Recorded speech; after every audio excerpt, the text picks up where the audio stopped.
Și sunt aproape 23 de milioane. Dă cineva 25 de milioane, mâine o dau. Adică vreau să-mi scot banii. O să spuneți cui.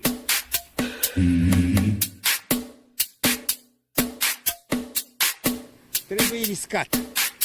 Câteva 2-3 milioane, nu știu.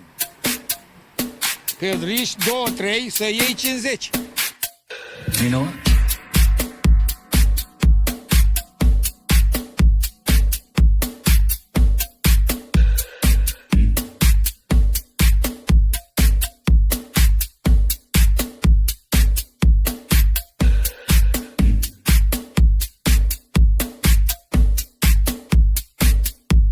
Eu am trecut pe multe bombe, gloanțe, mitraliere, toate am trecut, bombe atomice, le-am trecut și unde sunt viu. I'm not leaving.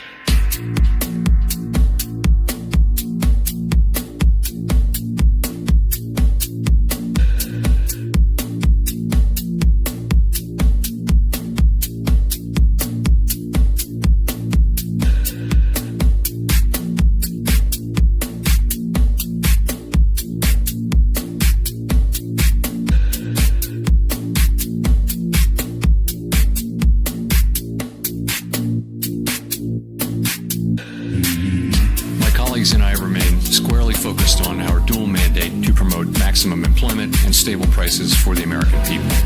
Today, the FOMC decided to leave our policy interest rate unchanged and to continue to reduce our securities holdings, though at a slower pace. Our restrictive stance of monetary policy has been putting downward pressure on economic activity and inflation, and the risks to achieving our employment and inflation goals have moved toward better balance over the past year. Again, I implore you to remember, fuck your puts, fuck your calls. Jay Powell has you by the balls. God bless my money printer. They're eating the dogs, the people that came in. They're eating the cats. Springfield, they're eating the dogs, the people that came in. It's the people that came in. They're eating the dogs, the people that came in. They're eating the cats. They're eating, You know what? they're eating the pets. I'm not leaving. I'm not leaving. I think, one of the reasons. I'm not fucking leaving. You know, Good thing to say for a city manager. It's not fast.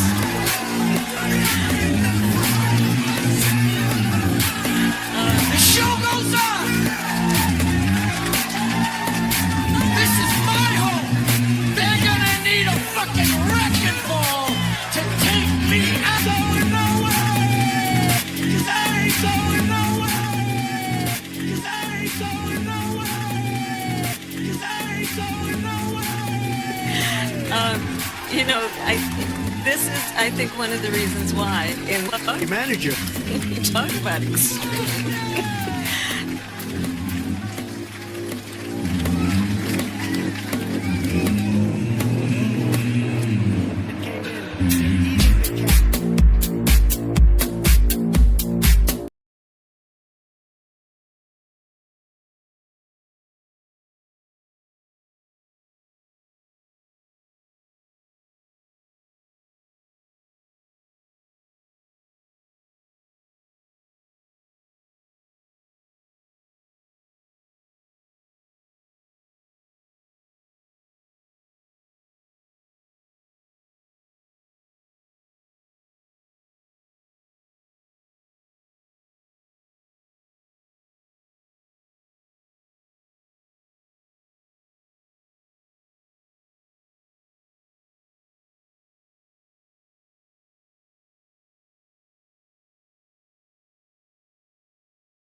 Oh yes, baby, boom, suntem live, Seara de Cripto, episodul 61 din sezonul 7, magie, vrăjitorie, camera se mișcă spre all-time high. Nu știu ce se mișcă camera, dar pare că se mișcă. În fine, o să o reglez imediat și o să discutăm despre subiecte importante astăzi, cum ar fi Bitcoin, care, ce să vezi, nu s-a dus în zona aia de 50.000, 40.000, 30.000, ci a ținut $60.000 și asta e destul de important, mai ales acum la final de săptămână. E bine de văzut că Bitcoin poate să mențină 60.000 și cine știe, poate 63.000, dacă mai țineți minte, vă spuneam, regiunea aia de 63.000 este foarte, foarte importantă. Ziceam că 60.000 posibil să retestăm, să mergem spre 63.000 spre final de săptămână, ceea ce s-a și întâmplat. Imediat reglăm camera, a luat un pic razna, doar un pic, nu prea mult, o reglăm, o dăm în jos, așa frumos, bam. Hai să vedem dacă vrea, perfecțiunea, zice perfecțiune, dar nu vrea, trebuie să-i dăm așa un pic, gata, acum cred că a luat-o, e bine, mă vedeți bine, se aude bine, e perfect, bun. Criză și la cameră, exact, camera face ce vrea ea, adică dacă vrea să ducă în dreapta, se duce, dacă vrea să ducă în stânga, se duce. Vezi pe Gigel aici, cred că l-a acaparat ceva, nu știu, e ceva pe capul lui acolo, poate dăm zoom la un moment dat să ne uităm, dar ați văzut, revenind la Bitcoin, ați văzut 60.000, s-a pupat exact analiza pe care am făcut-o în live-ul precedent, în care ziceam că probabil vom retesta 60.000 și dacă nu vedem nimic pe conflictul dintre Israel și Iran, lucrurile vor rămâne destul de ok și posibil, vineri, sâmbătă, duminică, să vedem spre 63.000.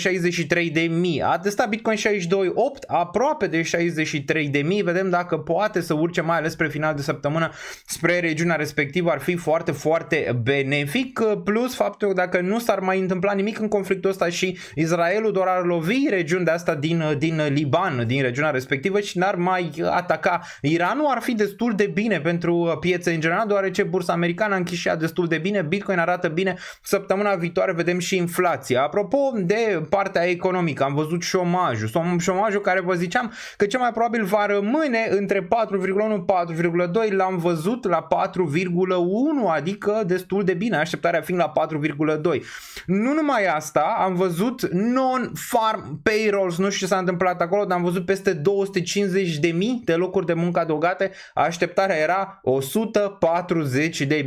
Economia americană duduie, cel puțin așa se pare, per date nu ne îndreptăm spre recesiune, dar vom discuta despre asta imediat. Ce înseamnă acestea? Doar ce piața e împărțită, mamă, șomajul nu urcă, rămâne stabil, inflația pică, nu știu ce va face Jerome Powell, va tăia 50 de puncte sau va tăia 25? Pare că piața ar vrea acum să spună că 25 e bullish, nu e bullish, deoarece piața aștepta 50. E o harababură totală, dar discutăm imediat, interpretăm aceste date pentru a vedea dacă ele sunt pozitive sau negative. În primă fază, desigur, sunt destul de pozitive și asta și așteptam să se întâmple.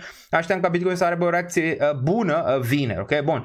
Vă salut pe toți, intrăm în subiecte imediat. Ați văzut că și Elon Musk a început să sară, zicea că este un influencer de, nu știu, cripto, orice, nu știu, lângă Trump pe scenă.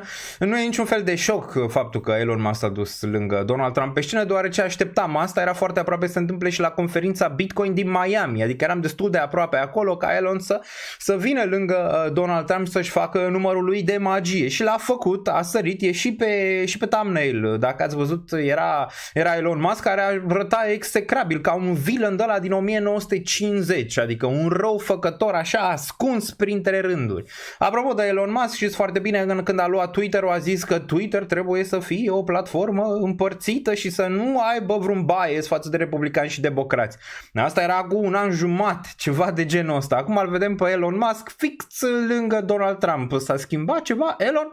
Eu zic că da, miza este mare. Dacă pierde Donald Trump alegerile, miza este mare pentru el. Pentru cripto nu cred că e atât de mare cât e pentru Elon Musk în momentul de față. Imaginați dacă ar pierde Donald Trump alegerile, ce se va întâmpla cu Tesla și cu toate acele reduceri pe care le primește Elon Musk de la guvernul american. S-ar cam tăia, a zice, și atunci desigur Tesla va avea de suferit. Dar apropo de Donald Trump, e în urcare, din nou este peste Kamala Harris în pool-urile alea pe care le tot fac ăștia stânga-dreapta. Pare că din nou a venit peste Kamala și așa pare. Kamala pierde teren acum pe ultima 100 de metri. Mai avem un pic, pe 5 noiembrie vom vedea alegeri și probabil vom avea niște specialuri aici, niște live-uri speciale despre aceste alegeri și vom discuta mai mult atunci. Dar pare că Kamala pierde teren. Rămân la ideea că Trump va câștiga Foarte aproape, foarte aproape, dar rămân la ideea că Trump va câștiga. Bun, în România, ați văzut ce s-a întâmplat în România? Șoșoacă. Șoșoacă. Bă, dacă vă place, dacă nu vă place șoșoacă, mulți n-au înțeles, au luat faptul că șoșoacă a fost scoasă din cursa prezidențială, au luat-o și au zis, bine, i-a făcut, mă, că e nu știu ce zice pe la televizor, nu știu ce face. Tot aia care, da, noi suntem cu democrația, tot aia care sunt cu democrația au zis că e ok, domnule, ca șoșoacă să fie scoasă din cursa prezidențială de Curtea Constituțională, care a declarat după șoșoacă neconstituțională sau ceva de genul ăsta, pentru că ea a atacat, să zicem așa, nu știu, instituțiile statului, bla bla bla. Deci dacă cineva zice rău de instituțiile statului, nu trecem până lege, adică nu până judecători prin asta. Nu, mă, noi direct de la Curtea Constituțională știm că nu este bine și o declarăm cu o zi înainte pe șoșoacă neconstituțională și nu poate să candideze. Încep jocurile, domnilor, asta mi se pare foarte trist, foarte trist și n-am poza aia cu Ion Rațiu să vă arăt, care Ion Rațiu, desigur, acum mi-am dat seama de ce a pierdut alegerile. Bine, mi-am dat seama mai de mult timp analizând istoria și împlăcându-mi istoria destul de mult, mi-am dat seama de ce a pierdut în 1990 atunci, imediat după Revoluție, cu Ion Iliescu. Pentru că oamenii de fapt nu vor democrație, ci vor iluzia democrației și democrația, inclusiv pentru oameni care zic că ce s-a întâmplat cu șoșoacă este bine acum, e bună numai când merge pentru ei. Când merge în defavoarea lor, atunci nu este bună, domne, democrația, atunci nu ne mai place, nu mai e ce trebuie, ce vecinul are altă opinie și votează cu șoșoacă, păi de ce să fac asta? Ia să nu mai voteze vecinul, știi? Este de genul ăsta, dar așa și cu Rațiu în 1990, care a zis că o să lupte până la ultima lui picătură de sânge ca tu să nu fii de acord cu mine. Asta era chestia pe care Ion Rațiu a zis-o și îți dai seama că multor a zis, păi cum? Păi noi trebuie să avem puterea. Cum adică tu să lupți ca ăla să nu fie de acord cu mine? Ce e vrăjeala asta? Ce e mângleala asta? Ce e vrăjitoria asta? Deci, dacă nu știu ce s-a întâmplat, șoșoacă a fost scoasă, nu mai poate să candideze cu o zi înainte. Acum, eu n-aș vota cu șoșoacă niciodată. Nu pot să votez cu șoșoacă, adică din diverse motive. Pot să le enumăr aici, să am un pergament de motive pentru care nu aș vota cu șoșoacă. Dar poate cineva vrea. Bă, și dacă cineva vrea, ar trebui să poată. Dacă șoșoacă nu a făcut vreo, nu știu, fără de lege, dacă nu a trecut într-o justiție și au zis ăia că să ducă la pârnaie și alte chestii, bă, ar trebui în mod normal să o lase să candideze, nu? Acum, de ce s-a întâmplat? Păi, s-a întâmplat pentru ca să vină domnul Simion, probabil, acum nu știu, e o presupunere, știi, e o presupunere. Să vină domnul Simion să ia din votanții pe care i-a avut, să zicem, șoșoacă, adică aurul, să vină să ia votanții respectiv. Desigur, ăsta e Simion care pare din ce în ce mai mult mână cu PSD-ul și PNL-ul și desigur cu Ciolacu. Deci pare că o să-l avem președinte, nu vreau să zic aveți. Eu stau în Olanda, dar îmi place România, stau foarte aproape, deci familia mea este acolo, nu? Pare că o să-l avem președinte pe Ciolacu, după cum arată momentan sfera politică. Joana, foarte greu pentru el să miște în toată treaba asta. Dacă aș fi Joana, aș fi foarte nefericit ce s-a întâmplat în momentul de față cu doamna Șoșoacă și toți cei care tac în momentul de față, ok, tac înseamnă că sunt părtași pe acolo și le place, știi, adică tac în momentul ăsta în care Șoșoacă nu mai poate să candideze și nu este despre Șoșoacă, ci este despre democrația fiecăruia dintre noi și e foarte trist ce s-a întâmplat, adică foarte trist ce s-a întâmplat. Vreau totul să văd și ce zice Curtea Constituțională, că n-am văzut, n-au dat acele minutes, dacă e să le luăm așa, notițele. N-au zis de ce, n-avem argumentarea. Bă, de ce? Până acum ce că a zis ea ceva, nu știu, împotriva, ok, oricine zice în mare parte, dar asta nu înseamnă că trebuie să nu candideze. Dacă oamenii vor să voteze, bă, să voteze. Dacă Șoșoacă ar câștiga, bă, ar câștiga, ar fi vot democrat, nu e niciun fel de problemă, știi, adică... Bun, ce s-a mai întâmplat? Deci asta și cu România, un pic aici, o să dăm camera și mai jos, că așa arăt cât la înălțime, cât îmi dați așa. Mulți știți, când mă întâlniți față în față și Daniel, ești atât de înalt, nu mă așteptam. Se vede cam, știi, se vede buf, trebuie să dăm un pic mai jos, trebuie să dăm un pic mai jos și apoi discutăm și despre Satoshi Nakamoto, deoarece HBO, cică știe HBO, mă, știe HBO, cine este Satoshi Nakamoto, credeți pe HBO sau nu credeți? Ia uite, acum e perfect. Perfecțiune. Bun, nu uitați să rupeți butonul de like, discutăm despre Satoshi imediat, ci că ei au aflat cine este Satoshi Nakamoto, clickbait. Probabil n-au aflat, în proporție de 99,9% și vor da un nume de ăsta la întâmplare iar se mișcă, nu știu, eu dau aici să nu se miște, iar tot să mișcă, cred că o să facem meme cu asta la un moment dat, camera lui Daniel Niță să tot mișcă. Bun, ce credeți voi despre ce s-a întâmplat? Hai să luăm în primă fază chestia asta politică din România, sunteți de acord sau nu? Sunteți de acord sau nu cu ce s-a întâmplat cu Șoșoacă? Acum v-am zis, nu este despre Șoșoacă, putea să fie oricine. Putea să fie Daniel Niță, putea să fii tu. Că mulți ăștia, e bine, ce s-a întâmplat cu Șoșoacă? Păi da mă, dacă erai tu, că plângeai acum, Doamne, ce mi-a făcut Curtea Constituțională, m-a dat afară din cursa prezidențială că am zis X, Y și Z despre nu știu cine, despre nu știu ce. Ok? Bun, legile sunt făcute și se aplică numai când vor să fie aplicate, nu? Simion, de ce? Bă, da, asta Șoșoacă este europarlamentar, nu a avut nicio problemă să fie europarlamentar. Deci un europarlamentar care are 5% ca să intre în Parlamentul European, bă, nu poate să candideze. Vreau să-i aud pe toți acum ăștia. Că Șoșoacă, că nu-ți place. Bă, dar asta e o prostie majoră și nu o să fim priviți bine deloc pe acest lucru care s-a întâmplat în momentul de față, deoarece nu este democratic deloc. Bun. Ce părere aveți? Sunteți pro să fie scoasă Șoșoacă sau sunteți să rămână? Să fie scoasă sau normal să rămână și cine vrea să o voteze pe Șoșoacă să o voteze dacă asta vor să facă. Bun? Uite, nu e corect, democrația trebuie respectată, zice aici Ciprian Morariu, dar știu că nu are ce căuta acolo, sunt niște reguli cu care toți trebuie să respectăm. Pe care reguli? Care sunt regulile? Ce a făcut Șoșoacă? Ce a făcut Șoșoacă ca să nu? Adică n-are ce căuta? Ok, am înțeles, dar oamenii au votat-o. Cum adică n-are ce căuta? E europarlamentar, cum a ajuns acolo? A ajuns așa că nu, au votat-o oamenii, adică au votat oamenii, înțelegi? Ori ne place democrația, ori nu ne place. Sau că ție nu-ți place de Șoșoacă, ar trebui exclusă, nu? Asta zici? Nu știu, mă întreb, adică eu spun la gândire lucrurile pe care le zici tu. Crezi că sunt corecte din punctul tău de vedere? CCR este un partid politic acolo, așa pare în momentul de față. Acum nu pot să mă pronunț, vrem să vedem și argumentarea, dar ce argumentare ar putea avea? Și eu că nu are cazier, nu are dosar penal, nu are astea, are? Eu, nu știu că nu are, adică. Dacă nu mă înșel, nu are voie să fie europarlamentar să candideze la alte alegeri fără să-și dea demisia. Da, nu știu. Păi vedem ce a zis, dar în momentan lucrurile sunt ciudățele, ok? În momentan lucrurile sunt ciudățele.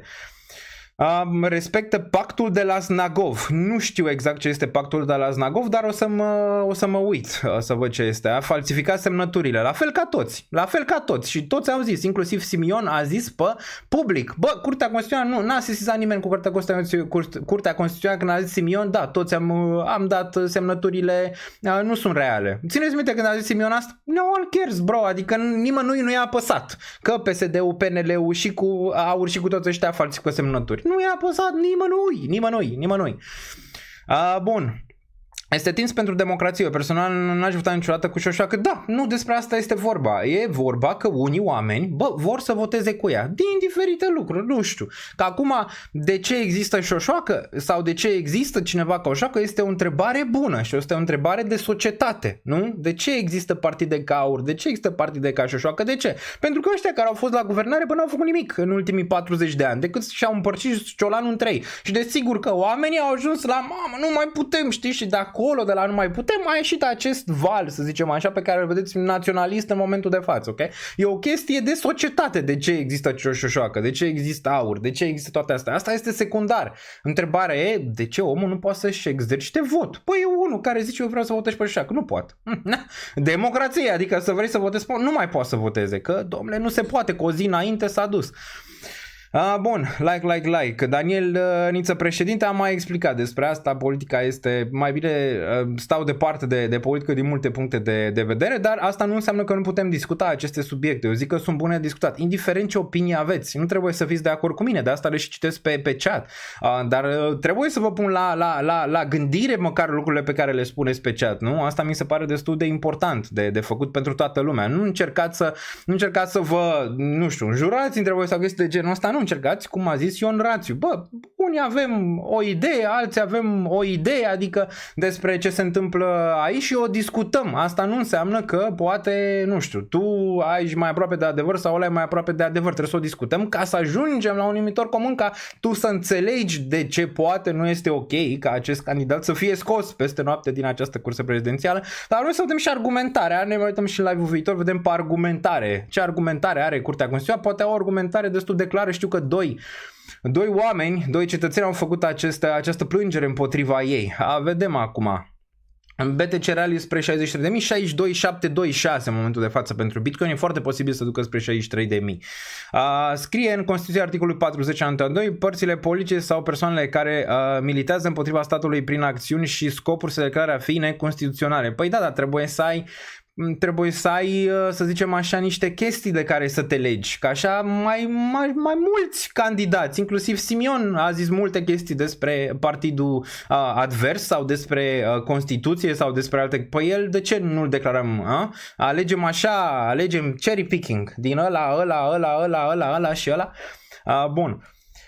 Bun, Daniel să scrie în Constituție, da, am citit asta, am citit-o, înțeleg, tot nu mi se pare, să zicem așa, adică asta poate să fie luată și orice candidat poate să fie scos, din context ceva ce am zis eu despre nu știu ce, mamă, taxarea nu știu ce, în România, ANAF, nu știu ce, și vine la Daniel și zice, neconstituțional. Scrie aici, te-ai luat de instituțiile statului. Adică care e? Nu trebuie să treacă pentru o judecată. Asta zic. Bă, nu trebuie să treacă pentru o judecată. Nu trebuie să fie un proces. Eu înțeleg exact ce zici tu acolo. Hai să fie o judecată, să fie un proces, să declare. Da, mă, subsemnata Șoșoacă a zis nu știu ce, s-a declarat acolo. Așa oricine poate să ia, știi? Adică facem un precedent.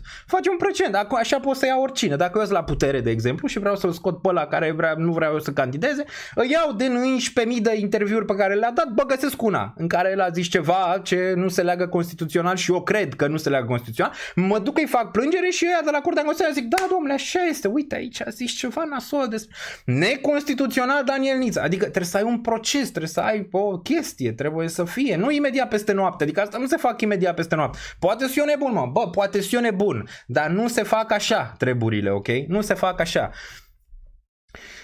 Bun, CCR, corupția cunoaște România, zice Andrei M. Păcat să schimbăm topicul canalului în tot respect. Nu-l schimbăm, doar mai avem în prima oră, pentru cine nu știe, avem topicuri diferite. Avem și cripto, avem și investiții, dar avem și alte chestii care s-au mai întâmplat și apoi trecem pe analize și toate cele. Dar din nou, indiferent cum priviți voi lucrurile, trebuie să le discutăm, deoarece așa putem ajunge, să zicem, într-o societate mai bună și mai fair și mai corectă, ok? Și trebuie să strigăm pentru lucrurile astea, indiferent de nume, indiferent că vă place, indiferent că nu vă place. Acum vedem care este ce zice exact Curtea Constituțională și vedem și ceilalți ce zic. Ceilalți candidați, celelalte personalități, ce zic despre treaba asta care s-a întâmplat aici. Vorbim în seara asta puțin despre, da, schimbăm, deci cu Șoșoacă am dat-o, mai vorbim săptămâna viitoare, vedem ce zice Curtea Constituțională exact, de ce au declarat-o neconstituțională pe asta pe Șoșoacă, dar așa peste noapte mie tot mi se pare trasă de păr rău de tot, chiar dacă ar fi, mie mi se trasă de păr rău. Bun. Mai departe, bun, ziceam despre Len Sasman care se speculează că ar fi Satoshi. Nu cred că este Satoshi, este doar o speculație destul de slabă și nu o să poată să fie dovedită niciodată. Inclusiv domnul Len Sesaman sau cum vrei să-i zici, oricum, Sesaman, nu contează. A zis în 2010 că, nu știu, nu înțelege neapărat Bitcoin și nu înțelege anumite chestii în ceea ce privește Bitcoin. Nu cred că este el, pe Twitter. El a murit în 2011. De-aia mulți speculează că domnule a murit în 2011, Satoshi n-a mai zis nimic de pe atunci, el este Satoshi Nakamoto. Improbabil, probabil e ca Satoshi Nakamoto să nu mai fie în viață, dar nu cred că este el, deoarece dacă ar fost ieri, în toți anii ăștia până acum, s-ar fi dus discuția mai aprins spre el ca fiind Satoshi. A fost la un moment dat o discuție, dar clar că nu se leagă. Vreau să văd și documentarul pe care cei de la HBO l-au pus cap la cap, dar nu cred, deoarece îți dai seama, dacă până acum au aflat ăștia ceva de la HBO ce n-am aflat noi în 10 ani de zile, să fim sinceri, internetul, dacă era ceva până acum, îl declară pe Satoshi de 15.000 de ori, că imediat să te găsește pe internet. E unul din milioane, miliarde de pe planetă care stă și analizează ce se întâmplă acolo. Bun. Iar să mișcă camera, nu știu ce să-i fac să nu se mai miște, dar o lăsăm așa, nu cred că vă deranjează prea tare. Bun, Melissa este și aici, bun, deci nu cred, dar discutăm poate mai amănunțit despre el, dar nu cred, eu personal nu cred că el este Satoshi și nici nu cred că o să aibă cei de la HBO ceva ca să zică 100% că este Satoshi, o să zică da, prin ce am analizat noi aici, pare că toate drumurile ar duce spre Len, dar se poate să fie și altceva. Îl găseau până acum FBI, îl găseau ăștia până acum. Deci dacă se declara până acum de 15.000 de ori, n-a venit HBO să facă ei această descoperire după 10 ani. Foarte improbabil. Acum rămâne de văzut ce or să zică ei exact. Camera to the moon, exact, vrea numai în sus, asta e, camera vrea numai în sus, nu vrea în jos, deci este un semn acolo, înseamnă că Bitcoin se va tranzacționa spre 63.000. Ceva concret nu o să aibă, doar probabilități, da, este un clickbait. Să-și mai facă și ei niște subscriberi acolo pe platforma, nu cred că HBO Max sau ceva de genul ăsta. Mamă, hai să vorbim despre Satoshi Nakamoto, toată lumea să vină, să nu știu ce. Asta că o să pirateze oricum la greu, dar asta e partea a doua. Bun, și nu știe CIA cine este Satoshi, cum ar fi posibil. Și el și-a ascuns urmele destul de bine. La fel probabil ca și ăștia de la HBO, cei de la CIA bănuiesc oricum cine ar fi Satoshi Nakamoto, dar nu cred că poate să lege exact, deoarece a făcut lucrurile destul de bine pentru a nu fi suspectat în a fi Satoshi Nakamoto și a ascuns urmele destul de bine prin diferite metode, nu știu, Tor, VPN-uri, chestii de genul ăsta, fiind pe partea aia nu de a coda și alte chestii, eu zic că ar fi știut, nu? Pe partea de criptografie și clar s-a dovedit că nu prea au știut de unde a scris Satoshi Nakamoto și alte lucruri. Da, în 2011 atunci nu știu. Acum dacă Satoshi ar făcut Bitcoin în 2020-2021, probabil s-ar fi știut, nu? Că acum cred că CIA și FBI au o putere mai mare decât aveau în 2010-2011 și cred că ar fi aflat acum, dar atunci nu era chiar așa. De ce trebuie să nu se știe cine este Satoshi?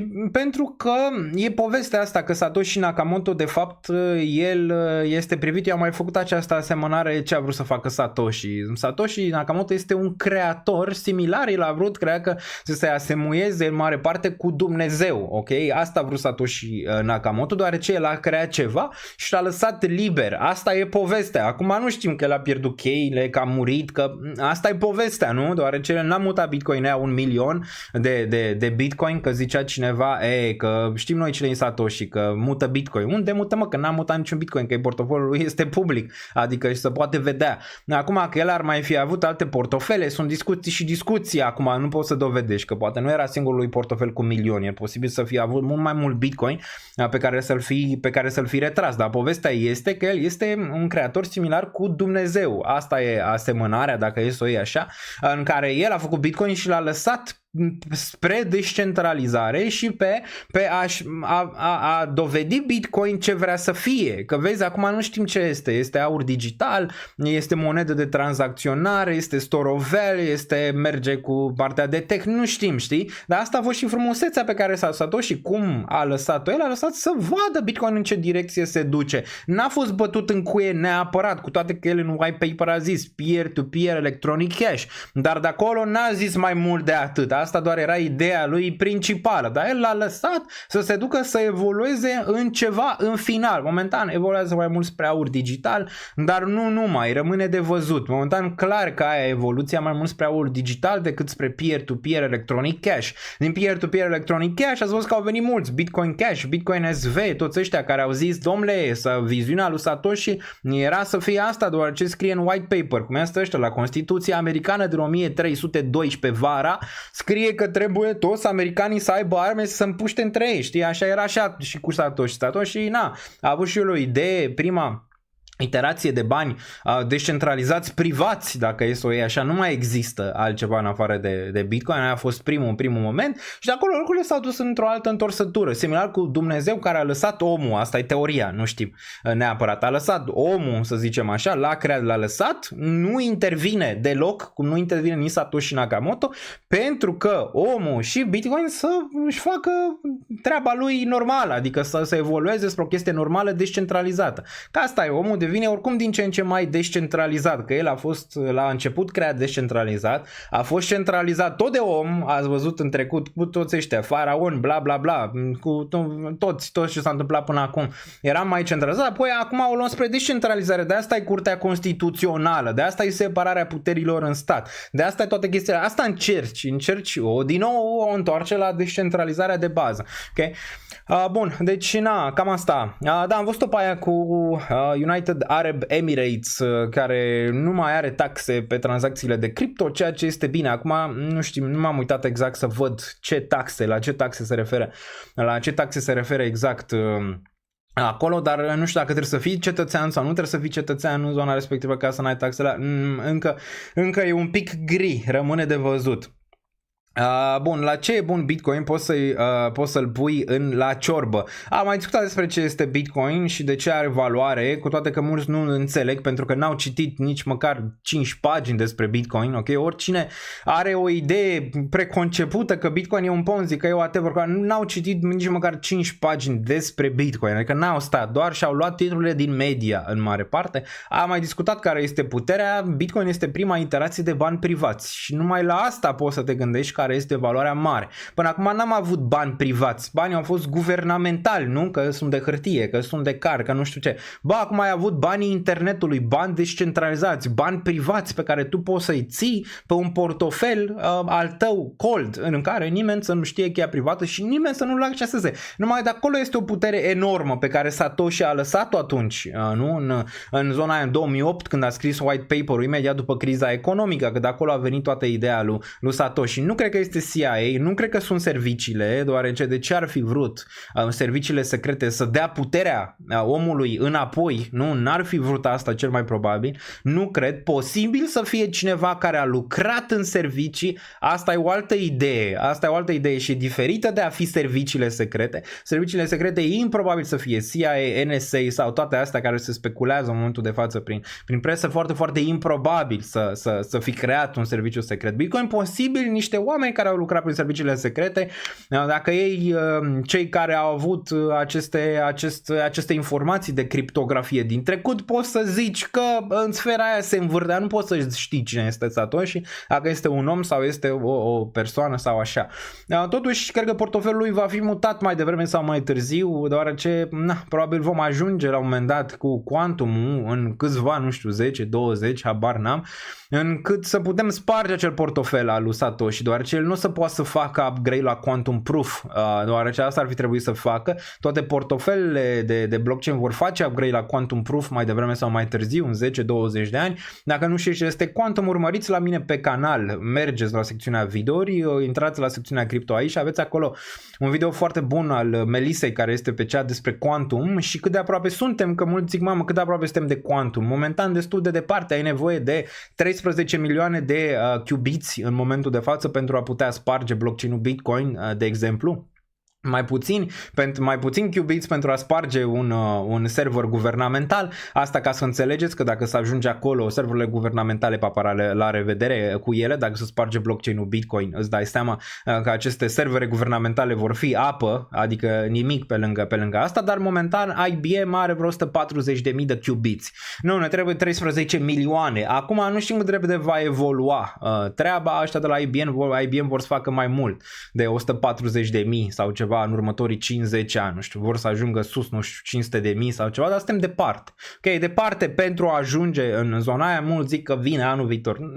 Nu, improbabil, dar AI-ul va ajuta foarte, foarte mult partea asta de Quantum. Cu cât AI-ul urcă, probabil ai și Quantum-ul care va evolua mai repede, depinde foarte mult cât AI-ul va evolua. Acum mulți zic că AI-ul este doar ceva trecător, în niciun caz nu este ceva trecător, mulți zic că se va duce în jos. Improbabil, deoarece AI-ul, inteligența artificială, e foarte aproape de om în general și cum a evoluat omul, dacă e să o iei așa. Noi n-am mers în jos, am mers doar în sus și cu cât are mai mult acces la date această inteligență artificială, cu atât va fi mai bună de la an la an. Deci nu va merge în jos în niciun caz și va merge în sus. Asta e prima iterație pe care o vedem acum cu ChatGPT și toate astea. Este doar o primă iterație, dar până și asta merge destul de bine. Acum mulți zic că AI-ul nu este de fapt inteligent, ci e doar o structură de date legată între, dar asta este și omul dacă iei neuronii. Noi nu știm prea multe oricum despre cum merge creierul uman, adică încă nu poți să-l reconstruiești și omul oricum nu o să poată să-l reconstruiască, are nevoie de inteligență artificială ca să poată să reconstruiască. Momentan am reconstruit, cred, creierul, dacă țin eu bine minte, creierul unei insecte, deci asta Asta a fost clar făcută, ok? Creierul unui insecte a fost refăcut aproape 100%, cred că 90 ceva la 100%, dar creierul uman este mult mai mare. Urmează creierul unei, nu cred că maimuțe, cred că șoarece, da, creierul unui șoarece urmează în următorii 3-4 ani, probabil, pentru a-l reface de la zero, neuron cu neuron. Sunt în creierul uman, ca să țineți cont așa, vreo, nu știu, câteva miliarde, nu vreau să zic un nume, câteva miliarde de neuroni, care în fiecare secundă, în timp ce vorbesc eu acum, buf, face energie și interacționează unul cu altul, ceea ce e demență numai când te gândești la cine naiba o fi creat asta. Cine o fi creat asta? Îți dai seama, numai când te gândești cine o fi creat asta, e deja mult foarte, foarte sus. Bun. Bun, Ionuț Alexandru Cernat, welcome to Moon Baby, apreciez foarte, foarte mult că ai făcut asta, bine în categoria membrilor. Bun, la fel a fost și internetul tot trecător, da. Unele chestii sunt trecătoare, unele nu, dar AI eu zic că nu este trecător și suntem în prima iterație de fapt a inteligenței artificiale. Clar că va fi o bulă mai devreme sau mai târziu, dar pare că ea încă este la început și multe aplicații, când vom vedea, eu v-am zis, bula se va dezvolta foarte mult și aici vorbesc de bula pe acțiuni, bula pe cripto sau orice tip de bulă financiară vreți să vorbim. În momentul când vom avea aplicații, eu zic milioane de aplicații de AI, atunci vom putea vorbi de o bulă reală pentru zona de inteligență artificială. Dar până atunci, foarte, foarte improbabil, momentan ai o singură aplicație care chiar merge cât de cât, este ChatGPT-ul care e folosită. Mai sunt și altele micuțe, dar vrei să vezi milioane de aplicații. Atunci doar. Noi tot funcționăm pe info. Da.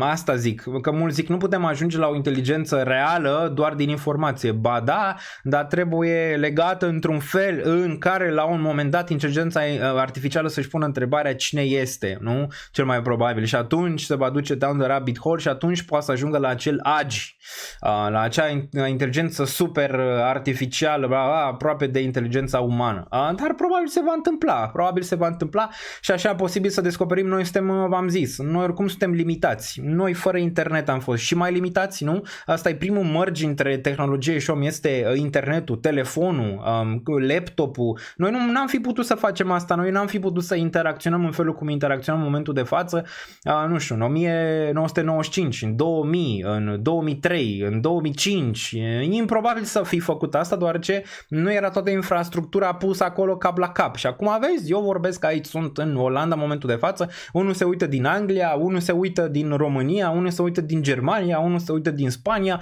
și am ajuns aici la chestia asta. Ți-ai fi imaginat? Îți dai seama că nu, întreabă-ți părinții, întreabă-ți bunicii, nu și-ar fi imaginat nimeni. Imaginați ce s-ar putea întâmpla în următorii 10, 20 de ani, chestii pe care probabil nu ți le-ai imaginat în momentul de față, ok? Bun.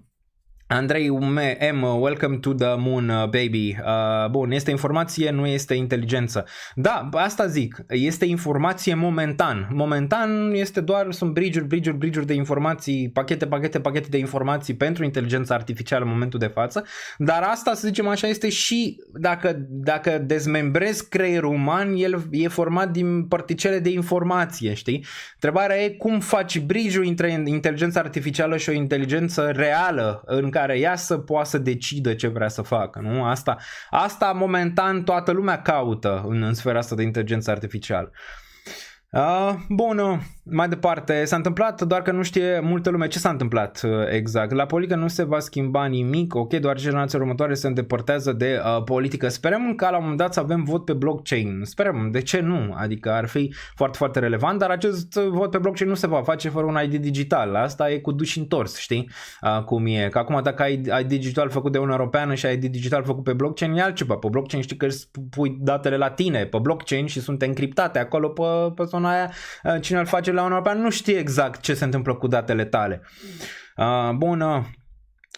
Da, dar cu toate astea a fost bulă pe internet, la fel și cu AI. Sunt zeci de mii de aplicații cu edit poze, cu o grămadă. Da, dar asta e doar de bază, adică nu mi se pare încă la nivelul ăla, mi se pare încă la început, cel puțin așa o văd eu, poate să fie la final.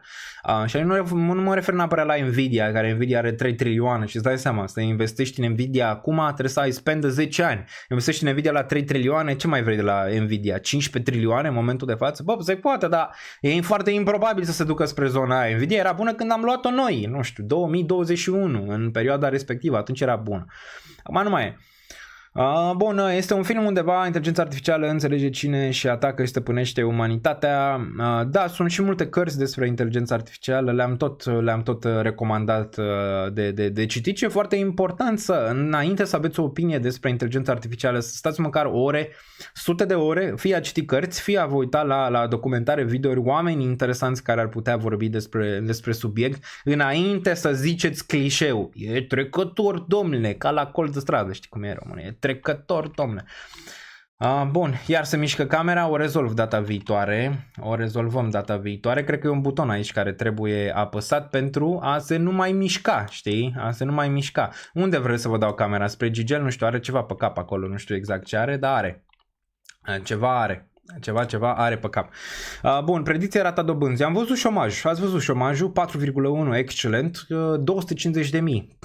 Ce să credem despre aceste locuri de muncă? Au fost făcute din pix, nu? Înainte de alegere, acum 250.000 de locuri. De unde naiba atâtea? Asta e întrebarea. Bă, de unde s-au creat în la precedentă, în septembrie, peste 250.000 de locuri de muncă în economia americană? Dar vedem că ăștia au tendința să zică luna viitoare, de fapt nu erau 250.000, de fapt erau 130.000, dar le-am scăpat cu pixul acolo pe încă un 0 și aia nu mai contează, lasă că îl facem data viitoare, să arată bine acum înainte de alegere, asta contează. Dar bine, nu prea miroase încă recesiune și s-a mai întâmplat ceva, ați văzut yieldurile de la obligațiuni, ați văzut Doiu, că a făcut Moon Baby, cred că erau 3,7% pe urcare vineri și ați văzut 10-le care un pic mai puțin. Și mergem spre teoria mea pe care am avut-o, că ce am experimentat, acea inversiune pozitivă între 2 și 10 pe partea de yield-uri de obligațiuni, a fost una fake în momentul ăla și acum pare că mergem din nou la zona în care s-a inversiunea din nou între 2 și 10. Și asta am vrut să văd, dacă mai țineți minte, și am ținem ochii pe asta. Asta este un lucru bun dacă s-ar întâmpla, dacă s-ar duce din nou în zona de inversiune între 2 și 10, ar fi excelent, înseamnă că mai avem timp până la o posibilă recesiune. Aurul să dea un pic înapoi și a dat și alte chestii la care ne-am mai uitat pentru a vedea dacă vine recesiunea. Momentan pare că nu, momentan chiar dacă vine recesiunea ai fi măcar la 6-8 luni distanță de zona respectivă în care piețele încă ar putea performa destul de bine. 41 de minute în acest live, dacă sunteți pe acest live și priviți în momentul de față, puteți foarte frumos să apăsați butonul de like dacă vă place, îl găsiți aici jos, deja 553 fără să zic nimic. Aici aveți butonul de like, dacă vă place informația, din nou nu dețin adevărul absolut, ok? Pot să greșesc în multe chestii pe care le zic, eu încerc să le zic cât mai aproape de adevăr și de ce cred eu că ar trebui să fie, fix că vorbim de politică, că vorbim de cripto, că vorbim de război sau alte chestii, încerc să am o opinie cât de cât structurată și analizată pe subiectul respectiv, dar asta nu înseamnă că voi trebuie să vă uitați să ziceți da mă, așa este. Dar dacă nu ziceți că nu este așa, trebuie să veniți cu o argumentare destul de clară pentru de ce nu este așa și destul de clar îți dai seama că eu nu sunt genul ăla de persoană care să zic da mă, tu ești un prost că n-ai dreptate. Nu îți dai seama, dacă vii cu o argumentare aspuselor tare, nu e niciun fel de problemă și putem avea o discuție normală și asta vreau ca toată lumea să înțeleagă și să nu mai avem contradicții de alea urâte între noi. Bă, ușor, hai să vedem cu argumente plauzibile, știi, astea nu-s plăcute. Argumente? Ce argumente? Hai mai bine să aruncăm una acolo și să nu avem niciun fel de argument. Cum ar fi Daniel să zică, eu cred că Bitcoin se duce la 63.000. Gata, mă. Pa, la revedere, ne vedem în live-ul viitor. Păi nu merge așa, trebuie să avem o analiză, trebuie să avem o argumentare, trebuie să avem ceva pentru a putea ajunge la chestia respectivă, ca și voi să o puteți face după, știi? Adică, ziceți, mă, vreau să fac și o analiză de genul ăsta, vreau să vorbesc și eu despre economia așa, vreau să am și o idee despre piețele astea. Păi numai așa poți, ok? Numai prin argumentări un pic mai elevate, un pic mai pe durată, că nu poți să faci. Acum pe TikTok ce? Ce analiză poți să faci pe TikTok? Altceva sau pe short sau ceva. N-ai cum, ca să faci o analiză mai detaliată, trebuie să stai pe analiza aia ca să poți să ajungi la un rezultat cât de cât bun.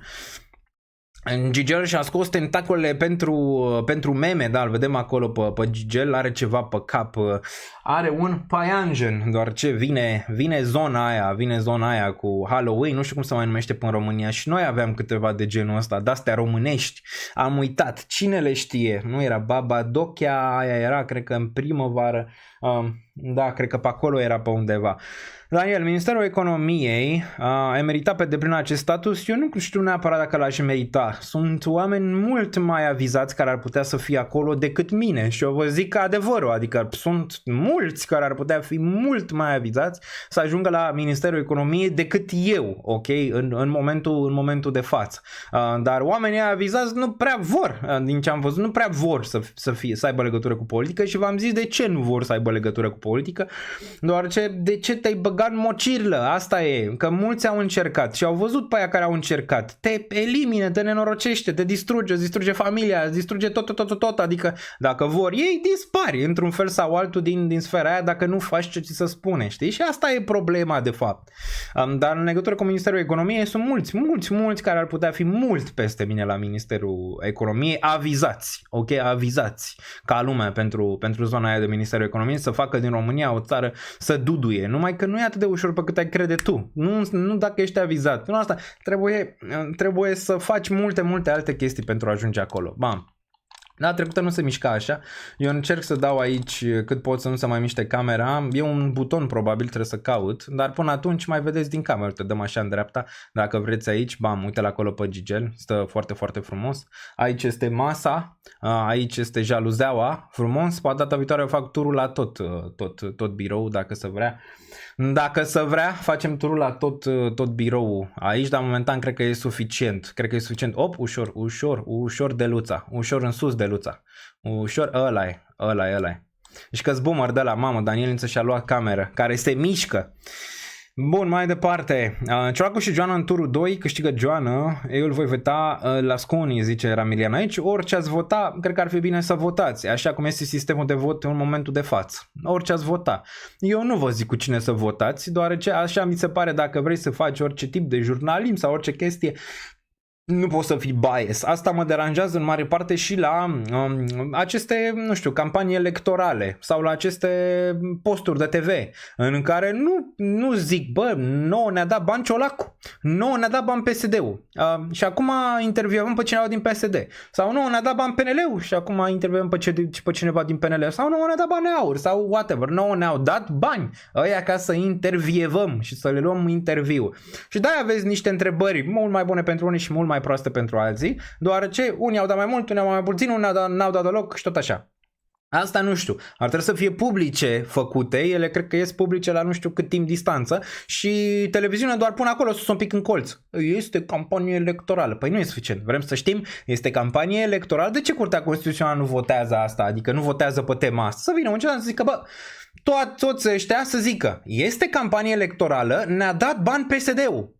Și atunci ne uităm la televizor, tată, să uită naiba. Știi când ne-a dat bani PSD-ul și vine Ciolacu, vine aia. Ok, am înțeles, va da bani PSD-ul. Păi hai la papa, la revedere. Papa, că nu ne interesează dacă va da bani PSD-ul sau va da bani PNL, nu ne interesează, știi? Dar asta e, vezi, că nu știi neapărat. Ai doar acolo, s-a pus nu știu ce, bla bla, ăla da bani, ăla, nu știi neapărat de unde au venit banii și tot așa. Dacă să faci jurnalism real, așa e și în SUA, te mai uiți, unii cu democrații, unii cu republicani. Unii le iau la nasoale pe Trump și majoritatea pare că le iau la nasoale pe Trump. Așa și ceilalți, dacă te uiți la Fox News, o ia pe Kamala, că nu știu ce a făcut, că nu știu ce adres, că nu știu ce. Adică, vezi, asta e sfera politică. Asta e democrația, domnule, în care trăim cu toți. Democrația lui Ion Rațiu, pe care nimeni nu vrea. Asta e problema, democrația lui Ion Rațiu. Și hai să vă arăt aici democrația lui Ion Rațiu. Nu vrea nimeni, decât Ion Rațiu probabil. Da, e și pierdut.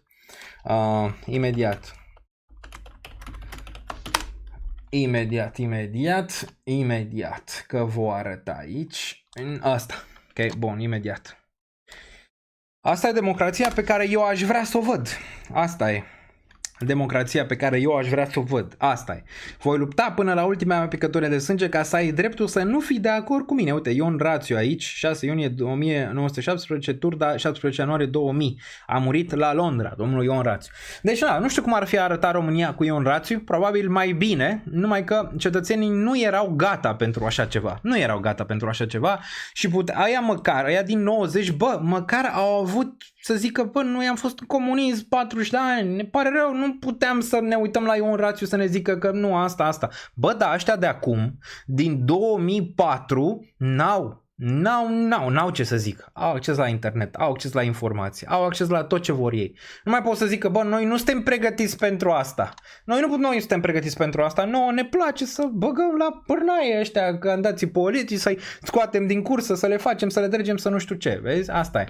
Dar ca să ai o opinie, să zicem așa, reală de jurnalist, nu poți să fii plătit. Ok? Nu poți. Nu poți să fii plătit de X și Y, că atunci nu mai ai niciun fel de opinie reală, să zicem, în sfera politică. În sfera... N-ai cum. Ok? Bun, îl ai pe Ciolacu în chat. Unde este Marcel Ciolacu? Le-am dat bani să mă filmeze de la bust în sus, zice Marcel Ciolacu. Da, improbabil să fie Marcel Ciolacu, de tare ar fi să fie Marcel Ciolacu în chat. Adică cât de tare ar fi fost asta ca el de fapt să fie cu numele ăla, dar șansele sunt undeva spre -1 la -1000, ceva de genul ăsta. L-am văzut și pe Ion Țiriac pe chat, deci îți dă seama că nu e Ion Țiriac pe chat. Bun, suntem mai ușor de manipulat acum cu internetul. Am mai spus și despre asta. În comunism aveai doar o singură sursă de informație, aia era Dumnezeul tău. Acum ai 10.000 de surse, dar nu știi care e aia reală. Deoarece oamenii nu mai au răbdarea. Suntem în sfera aia în care omul vrea informație acum, imediat, și nu știu dacă este reală sau nu. Asta e problema acestei generații, asta e problema internetului de fapt. Ai 10.000 de surse, nu știi care este cea reală, nu? Bun, Nicu Ceaușescu, președinte, zice aici ceva pe chat. Dan, cei din 2004 nu le pasă de nimic ce s-a întâmplat cu țara lor din păcate. ETH este mort, zice aici cineva pe chat. Ceva cu se ocupă de pensii, cea mai mare schemă Ponzi. Zice că e schemă Ponzi, o pensie.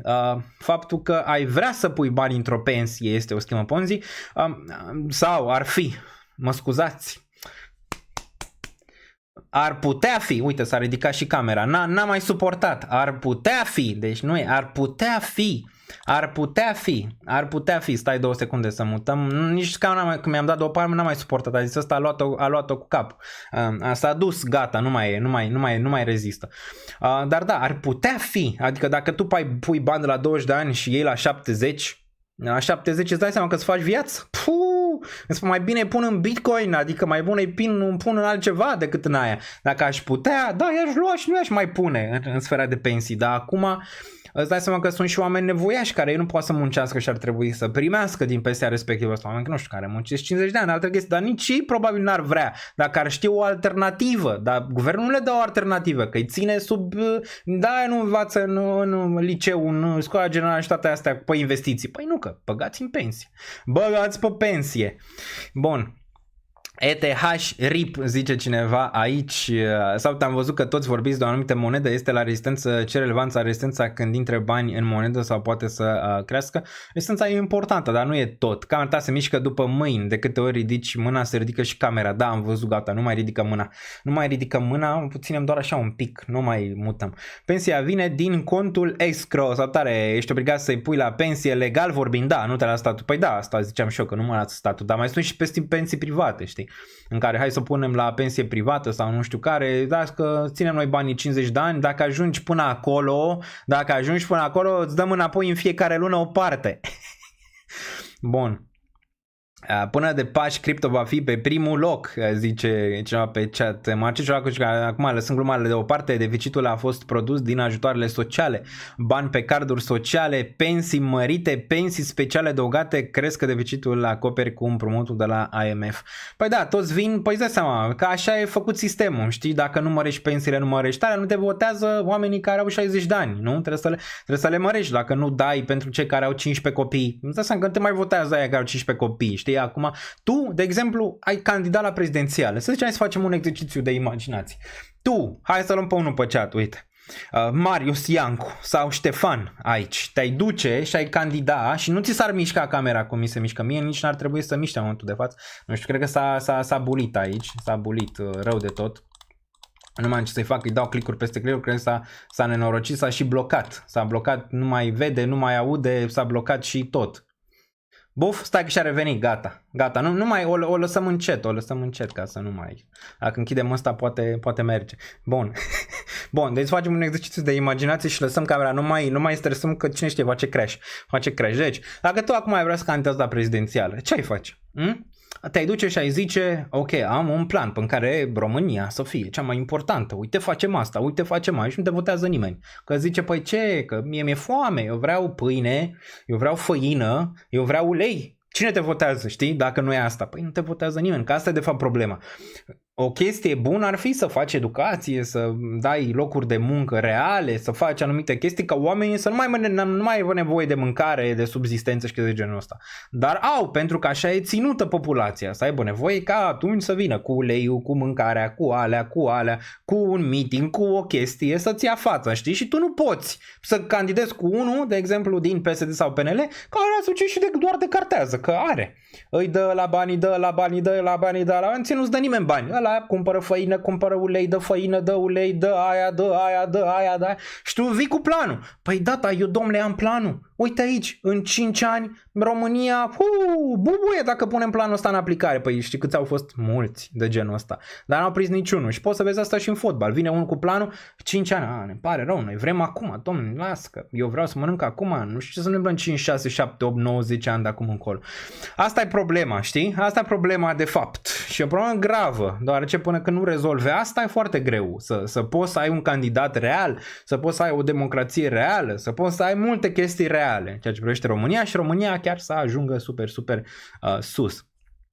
Aduc să scot vizele, cică pentru SUA. Am luat viza, cu toate că am așteptat 9 luni ca să pot să ajung să o iau. 9 luni, probabil o să fiu la conferința Bitcoin din mai, cel mai probabil de la Las Vegas, acolo o să mă duc. La asta din Amsterdam, improbabil, nu știu dacă o să fie ceva nou. Adică ceva nou, ceva fresh, ceva, nu cred. Poate ajung, poate nu, improbabil în momentul de față să ajung la conferința din Amsterdam, cu toate că sunt aici, sunt chiar lângă zona. Am fost la ultimele 2, chiar poate 3, cred că 2 sigur am fost la Amsterdam. Nu văd momentan ceva nou care să mă ducă, să zicem așa, acolo, ca să stau, să nu pierd timpul, de exemplu. Bun, titlul de stat. Bună seara națiune, bună seara comunitate, bună seara Daniel Nița. Aproape am ajuns la o oră și dăm drumul pe analize imediat. Noi vrem bull market în octombrie, acum vrem, zice de pe 10 aici, așa este. Acum vrem. Oricum avem destul, am acumulat destul, ar fi bine să vină, numai că momentan pare că nu vine când vrem noi să vină. Dar mai e din octombrie, suntem pe 6, suntem de-abia pe 6. Vasile Iranaru zice forță. Da, asta ziceam. Puneți-vă și voi în locul dacă ai candidat în momentul de față la prezidențiale. Ce ai face? Ce ai face? Ai lua pe urmele la mălai, făină și toate astea? Sau ai zice, uite planul meu de guvernare în care ăștia ți l-ar lua la puricat de la Antena 3, România TV și toate cele și o să zică, vezi, bă, domnule Niță, pleacă bă de aici cu planul tău că n-ai cum să-l pui în niciun fel. Dar ce plan vorbești mă tu aici? Hai ciolacu, vină la scone, hai la tata, hai cotizează aici la mine, hai cotizează. Bun. Spune ceva de deficitul bugetar din RO. Da, deficitul bugetar mereu este acolo, deoarece nu știm să guvernăm sau cei care sunt la guvernare nu știu să guverneze. De exemplu, niște apă mi-ar mai trebui aici.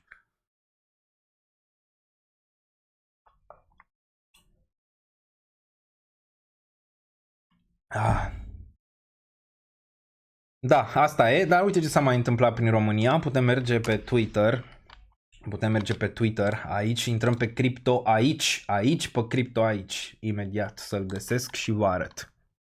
Acum pe X, SUI este noul Solana, în martie era TIA, da, se tot schimbă, SUI are acolo, până și Charles, ați văzut, nu știu, am văzut ceva, am văzut o poză, ci că Charles Hoskinson, fondatorul Cardano, a zis despre SUI, da, nu știu dacă treceți până toată chestia asta, ce am zis-o mai devreme, deci fondatorul Cardano a zis despre SUI, că SUI este de fapt ce trebuia să fie Solana. Păi trebuie să fie Cardano.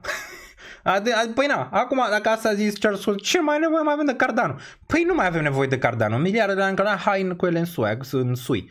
Că nu mai avem nevoie de Cardano. Nu? Asta a zis. Deci fondatorul și co-founderul Ethereum, Charles Hoskinson a zis că SUI este ce trebuie. SUI este, domne, ce trebuie. Am SUI și nu vreau să vând, în niciun caz acum SUI. Apropo, am făcut update pe Patreon la portofoliu de bază, n-am mai adăugat nimic, dar s-au mai schimbat cât de cât procentajele. Dar hai să vedem aici ce a făcut BNR-ul, ce s-a mai întâmplat și în România, știm pe extern ce s-a mai întâmplat, ce s-a nu mai întâmplat. BNR a zis să mențină rata dobânzii de politică monetară la 6,5 în ședința din 4 octombrie 2024. Păi nu știu cum să ia credit în România, dar pentru case, dar cu un 6,5 nu cred că arată bine, nu? Spre deosebire de exemplu de Olanda, Germania, unde ai 3, 2,8, aveai chiar și sub 2% fixă pe 10 ani. Cum arată? Știi? De asta la noi nu prea oamenii și-au pun bani pe bani 15 ani și după 15 ani gata, domnule, ne luăm o casă care o lasă din familie în familie, din urmași în urmași, pentru că așa se întâmplă. Pentru că noi nu putem accesa prea mult credit. Păi la asta ce credit? Politica monetară 6,5. În 4 octombrie 2024. Inflația anuală a scăzut la 5,10 în august 2024, iar PIB-ul a continuat să crească cu o dinamică de 0,8 în trimestrul 2. Creșterea anuală a creditului în sectorul privat a crescut. Deci în sectorul privat a crescut 7,7, dar personal nu știm, nu cred că a crescut prea mult. Se anticipează că inflația va continua să scadă până la sfârșitul anului 2024. Următoarea ședință a BNR va avea loc pe 8 noiembrie. Dar astea nu sunt business-uri în România, dar asta nu prea mișcă mare lucru, deoarece noi nu-l avem cu creditul. V-am mai explicat, multe chestii sunt făcute pe credit. Și că îți place, că nu-ți place, că e inflație, că nu e inflație, fără inflație n-ai fi avut ce ai fi avut în momentul de față, toată tehnologia, toate companiile, toate astea. Dar în România nu prea sunt, la noi creditul se ia greu, până să ia 15.000 de locații, 15.000 de semnături, 15.000 de alea, criptomonede, afară e și afară. Adică de asta, știi, adică nu e greu, e mai mult tabu dacă e să o luăm așa, trebuie să treci numai ea de la vârf, pot să zicem să ia ceva credit, dacă tu ți-ai vrea să faci o companie, să zici, vreau și eu un credit de 50.000, 100.000.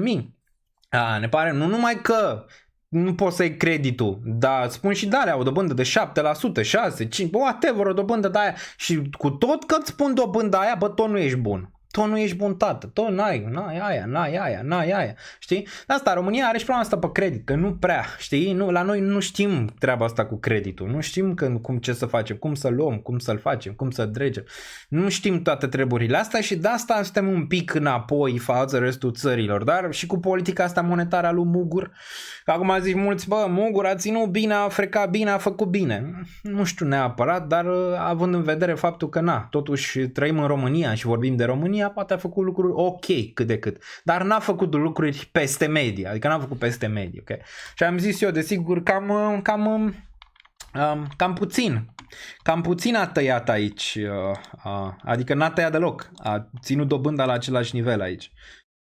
Bun, deci dobândă de 8-9%. Da, nu știu dacă știți, cei care sunt în afara țării probabil știți, dar în 2020-2021 puteai să iei, de exemplu, sau 2019 puteai să iei în Olanda cu 1,9%, nu știu dacă înțelegi ce înseamnă 1,9% sau 1,5%. Sunt oameni care au cu 1,5-1,9% pe 10 ani. Păi aproape, de ce n-ai lua? Știi, adică de ce n-ai lua? Dă-mi că, îți dai seama, oricum banii pierd valoare, adică e bine, 1,9 dăm în coa, adică e pomană cum ar veni. În UK 2,5, 2,3, adică s-au luat de-astea. În România numai că de-abia mai iei la fixă, dacă vii să zici, mamă, vreau să-mi iau o casă pe dobândă fixă. Dobândă fixă, la noi e asta cu dobândă fluctuantă, să fluctueze, aia e gambling în mare parte, știi? Am înțeles că acum se poate și în România, dar la niște praguri astronomice, să zicem așa, de dobândă. Bun. Cum să facem bani cu un credit? Poți să faci bani cu credit, de exemplu dacă vrei să-ți faci business, poți să faci bani, dacă vrei să-ți iei o casă și dobânda este scăzută, mai bine o iei cu credit dacă 1,9 sau 2% și cu banii ea investești și faci altceva cu ei. Depinde de situația fiecăruia, dar poți să faci. Problema e că noi aici nu putem lua prea mult spre deosebire de ea din afară. Ea din afară te toacă, e ca și cum tu din România faci, să zicem așa, un business care e la fel de bun ca unul care îl face în Olanda, dar în Olanda are 5 milioane pe care poți să ia de la bancă și tu ai 500.000 pe care poți să iei de la bancă. Înțelegi? S-a terminat treaba. De asta acum ai văzut același lucru cu China și SUA pe electrice, pe mașini în momentul de față, în care și ăștia din Europa, dar și din SUA vor să le pună tarife. De ce? Ce au făcut ăștia chinezii? Statul chinez, guvernul chinez, ce sunt ăia acolo, comuniștii chinezi, whatever, au dat bani companiilor care făceau acele mașini, adică le-au dat bani și ei poate să facă mai ieftin acele mașini față de europeni care n-au aceleași beneficii, să zicem așa, cum ne-ar avea chinezii. Chinezii au venit cu niște mașini mai interesante, mai tehnologice, mai bune din multe puncte de vedere, cu prețuri mici, și când au venit aici au zis, păi cum mă, că Volkswagen vinde cu 70.000 mașina și tu vinzi cam același lucru pe care îl face Volkswagen, îl vinzi cu 30.000 sau cu 25.000. Păi nenorocești piața, tata, acasă, știi? Asta nu se întâmplă, de exemplu, România cu Olanda sau România cu... Nu, se întâmplă numai când trebuie să se întâmple, înțelegi ce vreau să zic? În Elveția dobânda acum este 1,4, deci prognoza scade spre 1% anul următor. Păi luptă-te cu aia când vrei să faci un business, n-ai nicio șansă, îți dai seama. Bun, păi îți dă dobândă fixă 3 sau 5 ani maxim România. Da, în afară ai chiar și 10-15, poate chiar și 20 depinde, dar 10 ai putea să iei lejereanu. În America 2,4 pe 15 ani fix și 2,9 pe 30 de ani, asta în 2021. Da, păi ar fi bine? O fi bine? Nu știu, asta zic. O fi bine, o fi rău? De ce crezi că ăsta Simion a venit cu hai să facem case, nu știu de care. Păi, că e problemă, e cât de cât o problemă acolo, că el poate să facă, nu poate să facă, asta vedem. Vedem aici că Israel atac on Iran is imminent. Ce s-ar întâmpla cu prețul Bitcoin pe care îl vedem aici? Am trecut de o oră, deja o oră și 5 minute. Dacă apăsați butonul de like, plecăm din sfera asta principală, cu toate că cred că vă place. Vă place sau nu vă place? Adică putem sta doar pe grafice, adică putem începe live-ul, stăm doar pe grafice, doar dăm o oră, dar totuși cred că e important să vedem și sfera economică, sfera politică, e și cât de cât importantă de analizat, măcar dintr-o perspectivă, cea geopolitică mi se pare foarte, foarte importantă, și alte chestii care s-au mai întâmplat, să zicem așa, pentru a putea face tranziția ușor și spre aceste piețe financiare, ok? Bun, nu știu dacă vă place sau nu vă place, dar lăsați comentarii, ok? Bun, mai departe, am luat în Spania 1,8 dobândă pe 30 de ani, rată fixă, plătesc de 3 ori mai puțin lunar decât pe o chirie, acum 2 ani jumătate. Exact.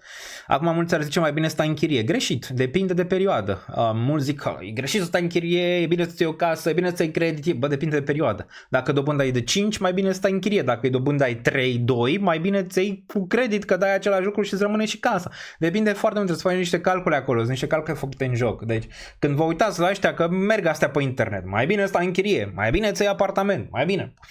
Depinde unde, depinde de dobândă, depinde de situația financiară, depinde de multe, ca și la investiții. E bine să investesc în SUI? Păi, nu știu, ai riscul mai ridicat sau median, ai în spate cash, adică sunt întrebări pe care trebuie să le pui ca să ajungi să zici, da, nu, știi? Ne place economia, avem inflație săptămâna viitoare dacă vă place economia și imediat intrăm să vă arăt prognoza pe care am avut-o pe partea de șomaj. Live calitativ, facem un EURUSD, BNB ETH, poate facem, place, ne place. Macro is a must, prima parte din live e top. Astea grele, da, consider că este bine să avem și discuții mai grele, mai complicate decât discuții simple. E bine să le avem și am zis, nu sunt genul ăla să vă zic, bă, ce greșit zici tu. Nu, poți să zici opinia clar, pe chat, argumentată, nimeni nu o să ți se șteargă, n-am adevărul absolut, adică eu privesc lucrurile prin ochii mei, prin analizele mele, prin lucrurile mele, nu înseamnă că dețin adevărul absolut, în niciun caz. Dar cred că e important ca fiecare să-și pună întrebări. Băi, e important să spui întrebări. Știți cum era în comunism? Nu e bine să spui întrebări, nu e bine să faci aia, nu e bine că, îți dai seama, deranjezi oamenii din top. Așa și aici, băi, e bine să ne punem întrebări, e bine să le analizăm, e bine să ne gândim la ele, pentru ca la un moment dat, poate nu tu, dar generațiile viitoare să fie din ce în ce mai bune și societatea să fie din ce în ce mai fair și mai ok? Dar pentru toate treburile astea trebuie să lupți, nu? Trebuie să lupți multă vreme, dar toate vin din întrebări, toate vin din aceste întrebări, ok? Pe care trebuie să ți le pui ție și introspecția ta personală pe chestia respectivă. Și știi de unde vine inteligența? Sunt mulți care au o singură opinie și o țin pe aia până la infinit, cu toate că la un moment dat ei își dau seama că au greșit. Inteligența vine în momentul în care tu ți-ai dat seama că ai greșit, să zici, bă, am greșit, așa e.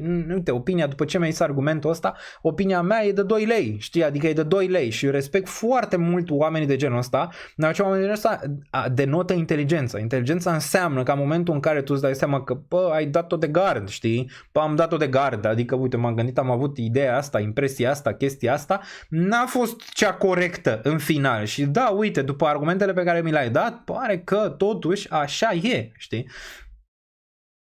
Bun, ce părere ai despre Quant AI? Nu cred că e încă în momentul ei, dar probabil va performa la un moment dat. Se repete istoria Solanei sau nu știu neapărat dacă ei trebuie să le iei imediat, cap la cap, să zici 100% că o repete, dar pare că merge spre zona aia. Pare că merge a face ceva similar cu Solana, la fel și TIA în continuare, dar TIA trebuie încă să performeze, să spargă 6-2 și vedem ce se întâmplă mai departe. Bun, care este impresia ta despre discuțiile recente cu USDT? USDT-ul, Coinbase, a zis că în Europa, doar ce vine mica, în decembrie cred că intră cam full, mai ales din ianuarie 2025, intră destul de agresiv, a zis că vor scoate USDT-ul din Europa. Dacă nu v-ați mai uitat, dar ne uităm imediat și pe cripto aici, doar ce sunt știri acolo, puteți să intrați și voi în timp aproape real când se întâmplă, le găsiți știrile acolo, dacă nu pe Discord, intrați pe Discord, aveți link-ul mai jos, doar ce sunt postate și acolo de de Ioana, ok, de fiecare dată, sau de mine, sau de Melissa, sau de oricine altcineva și aveți un aron everyone, adică în momentul în care se întâmplă, primiți notificare pe telefon că s-a întâmplat ceva. Dacă vă place știrea, dați click și să deschide Discord, dacă nu, mai departe, știi, adică depinde foarte mult ce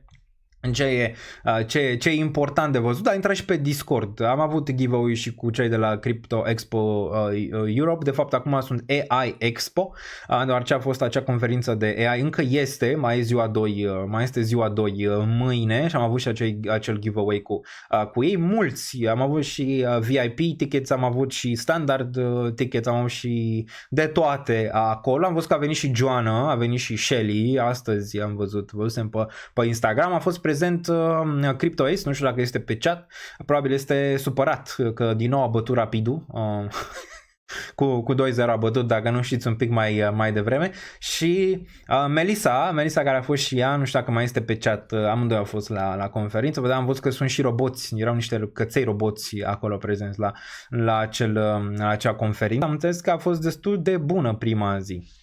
Avem aici 10 Daniel Niță membership de la Necula Bogdan. Domnule Bogdan, mulțumim și tuturor celor care au primit numele lor, dar și eu personal că dai aceste membership-uri pentru cei de pe chat. Uite, Claudiu, știam că are, dar uite, Claudiu a luat și el un membership, știu că a dat la un moment dat vreo 50 și el, dar uite, vezi, îi se întoarce în momentul de față. Partea bună. Like, 3, 2, 1, go, zice aici salutare comunitate, Daniel Tăgârță este și el aici. Cred că e momentul să începem măcar un preview pe analiză, deoarece este ora 9 și 16 minute, e un pic târzior aici, dar ne uităm imediat. Vedem la ce se mai întâmplă aici. Da, și Buzău Gor, bă, incredibil, dar adevărat. Bun. Top. Și eu vreau membru, zice aici Mihai Simion. Bun, hai să ne uităm un pic la Bitcoin și analiza data trecută, care a fost bună, similar ca cea data trecută și data trecută, dar nu mereu am analize care ajung mereu 100% la adevăr, dar hai să ne uităm un pic la ce s-a întâmplat aici cu BTC-ul. Hai să ne uităm pe graficul principal de Bitcoin, dacă îl găsim. Ăsta, bun. Ziceam așa, o mică recapitulare aici pentru Bitcoin. Eram în regiunea asta de aici, dacă mai țineți minte, undeva la 61.000, 61.500 și am zis că cel mai probabil vom retesta low-urile. Aia era prima analiză, am și postat pe Twitter un moment din analiza de data trecută. Am zis că cel mai probabil vom retesta low-urile aici. Am zis 60.000, 59.000 și un pic, rămâne de văzut. Putem să vedem că Bitcoin s-a oprit la 60.019. aproape în cap a testat $60.000. Am zis că cel mai probabil, odată ce atingem regiunea aia pe termen scurt, vom face un bounce undeva spre 63.000 la final de săptămână, vineri spre duminică. Momentan suntem la final de săptămână, vedem că vineri am încercat aici la partea de șomaj, care a venit destul de bine, undeva la 62.520. Am încercat aici, n-am reușit urcarea, odată cu piețele tradiționale. Am făcut și update pe Patreon vineri, am zis că probabil vom vedea pe termen pe weekend o corecție spre zona de 61.800, care a ținut și asta e bine, deoarece 61.800 este un pivot destul de bun aici pentru Bitcoin. Acest green wall, dacă e pe românește zidul verde, a ținut momentan cu chiu cu vai, a testat Bitcoin de mai multe ori 60.000, uite week-urile astea pe care le-am văzut, bam, bam, bam, bam, aici de mai multe ori, dar bam, a ținut, așa cum a ținut. Bun, acum am venit aici astăzi seara, am testat 62.933, targetul de 63.000, cât de cât atins aici aș zice. Acum întrebarea totuși rămâne pentru Bitcoin, poate oare să urce peste nivelul ăsta? În primă fază știm foarte bine că era nivelul de 62.4, care Bitcoin a urcat. Acum, dacă vedem corecție aici, în noaptea asta în regiunea asta și împingem aici, da, foarte bine. Foarte bine. Eu cred că dacă vedem asta, putem vedea octombrie verde și imediat analizăm și închiderea de săptămână, care e o închidere destul de bună. Acum mai avem o necunoscută ce va face Israelul în legătură cu atacul Iranului. Încă este o necunoscută acolo, care ar putea avea un impact pe partea asta geopolitică pentru Bitcoin, cum a avut și aici, în regiunea asta, când a picat din 63, 64, 65 până în regiunea asta de $60.000. E încă o necunoscută, dar de dragul analizei nu o putem pune aici, deoarece este un Black Swan. Dacă vine aia, graficele nu mai au nicio nuanță, adică nu mai poți să zici că au vreo nuanță aici, graficele când vine o chestie de genul ăla. Acesta se numește Black Swan. Dar momentan pare că ești un pic predispus la o corecție, avem s-a închis CME-ul. CME-ul s-a închis la 62.7, ce vă ziceam? Ziceam ceva, unde se va închide CME-ul, probabil vom avea duminică prețul. A închis la 62.700, prețul este la 62.700. Cred că trebuie să așteptăm deschiderea CME, dar și probabil mâine pe la 12.1 vom vedea o reacție aici pentru Bitcoin și imediat analizăm și vom da și o idee. Pare în prima fază un pic pe corecție aici Bitcoin, mai ales pe timeframe-urile mici, cât de cât în regiunea aia, dacă ne uităm și pe 1 hour, scârție un pic 1 hour aici, dar dat încă nu menține 61.8, dăm o șansă ca săptămâna viitoare să ajungem aici. S&P-ul, Nasdaq arată bine, dacă nu avem niciun conflict săptămâna viitoare, probabil vom testa regiunea asta de aici, 63.700, 64.495, poate chiar 65.000. Bun, azi vorbim un pic despre șomaj. La fiecare citire de genul ăsta, șomaj, inflație, FOMC, fac grafice pentru cei de pe Patreon de genul acesta, de multe ori le pun și public, o să fac probabil și postul ăsta public acum după ca să aveți o idee. Rata șomajului și schimbarea prețului Bitcoin în 2024, putem să observăm aici 1, 2, 3, 4 luni de corecție la rând pentru Bitcoin la aflarea șomajului și ultima a fost pe 6, unde am și avut bottom-ul aici. După 4 luni, în sfârșit am avut plus. Hai să vedem cât am avut aici plus. Dacă mergem pe daily, încă nu am făcut update la acel grafic, dar ne putem uita să vedem ce plus a fost aici pe 4. Pe 4, ia să ne uităm, 2 secunde, cred că putem vedea așa, ia stai. Aici am avut plus 2.16 pe daily. 2.16. Așteptarea, dacă ne uităm aici, octombrie 4, aveam 3 zone. Aveam zona primă de 4,2, 4,3 și 4,1 pe șomaj. Șomajul a venit la 4,1. Așteptarea era la 3,5. Vezi? Deci așteptarea a venit mai mult între 4,2 șomajul și 4,1 mai mult decât o așteptare care trebuia să fie măcar undeva peste 63.000 și putem să observăm mai sus. Ok? 4,1 trebuia să fie măcar 63.549, ceea ce n-a atins. Pentru 4,2 era 62.321 care a atins, a fost undeva între cele două. 4,3 desigur ar fost destul de bearish aici, cu un 59.865, poate chiar mai jos aici în zona asta, dar desigur, după cum am explicat aici, non-farm payrolls a avut un impact destul de mare, deoarece a fost la 140.000, iar am văzut 250.000. Eu zic că în scenariul ăsta Bitcoin reacția ar trebui să fie una și mai bună, dar e posibil să o vedem săptămâna viitoare, adică în regiunea asta de așteptare, 63, 64, 65, chiar poate mai sus de atât, ok? Bun, și am zis eu aici, pare personal consider că putem vedea o reacție pozitivă astfel aflarea cifrelor privind șomajul pentru prețul Bitcoin. Cred că vom observa o valoare de 4,2 sau 4,1, având în vedere că datele de la ADP de ieri au fost destul de bune. Dacă situația geopolitică rămâne sub control, am putea vedea Bitcoin între 62.300 și 63.500 de dolari. Asta era teoria înainte, ok? Și pare că s-a adeverit. Totuși trebuie să corelăm analiza cu datele de la non-farm payrolls și o citire de peste 140k. Dați follow și pe Patreon, chiar dacă nu vă abonați, dați follow aici. O să pun acest post în momentul de față pentru toată lumea să poată să-l vadă imediat. Pentru toată lumea care dă follow măcar la pagina de Patreon, aveți link-ul mai jos. Imediat. Punem pentru all members, aici. Bun, o puteți vedea, dacă mergeți pe Patreon, o puteți vedea și citiți și voi ce am zis despre partea de șomaj. O să avem și pe inflația, care dacă tot suntem aici la calendarul economic, ia să ne uităm un pic când e inflația exact săptămâna viitoare. Imediat.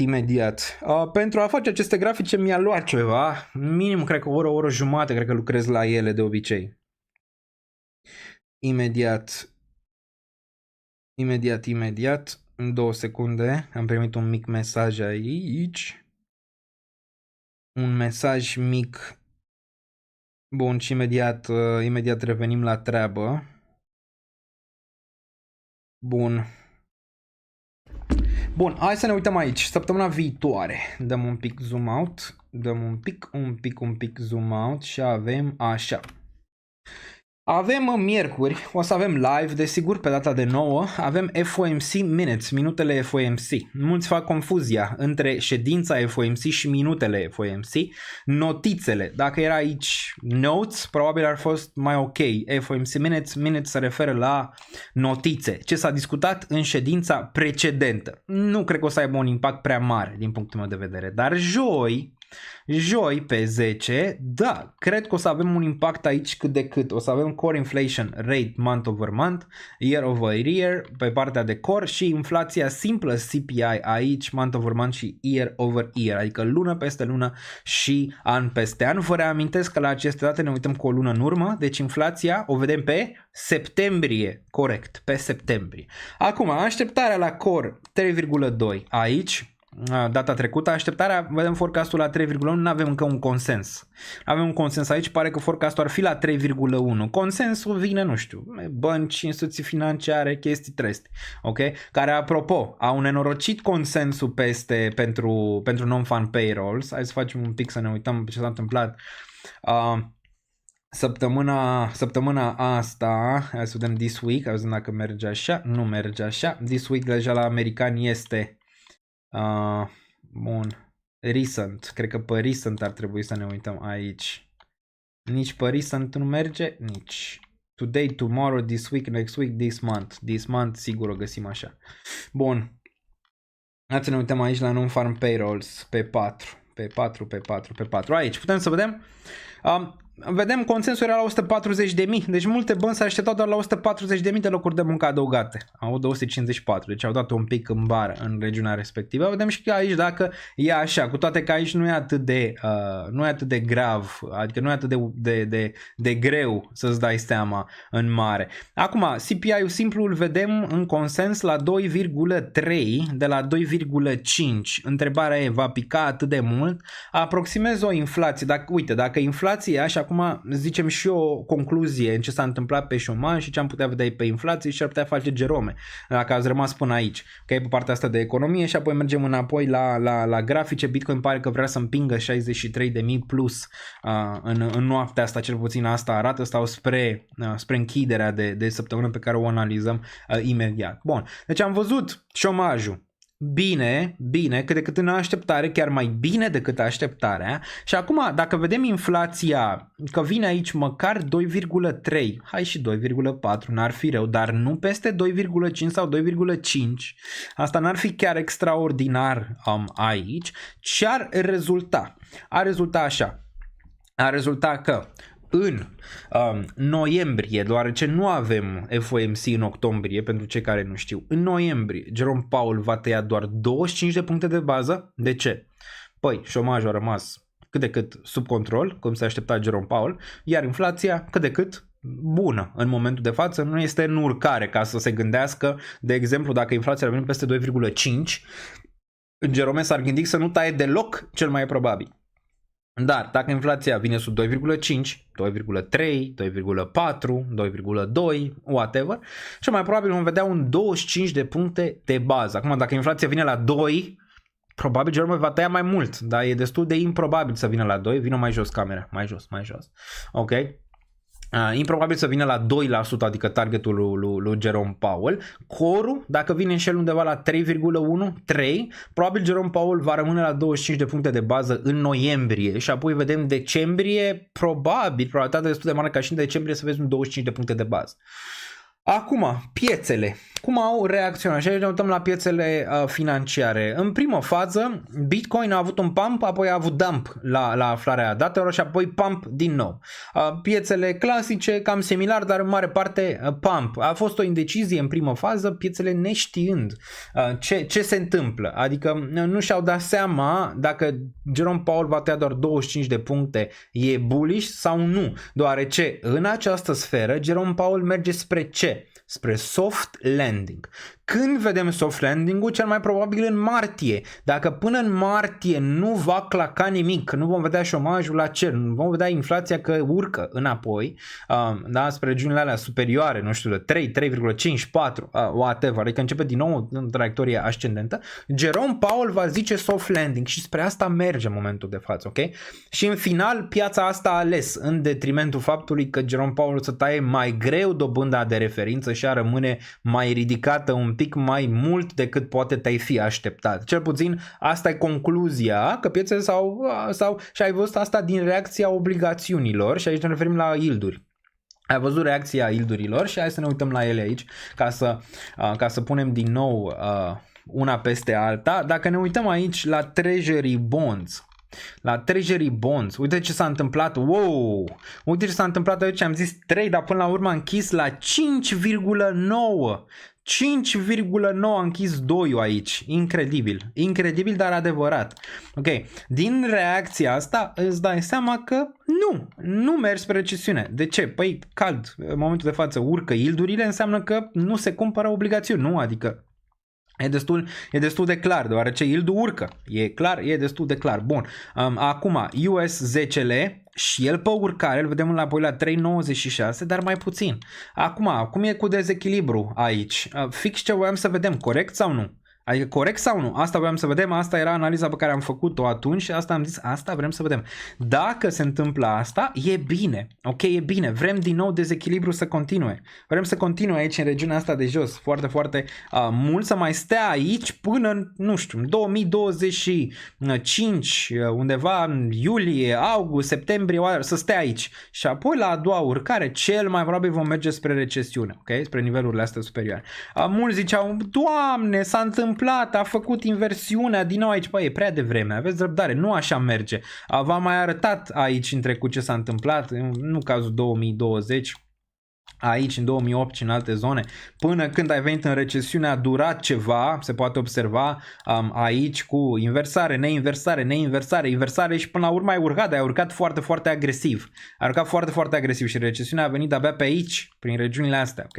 Deci e bine. E bine momentan, recesiunea nu este pe masă în momentul ăsta pentru Statele Unite. Vedem la anul sau vedem ce se întâmplă mai departe. O inversare din nou aici între cele două ar fi destul de pozitivă, aș zice eu. Destul de pozitivă. Bun. Bun. Bun. 2 secunde. Mai departe. Bun, bonds prea agresiv urcă, se pregătește ceva, nu neapărat. Păi e reacția bonds, cum ți-am zis-o mai devreme, reacția bonds e venită pe ce s-a întâmplat pe șomaj. De asta ai văzut reacția respectivă, cu locurile de muncă adăugate, economia duduie, adică asta e reacția, o reacție, eu aș zice, normală pe care a avut-o acolo. Bun, camera încă face figuri. Face figuri peste figuri peste figuri. Este figurantă. Este figurantă. Hai să o lăsăm un pic mai jos totuși. Bam, bam, bam, bam, bam, bam, bam. Of, nu spre stânga. Bun, așa, perfect. Bun. Părerea personală referitor la evoluția prețului ENA în bull market. Eu zic că o să aibă o evoluție destul de bună. În bull market. E gold când vine trece de 75 de USD, probabil spre final de bull market. Pe acolo, pe undeva. E de bine dacă scade. Ce este de bine dacă scade? Obligațiunile sau acea inversare? E de bine dacă inversarea din nou se întâmplă. E de rău dacă inversarea rămâne neinversată, ca să o luăm așa, deoarece asta ar fi normalitatea.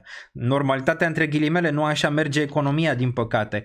Când ai inversiuni de genul ăsta în care iei mai mulți bani pe 2 ani decât pe 10 și vezi inversiunea care ține de aici din 2022 până în 2024 septembrie, dacă ne uităm mai mult de 2 ani, ok, e destul de putred ce se întâmplă, nu? Și apoi problemele economice vin când se termină această inversiune, cum ai văzut-o aici. Numai că ea, să zicem așa, poate să întâmple cum vezi în momentul de față, adică poți să vezi bam, bam, bam, stând în lateral și în jos aici, în nivelul ăsta, încă vreun an și de-abia apoi să ai reacția. Bun. O analiză pe TLT. TLT-ul, da, uite, TLT-ul, cum ziceam, merge în aceeași, încă un indicator la care ne uitam, TLT-ul. Merge spre ce ziceam, adică aici ne-am putea face griji real de o recesiune, când TLT-ul se întoarce spre 84 cu un dublu subsol, similar cum ai avut în trecut TLT-ul, dacă ne uităm aici rapid, unde ar fi 2004, cred că trebuie să mergem pe weekly să vedem. Regiunea asta, da, între 2006 și 2007, vezi? Dublu subsol aici și apoi mai departe. Bun. Am mai cumpărat Alameda ceva RIF să dea dump mai târziu, nu știu, l-am văzut dacă mai cumpărat ceva Alameda sau nu. Bun, mai departe. Ce mai vedem, ce nu mai vedem. Am mai cumpărat Alameda. Teoretic e bine pentru piețe când iei mai puțin pe 10 ani, te face să intri pe risc. Da, dar lași un dezechilibru. Fix despre asta vorbeam. Lași un dezechilibru major. Asta era. Hard să ne scoată din anonimat în acest ciclu. Sperăm, Cristian Vizereanu. De exemplu, ne-am uitat la e-gold. Dacă ne uităm pe CoinMarketCap, e-goldul suferă masiv aici. Apropo de humans, uite-l aici la plus 3,62 pe daily, avem 0,011. E-goldul suferă și e nasol pentru România dacă suferă e-goldul. Dacă ne uităm aici, e-goldul este pe 95. Locul 95, aproape să iasă din top 100, ceea ce n-ar fi bine. Mai are aici Akash, Pendle, care probabil Pendle vine puternic din spate, Tezos, care e vechi, eCash. Atât. Dar sunt multe care vin din spate aici. Nu știu dacă va rezista 25.76. Nu știu sigur dacă va rezista aici. Ce este peste Multiverse X în momentul de față? Nu știu. E ceva care se numește Nervous Network, CKB-ul. Axie Infinity. Neo, care e din 2000 toamna aici. Gala. iOS, care tehnologie moartă. Flare, Starknet, care să zicem poate e nou, dar nu știu dacă și-are loc acolo. Notcoin, Ethena, Beam, care astea cât de cât. Quant. Na, vedem ce se întâmplă cu Wormhole, care nu prea face nimic. Lido, Jasmine, cât de cât acolo. Workcoin-ul, a avut partea lui de urcare, dar nimic fenomenal. Ondo, aici, Polygon, Algorand, Jupiter, Celestia, Mantra, Pith. Are we Floki? Floki e pe 57. Pe 57 Floki. Sei, Bonk, Cosmos aici, îl vedem, VeChain-ul, Injective, Hedera, Optimism, Filecoin, Aave, Dogwif, First Digital USD, ăsta FD-USD de la Binance, Monero, Pol, Caspa, Uniswap, Bitensor, Sui, Dai, Polkadot, Chainlink, Tron, Cardano și toate astea. Bun, ar fi nasol ca ăsta să piardă top 100. Apropo de Hart, sperăm ca Hart să vină în top 200 și cred că are o șansă bună până la final de an să-l vedem în top 200 și ar fi o încercare bună dacă l-am vedea pe aici pentru Hart și apoi top 100. Măcar să avem un proiect în top 100, că e Gold, că e Hart. Ar fi bune amândouă în top 100. Ar fi excelent. Bun, l-a promovat Alcoin Daily pe harta. Cred că am văzut ceva. E bine, dacă ai expunere pe extern, cred că asta ducem lipsă în momentul de față. Expunere pe extern și pe hard și pe Multiverse X, că e foarte, foarte bine. Am văzut că cei de la Human se mișcă foarte, foarte bine și o să fie și la conferința celor de la Nvidia, din câte știu, pe 20 și ceva octombrie. Se mișcă bine pe parteneriate chestii. Ai nevoie de vizibilitate. Top 200, top 100, acolo e treaba. Dacă nu intri acolo, degeaba le faci pe celelalte, că n-ai vizibilitate în sfera asta de cripto deloc. Bun. Ce mai vedem aici? Mai lăsați comentarii. Bun, mai departe. Lumea vrea ceva nou, fresh, nu holder din două cicluri. În popular opinion, inversiunea nu e un straightforward predictor pentru recesiune, mai mult întâmplător. Da, nimic nu este 100%, dar a avut cât de cât rezultate bune. Și Sam Rulu a avut rezultate bune, dar am văzut că cea care a făcut, cred că e o femeie, care a făcut Sam Rulu, a zis că posibil să nu mai fie de data asta, pentru că 2020 a dat peste cap multe calcule în ceea ce privește Sam Rulu. Nu poți să te iei după fiecare chestie. Apropo, vă dau un preview. Melissa o să pregătească ceva despre recesiune, probabil săptămâna viitoare, și apoi Ioan o să mai pregătească ceva despre alegerile din SUA, ca să avem preview-uri înainte de ce s-ar putea întâmpla. Bun, te așteptăm mai des despre direcția BTC pe X. Încerc din ce în ce mai mult să postez și acolo și analiză și alte chestii, dar încerc când am, să zicem, ceva bazat pe mai multe date și mai multe analize și ceva mai spre real. Bun, mai departe, salut, ne spui ceva despre One Inch Network, mulțumesc, poate facem și One Inch, analize pe Scasfa. Bun, hai să facem un overview la toată piața. Am zis calendarul economic la ce urmărim săptămâna viitoare. Avem aici inflația, că inflația o urmărim joi, vedem ce se întâmplă. Din punctul meu de vedere va rămâne ok inflația aici și corul și probabil inflația normală. Nu cred că vom avea surprize înainte de alegeri, în ceea ce privește nici șomajul, nici inflația, nici nimic. Cred că vor rămâne destul de stabile și asta ar trebui să aibă un impact bun pentru piețe, ok? Un impact bun pentru piețele financiare. Acum, hai să facem un overview, mergem pe Bubbles. Imediat mergem pe Bubbles. Bun, Bubbles. Și mergem top 100 pe Bubbles. Top 100, ce avem aici în top 100? Avem ULD crește undeva la 1.94, hai cu el mai sus, că aș vrea să vând să mut în altceva, n-am făcut încă mutarea. A egalat FCSB-ul, ei, băieți, echipă mare, face cu... Ați văzut? Apropo de FCSB, avem nevoie de niște călugări. Deci avem nevoie de niște călugări neapărat pentru cripto, asta zic. La următorul live o să mă vedeți aici cu 3, 4, 5 călugări. Bă, cred că aducem altcoin season, nu știu ce să zic. Camera deja o ia cum merge, cum vrea ea. Dar cred că dacă ajungem și călugări e game over pentru altcoin season. Ați văzut? A bătut FGSB pe PAOC cu 5 călugări în trio. N-avea cum. Cu Gigi care s-a dus la muntele Atos, Patos, Matos. Rupere. Nu contează că au avut aia 15.000 de ocazii, au dat 15 băști. Tot așa, dar s-a făcut. Că ne trebuie și nouă 5 călugări minim. Deci 5 călugări minim și aia e. Bun. Mergem mai departe. Facem aici overview pe piață. Avem ULD 1,1 pe urcare. Ziceam de el. Dacă urcă mai sus, dacă urcă fără mai sus, probabil o să vând ceva. Dacă se duce înapoi în 3, cred că o să-l execut pe break-even. TIA 6,1 scoate colții, dar până când nu iese peste 6,2 nu putem să avem niciun fel de entuziasm.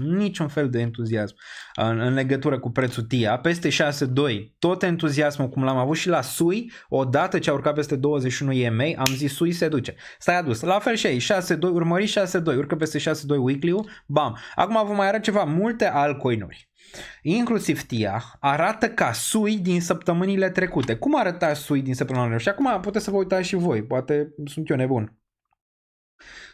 Imediat. Bun, SUI aici, da? SUI, care e undeva la 1.82 în momentul de față, stă excelent. Dar ce ziceam, multe arată cum era SUI pe aici prin zona asta, ok? În care ți-a urcat peste 21 EMA.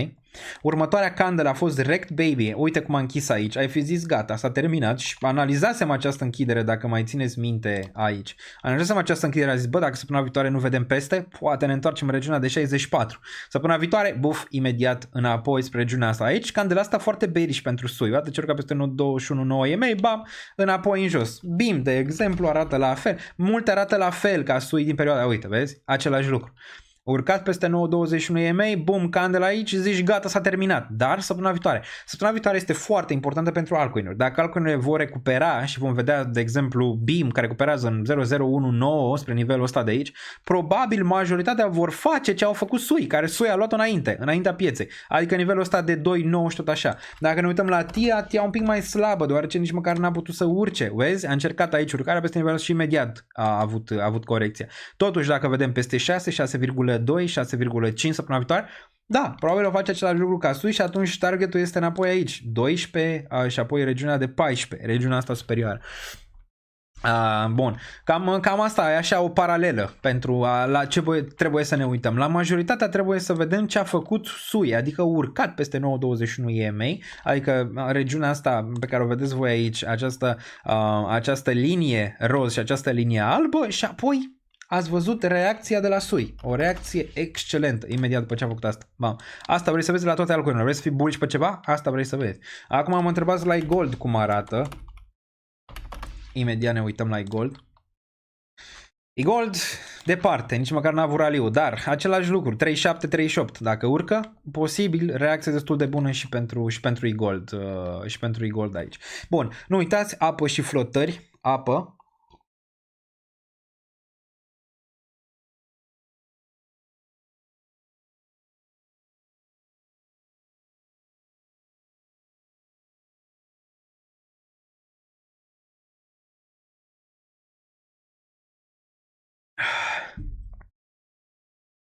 Bun. Bun, deci apă și flotări. Bun, mai departe. Mai departe. Deci cam asta. iGold trebuie să urce peste regiunea asta. Dacă ne întoarcem rapid pe Bubbles, ce mai vedem aici? Deci Celestia 6.2. Urcat peste regiunea. Bun. Fetch. Dacă ne uităm un pic la Fetch aici, ce ai vrea să vezi? Ce ai vrea să vezi pe Fetch? Același lucru și pare că l-ai văzut aici pe Fetch, plus că găsești suport acum. Aici ai făcut ceva similar cu ce a făcut SUI, ai urcat peste 9.21 și acum găsești suport. Bine, atâta timp cât menține Fetch 1.4, extraordinar în continuare aici acest grafic. Închidere sub regiunea asta ne-am dus, dar momentan luptă, ceea ce dă speranțe. Bun, PopCat nu se lasă meme coinurile nici de data asta. Asta se arată încă nebunia din piețele de criptomonede care încă continuă momentan bine rău, așa cum e. PopCat care nu face absolut nimic, WIF care nu are decât o căciuliță, nu face absolut nimic, Bonk, Pepe, care nu face absolut nimic decât este un Pepe aici. Astea îți că la un moment dat vor fi rase de pe fața pământului.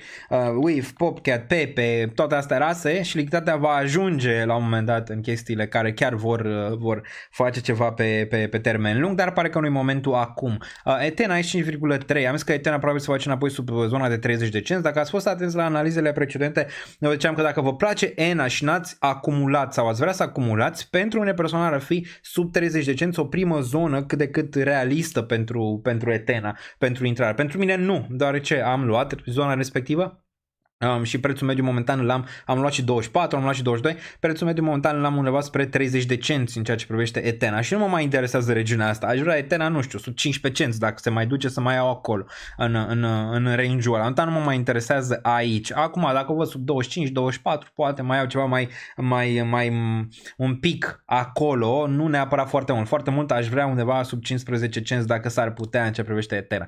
Performanța Ethena cred că va fi foarte aproape de bull market. Dacă vine bull market-ul, Ethena va foarte, foarte bine, deoarece va avea profitabilitate tot și e ceva care Web2 înțelege în ceea ce privește use case-ul sau business case-ul pentru Ethena, care din nou a performat bine doar într-un scenariu de bull market. În scenariu de ne-bull market nu o să aibă o performanță prea bună, dar dacă chiar vine bull-ul, Ethena poate să fie moneda ta de 10x, nu știu, 15x, 20x, whatever, aia ar putea fi, ok? Una dintre candidatele la avea acel lucru. Și SUI-ul, dar SUI-ul când era pe la 70-80 de cenți, ca să zic că se duce 5, 6, 7, 8 pentru SUI. Cu cât urcă, mai greu să mai ai gain-uri relevante în ceea ce privește SUI. Bun, ENA, bine, sunt că posibil pe TENA pe termen median lung, zice median lung, nu neapărat, dar median, da, când vine bulul probabil. Teta aici încă stă bine, 1.34, cred că nici Teta nu și-a spus ultimul cuvânt, de asta încă n-am vândut și n-am trecut în altceva. E foarte important în portofoliul pe care l-am updatat pe Patreon, mi-am făcut și ce a performat, ce n-a performat. E foarte interesant și pentru voi să aveți grafice de genul ăla în care să vedeți performanța monedelor în ultimele luni, în ultima lună, pentru a putea vedea, bă, o ținem pe asta, nu o ținem, o schimbăm în altceva, nu o schimbăm. E foarte important să ai ceva de genul ăla. Bun, mai departe. E-Gold-ul 4,3 slăbuț, 25,98, nimic pentru E-Gold până când urcă peste 32. Urcați E-Gold-ul peste 32 și o să vedeți magie. E-Gold-ul sub 32 n-are niciun fel de zvâc, n-are niciun fel de nimic. În octombrie știu că vine acea conferință din München, nu cred că o să ajung, nu cred. Oricum am călătorit suficient anul ăsta, o să mai fiu probabil prin România. Anul ăsta, dar nu știu dacă mai ajung la ceva conferințe, probabil la anul viitor o să avem și întrunirea comunitate anuală pe care probabil va fi din nou la Vintage la începutul anului. Bun, Ordi aici 9,4, avem aici pe urcare, stă binișor, Nier 3,9, Flock, i-am zis că nu se lasă. OM aici Tao, care stă excelent, da, Tao probabil va fi acolo cu Fetch la bătaie pe locul 10, pe top 10 cel mai probabil pentru Tao și Fetch, poate chiar ambele, rămâne de văzut, dar cred că ăsta 1000 plus se va tranzacționa la un moment dat. Arweave aici, 19.35, ăsta a performat înaintea pieței, acum dă un pic înapoi, la fel și Injective, a văzut că Injective a performat înaintea pieței, acum dă înapoi, cât de cât, dar totul se menține la un nivel foarte, foarte bun. Ondo aici 0.73, sub 50 de cenți m-ar interesa, aici mi se pare încă prea sus, Pith, vedem la 1.7, Aptos-ul ați văzut că a scos capul, APT-ul a scos capul, aici și a scos capul bine, 8.72, închidere de weekly foarte bună aici pentru Aptos, toți ochii pe Aptos, cei care aveți, nu mă interesează neapărat Aptos, dar are market maker, are, știu chestii despre Aptos bune, chestii bune, acolo cu SUI are market maker destul de bun și Aptos era primul care a fost denumit următorul Solana pentru cei care nu știu, dar bine, n-ai mai fost peste 21 EMA cu suport din aprilie 2024 și asta trebuie să vă spună ceva. De la începutul anului, vezi, ai urcat aici 2023 la final, ai fost la începutul anului peste, ai avut raliul ăsta pentru Aptos undeva în 19 și acum din nou ai urcat aici similar ca în acest caz din octombrie 2023. Acum un an mai târziu îți face aceeași mutare aproape aici Aptos similar cu regiunea asta de aici dintre 9 octombrie și regiunea de 30 octombrie. Foarte similar și de data asta. Suport aici foarte, foarte bine, ai putea avea target 12.75 aici pentru APT. Bine, arată bine Aptos. Îmi place. Bun, mai departe, mai avem ceva în top 100 la care ne-am putea uita. Fetch-ul ne-am uitat un pic, am tras un pic cu ochiul, WIF, ENA, Maker, IMX-ul, toate astea. Ne uităm și la ZK Sync și la alea care și alea pe lângă ENA ar putea să fie în sfera aia speculativă de un 10x, ok, pe care poate mulți dintre voi l-ați vrea pe o sferă speculativă cu un risc mai ridicat, că altfel nu se poate să ai gain-urile respective. Ar putea fi și ZK, dar și altele ar putea fi, nu știu, poate BIM, dar BIM deja un pic mai sus ca să te gândești la un 10x plus în ceea ce privește prețul BIM, dar un 5x plus ai putea pentru BIM. SEI aici poate, dar SUI cred că o să ia mare parte din ce o să vedem pe SUI, pe urcările pe SUI. Bun, Link aici încă ăsta e stabil, $11, cred că va veni vremea și pentru Link, când piața se va liniști și nu mai vedem Pepe, WIF, Bonk și toate astea că performează Popcat. Când piața se va mai maturiza, probabil Chainlink va avea o capitalizare enormă aici, vede 7 miliarde, probabil va avea peste 100 la un moment dat. În Chainlink, cred în tokenizare, cred că Chainlink o să aibă o reacție bună. Bun. Am primit un super chat pe X-Portal. Trăiește X-Portal. Doamne, n-am mai primit un super chat pe X-Portal de wow. Wow. Cred că este un super chat. Imediat mă uit. Bun, da, de la Viezure. Heart is the new shit. Sunt plus pe Shield Heart în seara asta. O să fac super chat-uri pe X-Portal de acum încolo. În felul ăsta sunt sigur că ajunge toată suma la tine. Corect. Sunt cei și Marcea. Mersi Viezure. Da, Heart-ul să ține bine ca proiect. Acum vrem să-l vedem și vizibil. vizibil în top 200, vizibil în top 100 și atunci o să aibă o altă traiectorie, deoarece piața îl va ridica după. Dar zic că are o șansă foarte, foarte bună spre final de an și nu am vândut hard, deoarece cred că încă nu și-a spus ultimul cuvânt. Bun, mai departe, hai să vedem și top 200. Top 200. Avem Neiro Giga. Adică înțelegi, Neiro Giga, Miu, meme. Aici meme măcar mai mișcă ceva. În turbo, adică meme coin-urile încă la putere aici, încă la putere. Arkham, care ăsta probabil și el va fi destul de bine în viitor. Aici Arkham probabil o să treacă în top 100, dacă ziceam monede care probabil vor încerca să detroneze Gold. Arkham va fi una dintre aceste monede cel mai probabil la un moment dat, plus aceste meme coin-uri care vin puternic din spate, nu le mai oprește nimeni aici. Dimension ar putea avea o șansă la un moment dat, și altele ar mai putea, multe 0 ar putea avea o șansă să atingă top 100 destul de ușor.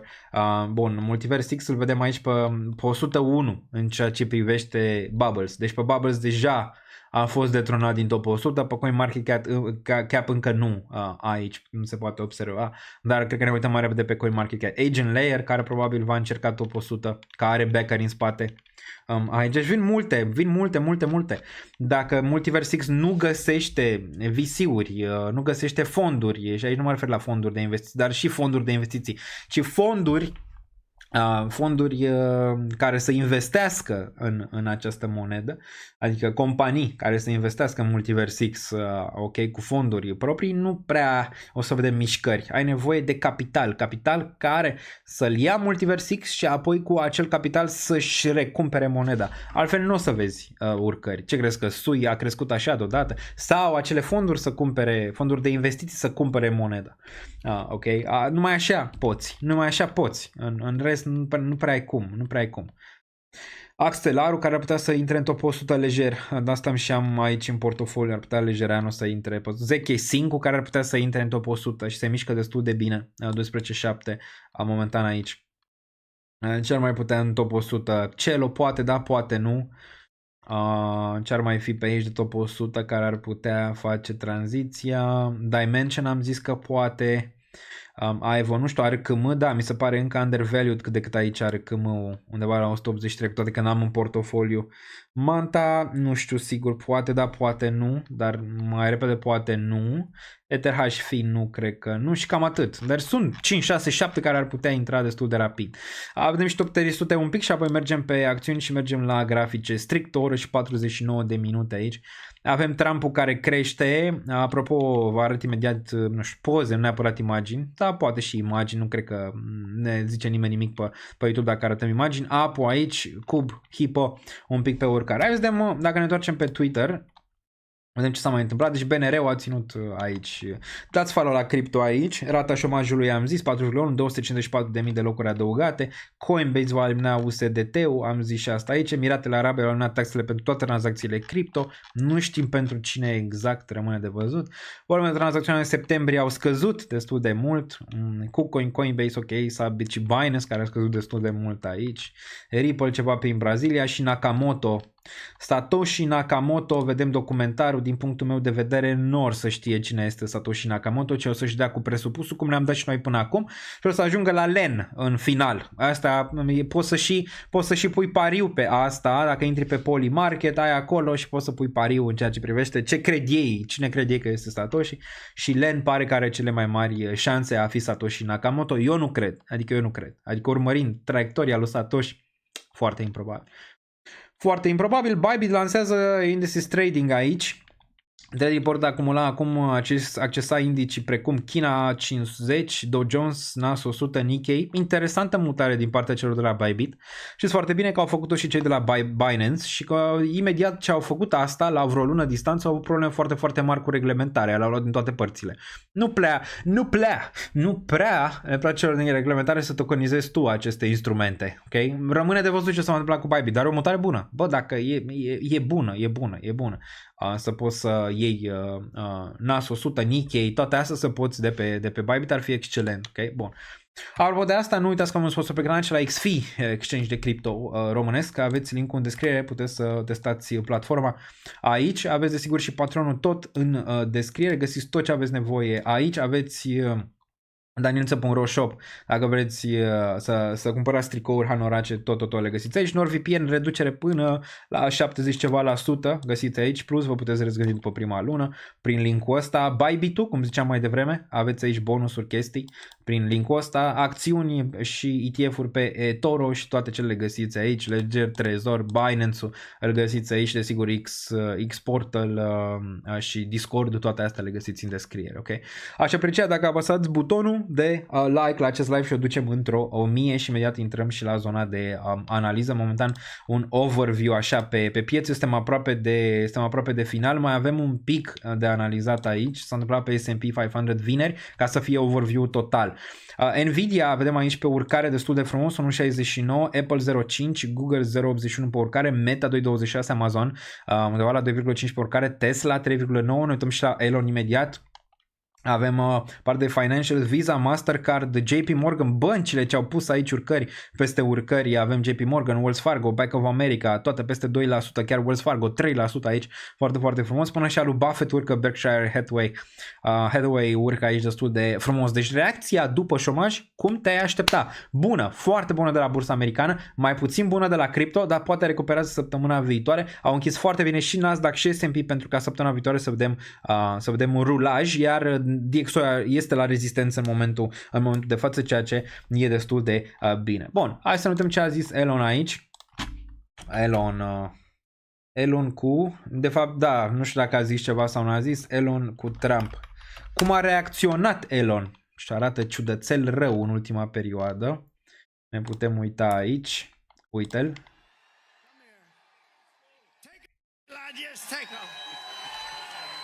American astronauts into space. Come here.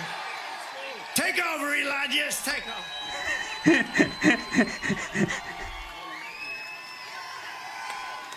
Hi, everyone. Dark Maga.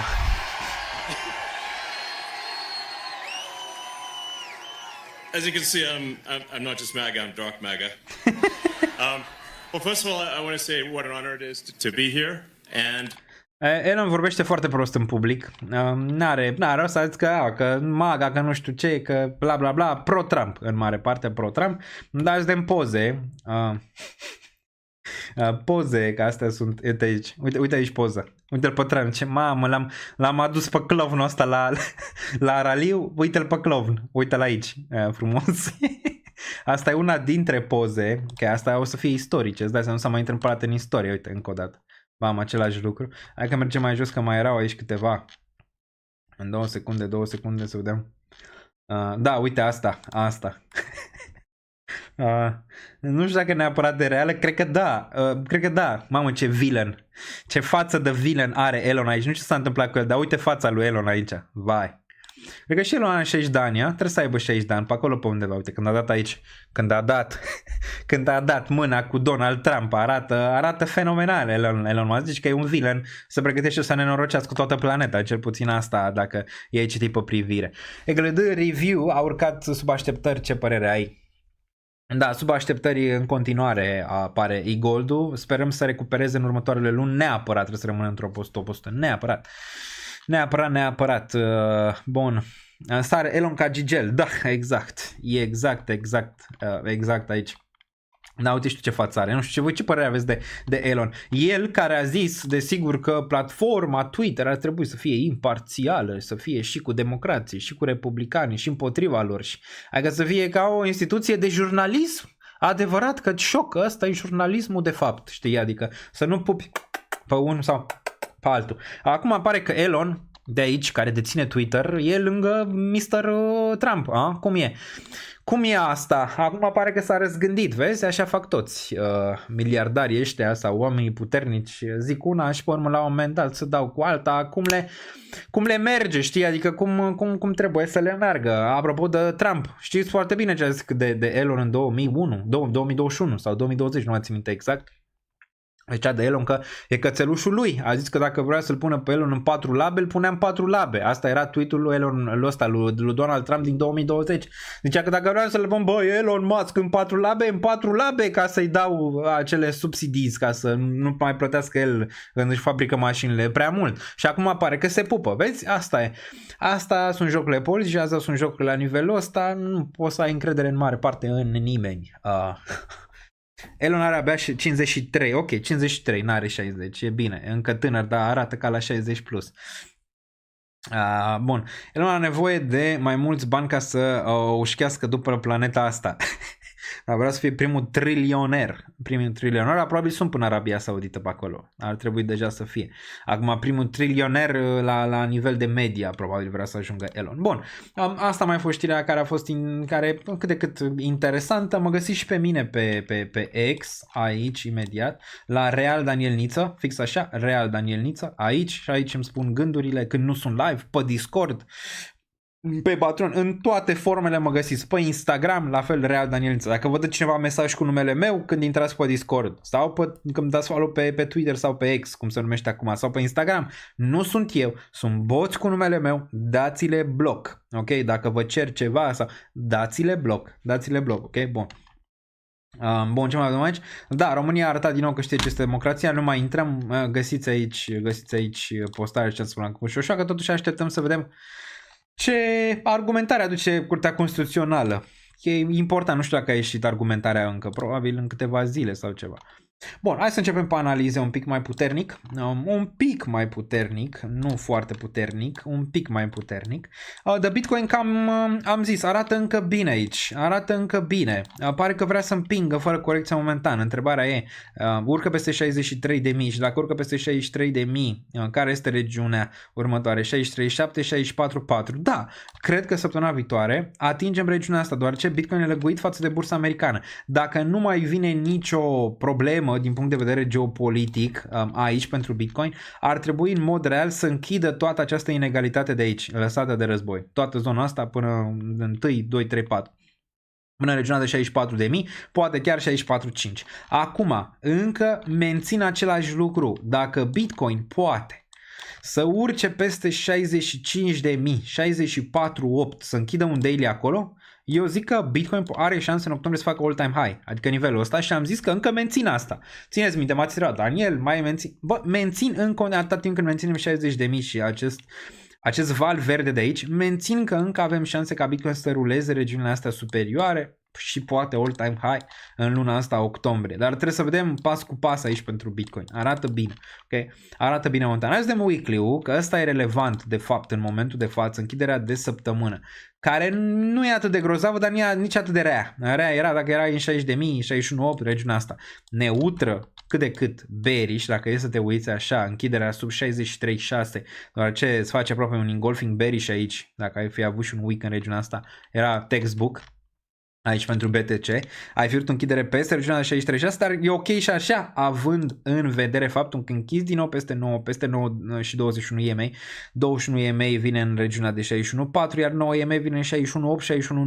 E bine, adică orice închidere peste asta, neutră cât de cât bearish, dar neutră în mare și ar putea deschide poarta la săptămâna viitoare să vedem din nou 64-65.000 pentru BTC și spre asta înclin, ca să fie clar pentru toată lumea. Daniel Niță zice că scade sau crește. Nu, niciodată n-am făcut asta. Ok, și dacă am făcut, poate din greșeală sau ceva. Dar în mare parte bullish pentru săptămâna viitoare, după cum arată Bitcoin aici poziționat. Întrebarea e dacă pe time frame-urile mici mai găsește o corecție. Rămâne de văzut. Poate da, poate nu. Hai să analizăm un pic mai în detaliu time frame-urile mici. Da, time frame-urile mici, 1 hour un pic la rezistență. Ai putea mâine la deschiderea bursei să găsești ceva, poate rejectări, dar știm foarte bine că lunea, în general, este o zi bullish, deci nu mă aștept, cred că, la altceva de data asta. Săptămâna trecută, da, țineți minte că m-am așteptat la ceva corecții, deoarece era finalul de lună. Dar acum, dacă te uiți pe 4 ore, mai are ceva asta RSI aici de mers, iar putem să vedem destul de bine că stocasticul și MACD-ul stă bine aici, MACD-ul foarte bine, iar stocasticul decât un pic sus, elevat. Bine, dacă ne uităm pe 4 ore, ai testat 200 moving average din nou, a rezistat și acum pare că încerci un breakout. Pare că ulterior vei testa 63.8, 64.003, poate chiar regiunea de 64.006. Bullish aici pentru Bitcoin, ok? Sunt bullish. 200 moving average îți vine la 63.6, cred că vedem măcar 63.6, dar poate chiar mai mult săptămâna viitoare. Sunt bullish, asta ca să fie clar pentru toată lumea. Weekly-ul aici putea să fie și mai bine, da, e ok atâta timp când menține nivelul ăsta. Să ne uităm la RSI pe weekly. RSI-ul pe weekly este fascinant din perspectiva faptului că ai picat sub SMA 14 linia galbenă aici în aprilie. Deci aici în aprilie când s-a terminat trendul bullish și ai știu că s-a terminat trendul bullish, ok? Ai stat sub nivelul ăsta până aici în septembrie 16, ai urcat peste și acum ai posibilitatea să-l găsești suport după multe luni de zile. În sfârșit, ca apoi să vedem asta de la RSI. E la un nivel critic, dar e la o zonă cât de cât bună. Dacă vezi asta de la RSI, ne pregătim din nou spre regiunile superioare. Ce am mai zis? Da, trebuie să cumulăm UST.DU. Nu putem vorbi de all-time high până când nu vedem UST.DU sub 5,2. Sub 5,2. Oare va fi săptămâna viitoare săptămâna în care vom vedea 5,2 că pică? Arată bine aici pentru tauri, pentru Bitcoin, pentru tauri, deoarece asta era analiza, mers în regiunea asta și apoi săptămâna viitoare mergând spre regiunea de 5,2 și atunci n-are pregând all-time high. Dacă vedem USDT-ul, repet, sub regiunea de 5,2, din punctul meu de vedere, șanse mari de all-time high. Apoi următorul target este 4,7 și apoi 4,3, poate chiar când urcă Bitcoin spre all-time high, să vedem și altcoin-urile care să țină pasul de data asta și imediat facem tranziția un pic și spre zona asta de dominanță după ce mai beam niște apă, dar nu prea mai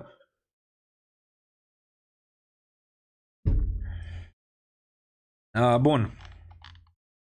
Deci arată bine și dominanța aici pe daily. Hai să vedem weekly-ul cum arată. Weekly-ul bine, e binișor. Ai vrut desigur închidere sub 5,3, 5,2, dar nu s-a întâmplat de data asta, dar bine, înseamnă că aici ai încercat peste nivelul de 5,92 aproape 6 și ai avut rejectare imediat. Binișor, dar vrei să vezi săptămâna viitoare. Săptămâna viitoare, fie că voi încredeți sau nu, mi se pare importantă și pentru altcoin-uri și vom face tranziția imediat la ele, deoarece dacă săptămâna viitoare vedem o candelă verde pe weekly, este semnal destul de clar, similar cum ai avut la SUI în cazurile precedente. Acum vedem o candelă de măcar un plus 5, 6, 7% pentru multe dintre ele pe săptămâna viitoare, e un semnal destul de clar că vom repeta scenariul SUI și multe dintre ele vor merge după scenariul SUI, adică aceeași manevră, aceeași traiectorie în zona superioară, iar pentru Bitcoin ne va arăta dacă ce am văzut la 60.000 a fost un fake-out, a fost o încercare, o testare a regiunii respective, să vadă dacă există suficienți buyeri în regiunea aia, să dea un pic speranță urșilor pentru ca ulterior să fie o capcană pentru ei și să mergem 65-70 octombrie în sus în continuare, măcar până în 25, deoarece pe urmă intrăm în sfera de alegeri și volatilitatea o să rupă. O să rupă între 25 și 5-10 noiembrie, ne așteptăm de volatilitate un pic mai avansată. Saga facem o dată super chat-urile imediat, aveți răbdare, ne-am terminat cu analizele, știu că poate greu 2 ore, dar mulți dintre voi posibil să vă uitați și în reluare, facem același lucru, suntem la minutul, de fapt ora 2:04:52. Dacă ați ajuns până aici și ați văzut momentul ăsta, lăsați un comentariu să-mi spuneți că l-ați văzut și ați ajuns până la momentul ăsta și îi salut pe faza asta pe toți cei care se uită în reluare la acest live, că poate mulți nu au timp, să zicem, să stea pe toată durata a live-ului, să mai întorc, mai se uită la anumite momente din trecut sau poate reia tot live. Bun, și vă respect pe fiecare în parte de pe chat, cred că am crescut împreună în ultimii măcar 4 ani, 3-4 ani și eu, dar și voi pe aceste live-uri și în continuare încă putem învăța unul de la altul în ceea ce privește piețele financiare, dar și alte lucruri care țin de societate, politică, economie și alte lucruri, ok? Și vă respect pe fiecare în parte. În ceea ce privește investițiile și cripto în general, cred că ce e mai bun încă este în fața noastră și lucrurile negative, rău de tot, cred că sunt în spate momentan. Nu a fost ușor, dar cred că o să ajungem și la zona aia de Champions League mai devreme sau mai târziu. Am mai explicat, cu cât ții cripto mai jos, cu cât ții Bitcoin mai jos, e ca o minge pe care o pui sub apă și cu cât o ții mai mult, cu atât reacția o să fie și mai mare. Și ne uităm și la ETF-uri imediat să vedem ce se întâmplă. Bun, aici până la final Andrei Pintilii Maclav, te urmăresc de 3 ani, from the beginning zice Dorian Cristian, Maclav Dorian, analize pe Avail facem poate un pic mai târziu. Bun, ne întoarcem, UST.DU, deci un scenariu sau un indicator masiv că urmează un potențial all-time high este dacă pierde regiunea asta de 5,2 la nivel de daily, de weekly, rămâne de deci dacă pierde regiunea asta destul de clar. E un semnal pentru piață destul de mare că probabil unii investitori nu mai parchează în USDT și intră în piață agresiv, doar ce poate știu ceva, poate nu știu ceva, rămâne de văzut, dar din nou ăla va fi un semnal. Pentru altcoinuri semnalul va fi și ăsta, clar, dar și Bitcoin mergând spre all-time high. Un semnal mare pentru altcoin-uri Bitcoin mergând spre all-time high, mai mare decât credeți, ok? Îl așteaptă. Mulți zic, mamă, nu e bine că Bitcoin merge all-time high, dominanța se duce la cer. Da, dar e un semnal acolo. Înseamnă că e sustenabil, că aici n-ai avut sustenabilitate. De asta altcoin n-au performat și doar unele și doar puțin. N-ai avut sustenabilitate aici, Bitcoin prea volatil, dar după ce Bitcoin stă în lateral 6-7 luni de zile și îți face all-time high și susține nivelul ăsta și apoi mergem în regiunile superioare cu dobânzile în scădere, cu alegerile pe masă și toate astea, e un semnal destul de puternic că e timpul să avem risc în piețe. Și atunci suntem risk on și o să ajungă acel risk on și la zona de altcoin-uri foarte agresiv și o să avem și acel altcoin season, poate mult dorit, care el vine rar, știi cum e, vine rar, dar când vine, de obicei durează o lună, două, în care gain-urile se fac exponențial de mult și apoi se stinge de cele mai multe ori treaba. Deci dacă o lună, două nu ești investit în momentul de altcoin season, ai pierdut toată mutarea de cele mai multe ori. Bun. Head and Shoulders pe dominanța USDT. Da. L-am văzut și eu aici, l-am văzut. E inversat, nu? Sau? Nu, e simplu, ok, e simplu. Pare un head and shoulder, eu nu pun mare preț, mai ales pe ceva ca dominanța USDT, nu pun mare preț pe așa ceva, dar da, poți să zici. Right shoulder, left shoulder, the head, we going to zero. Bun. Deci cred că și Bitcoin ar trebui să aibă un fel de head and shoulders dacă ăsta arată așa, nu? Inversat pentru BTC, nu știu, nu l-am văzut prea mult. Nu chiar. Poate time frame-urile mici să zici, dar nici time frame-urile mici. Nu, Bitcoin bine. Întrebarea e dacă mai vedem o corecție. E posibil, n-aș băga mâna în foc totuși. O corecție înainte, gen o corecție în 62.000 sau mâine la descriere 61.7 până când testăm regiunile astea superioare de aici. Okay. Cam asta pentru BTC. Ne uităm și la dominanță imediat. La dominanță ne uităm imediat dacă o găsim. BTC.D. Da, dominanța 58%, încă tatonează regiunea asta în nimeni nimic. Vreau să văd weekly-ul cum arată. Weekly-ul fenomenal, cea mai bună închidere pentru dominanță de aici, nu presupun, din 2021 martie. Deci dominanța e la nivelul pe care n-am mai văzut de aici, din zonele astea. Masiv. Ăsta încă rămâne un rising wedge. La un moment dat probabil vom vedea o corecție masivă care va fi la fel de rapidă cum ai văzut-o pe asta sau la fel de rapidă cum ai văzut-o pe asta sau ceva similar cu aici, adică rapid, sau ceva similar cu aici, în regiunea asta, rapid. Când vei vedea crash-ul pe dominanță, nu va fi cel mai probabil de genul ăsta. Adică cum am urcat pe scări, știm foarte bine, urcăm pe scări și în jos luăm liftul. Probabil la fel va fi și de data asta. Ai nevoie de anumiți factori. Dobânzile, da, bune. Soft landing-ul bun. Faptul că Bitcoin face all-time high bun. Dominanța pică. Toate astea duc spre sfera asta. Duc spre, la un moment dat, un picaj masiv în ceea ce privește dominanța. Și apoi o să fie nebunie. Vedem ce nebunie va fi de data asta și cum se va poziționa nebunia. Bun. Și eu te salut, Vlad. Much love. Deci are cup and handle. N-am aici o ceașcă ca să o ținem așa. Nu știu, astea nu sunt cu cup and handle, cu head and shoulders ne spălăm pe cap. Mai au câteodată relevanță, dar nu sunt neapărat pattern-uri super relevante. Triunghiurile ascendente sunt cele mai relevante pe cripto, alea relevante. Bun. Hai la ETH. ETH care e moartă și asta a mers la virgulă. Țineți minte analiza de săptămâna trecută de miercuri, în care ziceam 2300, cred că 7 era, nu? Mă corectați voi, a fost 2307, cred că 2307 era targetul. L-a atins la virgulă, teoria era că probabil testează 2307 și face bounce din regiunea asta de aici. Arată bine și ETH, deoarece pare, din nou, ce vedem aici? Minim în urcare, în regiunea asta de aici. Ăla era scenariu relevant aici pentru ETH. Ai pierdut un pic regiunea asta, vrei să spargă acum un 2472-2500. Pare că va merge în 2500 mai devreme sau mai târziu aici ETH-ul. Cu ce regiune o să se lupte? Probabil cu range-ul ăsta de 2551.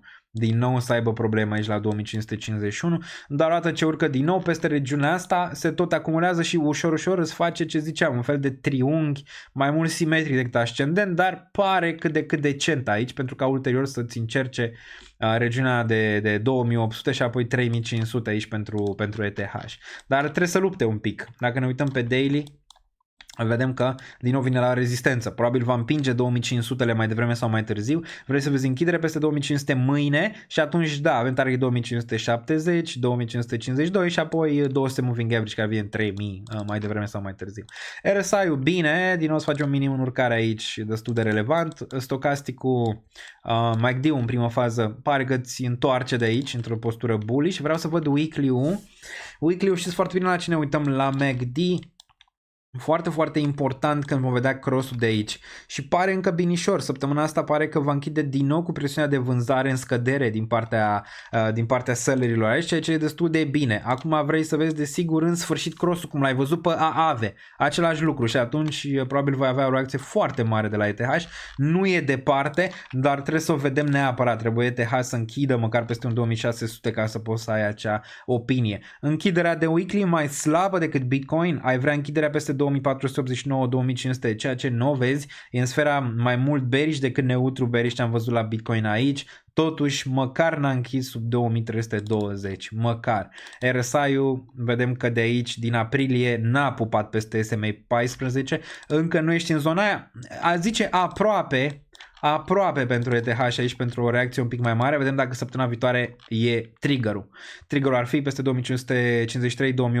peste nivelul ăsta și desigur mai lai pe ăsta major de aici 2800 și un pic unde ai week-urile astea din trecut, ok? Ce se întâmplă asta, care liberă 3500 și apoi vedem ce se întâmplă pe ETH. Bun, ETH, BTC și ne uităm și la ETF-uri să vedem ce au mai adăugat, ce n-au mai adăugat. Ethereum, Bitcoin aici luptă, încearcă, la fel ca și spotul, să facă un minim urcare în regiunea asta sau range-ul ăsta de aici. Luptă, închidere destul de slabă totuși, din nou printre cele mai slabe închidere, dar n-ai mai avut dacă închide sub 39094. Din nou închidere foarte slabă, n-ai mai văzut asta de aici din 2021, din nou se pupă cu 2021 și am analizat mai devreme, dar rămâne același lucru aici și vă ziceam că da, probabil vom face retest în regiunea de jos și pare că da, este.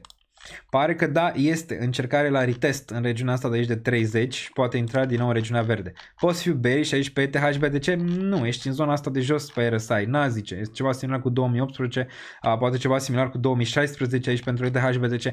N-am să fiu bearish de aici, dacă eram în zonele superioare, pe aici, pe undeva, poate. Dar aici nu. Acum da, bottom-ul e în range-ul ăsta. Vedem unde. Range-ul fiind între 4, 2 și 3 în regiunea asta de aici. Vedem dacă mai vine o corecție. Din ce în ce mai improbabil cu cât trece timpul. Cu cât trece timpul mai mult și ETH stă stabil aici, probabil reacția va veni mai devreme sau mai târziu. Bullish peste 0.43. Peste 0.43.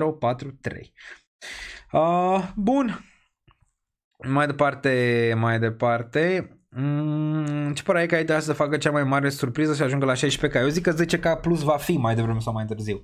Când rămâne de văzut. Încă am încredere în ETH. Se mișcă încă ca un melc, dar am încredere în ETH. Bun. Asta nu înseamnă că îmi pun tot în ETH. În niciun caz. Am primit 5 USDC de la Viezure. Ne uităm imediat. Și 005 de la Wally. Ne uităm în timp ce crește Pepe. Pepele crește. FCSB-ul nu bate.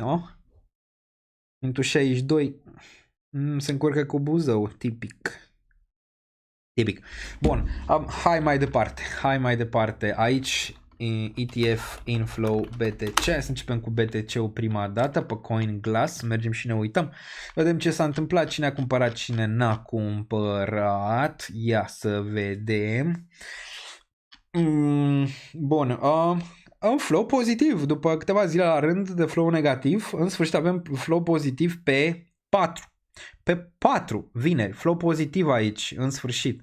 Ar fi bună, vezi că și prețul Bitcoin a reacționat imediat și pare că merge după ce se întâmplă aici pe ETF. Hai să ne uităm cine a cumpărat, cine a vândut. În continuare Grayscale vinde BTC, în continuare a adăugat aici, dar pe 27 a adăugat și 402 BTC. În toate celelalte cumpără în continuare. Desigur, unde e IB-ul? IB-ul n-a luat, fii atent că n-a luat pe 4 IB-ul, dar a luat puternic aici, pe 3, pe 2 a vândut un pic aici și putem să vedem că totuși a acumulat destul de mult, dar a avut o vândare de 225 aici de BTC, aici a pus 593, deci bine în continuare. Vrem să vedem flow-uri mai mari totuși aici în ceea ce privește acest ETF, dar bine. Bine, hai să vedem ce se întâmplă și pe ETH. ETH inflow. ETF pe ETH și tot pe CoinGlass. Vedem dacă și ăsta a avut aici un flow pozitiv. Da. Un pic mai bine decât Bitcoin, vedem 3.15 aici, binișor, cu toate că ăsta e foarte împărțit la flow-uri, dacă observăm. Hai să vedem ce a vândut Grayscale. Opa, ia stai. Este asta adevărat? Nu e. Grayscale în continuare vinde, în continuare, minus 3049 aici de BTC, ETH, Grayscale, putem să observăm, BlackRock aici, BlackRock, cumpără în continuare, n-au vândut, dacă au vândut Bitcoin, au vândut, ETH, bagă. Nu-ți bearish, odată ce ăsta BlackRock are acest ETF și îl marketează, nu-ți bearish, mai devreme sau mai târziu ETH va performa, dar asta e. Oamenii n-au răbdare, mai ales și din cripto n-au răbdare și BlackRock și aceste instituții merg pe această politică. Lasă, mai ușor, mai ok, mai într-un an, 2, 3, nu trebuie imediat, ok? Merg pe principiul bursei americane și cred că așa va performa și ETH, dar ulterior cred că va ajunge spre regiunea respectivă de 10.000 plus. Încă am probabilități bune de 70% ca ETH să se ducă peste 10.000 următorii 2-3 ani, poate mai devreme. Bun, și mi se pare un play simplu în continuare ETH și restul, mai speculative, un sui, o aia, speculative să zicem așa. Mai pe termen median, mai pe termen scurt, mai pe astea. Dar bine și ETH și aici, de asta și reacția a fost bună. Vedem, continuarea va veni și e importantă continuarea aici pentru săptămâna viitoare pentru ETH și pentru Bitcoin. Foarte importantă săptămâna viitoare. Săptămâna viitoare vom vedea multe. Dar continuarea vine aici. Foarte bine, probabil săptămâna viitoare ne va arăta ce se va întâmpla în octombrie. Dacă săptămâna viitoare Bitcoin se va face 65.000, probabil vom continua pump-ul spre 70 all-time high. Dacă ETH se va face peste 2500-2600, probabil va continua pump-ul peste 3000. Dacă săptămâna viitoare va face rec sub 60.000, retest înapoi în 55 EMA, ok, asta e scenariul bearish, nu înclin spre el momentan, am zis-o destul de clar, nu înclin spre ăsta momentan, dar dacă e să vină, îți dai seama, nu avem ce face, poate mai atacă cineva pe cineva și se mai întâmplă, avem 54-56 de mii regiunea respectivă, cam pe acolo. Top 5 altcoin-uri, dar ce sunt eu mă, vrăjitor? De unde? Top 10-15 altcoin-uri, aici? Dacă te-ai uitat până acum, ai văzut la ce mă uit în mare parte, la ce altcoin-uri mă uit. Ai altcoin-uri din Sfera, Bitcoin, Ethereum, Solana, BNB-ul, toate alea, ok.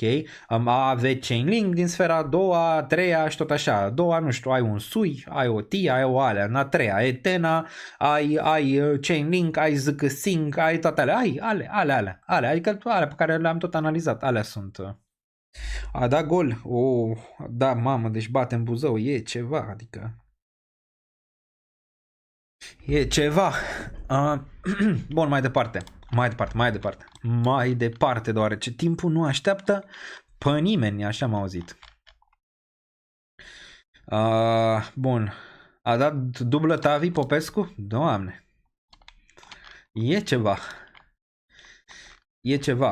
A zis că s-a vopsit în cap Tavi. Acum mulți l-au blamat, s-a vopsit în cap Tavi Popescu. Băi, aceea vopsire în cap a arătat că omul trece într-o perioadă mai grea. Orice psiholog ți-ar zice asta, știi? Adică nu se vopsește în cap, trece într-o perioadă mai grea. Cum l-ați văzut pe Danieliță că să, nu știu, să vopsește gri sau gri. Roșu sau... Trecem într-o perioadă, știi, ceva de genul ăsta, nu că am freza asta din clasa a doua, că freza asta o am din clasa a doua, să mă vezi altfel, știi, adică înseamnă că ceva se întâmplă. Dar mulți zic, și-a vopsit, nu știu ce, bla bla bla, în loc să-l ia, să zică, ok, hai să vedem ce s-a întâmplat, hai să te consiliem, hai să nu știu ce, hai să nu știu ce, hai să vedem cum facem să fie mai bine, să joci mai bine, să faci aia, vezi, asta e. Știi, trebuie să ajungi la nivel, dacă vrei să fii la nivelul ălora de afară, dar na, la noi, ce poți să zici, bă, ca să ajungi fotbalist trebuie să te lași de școală, astea, că nu ești învățat așa, aia din afară, de exemplu, aici, școala olandeză, aia de capul meu.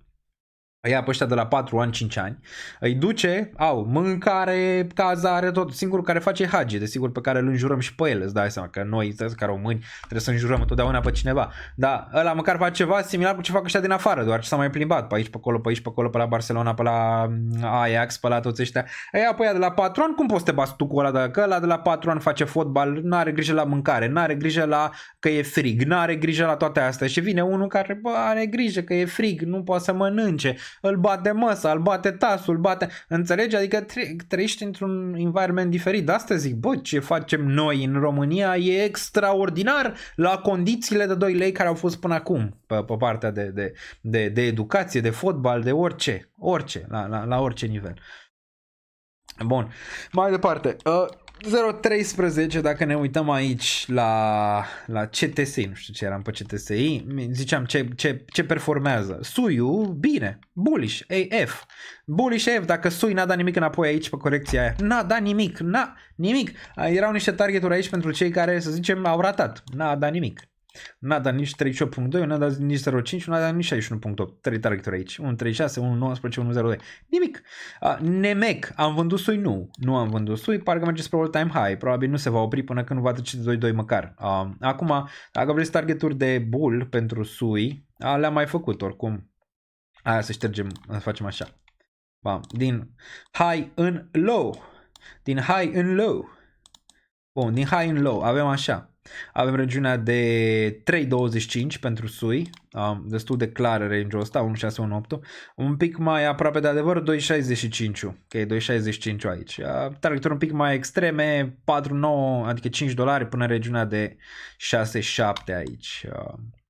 În regiunile astea două. Cam asta, targeturile în prima fază, concentrarea desigur pe regiunea asta, care știm foarte bine că istoria ne arată că odată ce monedele au o reacție de genul ăsta, nu poți să te aștepți la corecții prea mari, deoarece ele vor fi cumpărate imediat. De ce? Toți au ratat raliul aici. Aici era un FAD masiv, nimeni n-a cumpărat, toți au ratat raliul, cum a căzut un pic, buf, nu te las, okay? Nu te lasă la regiunea asta și probabil va împinge aici ca să te facă să te forțezi să cumperi aici. Ok, în regiunile astea. Ceea ce nu ar trebui să faci. Adică dacă cumperi aici, dă seama. Complication, că nu știi ce se întâmplă din regiunea asta. Buf, mai greu. Aici era zona, și am tot vorbit. Aici era zona, cum e acum la TIA, cum e acum la multe. Aici era zona, ok, în care puteai să te gândești. La ZC, la orice. Aici e mai greu. Aici trebuie să ai certitudine masivă dacă iei aici, de exemplu, un 8. Nu poți să zici, da mă, cumpărul la 1.86 că eu zic că se duce de aici. Și când pică în regiunea asta de 1.14 sau înapoi sub 1, să zici, aoleu, vai mama lui, ce am făcut, Doamne. Și vinzi aici, ok? În regiunea asta. Adică nu așa. Dacă iei aici, nu zic că e greșit să iei Sui aici. Păi dacă iei aici, trebuie să ai încredere că ăsta ulterior va atinge regiunea asta. Chiar că vine pullback, să fii pregătit să mai adaugi pe pullback, ok? În range-urile astea de aici. Eu am 0.77 pe Sui, ceea ce stau bine, nu știu, 20 ceva, de $2 ceva fac 3x, dar nu m-ar interesa momentan să vând, m-ar interesa range-urile astea superioare cel mai mult. Bun. Adică Sui nu trece de 7.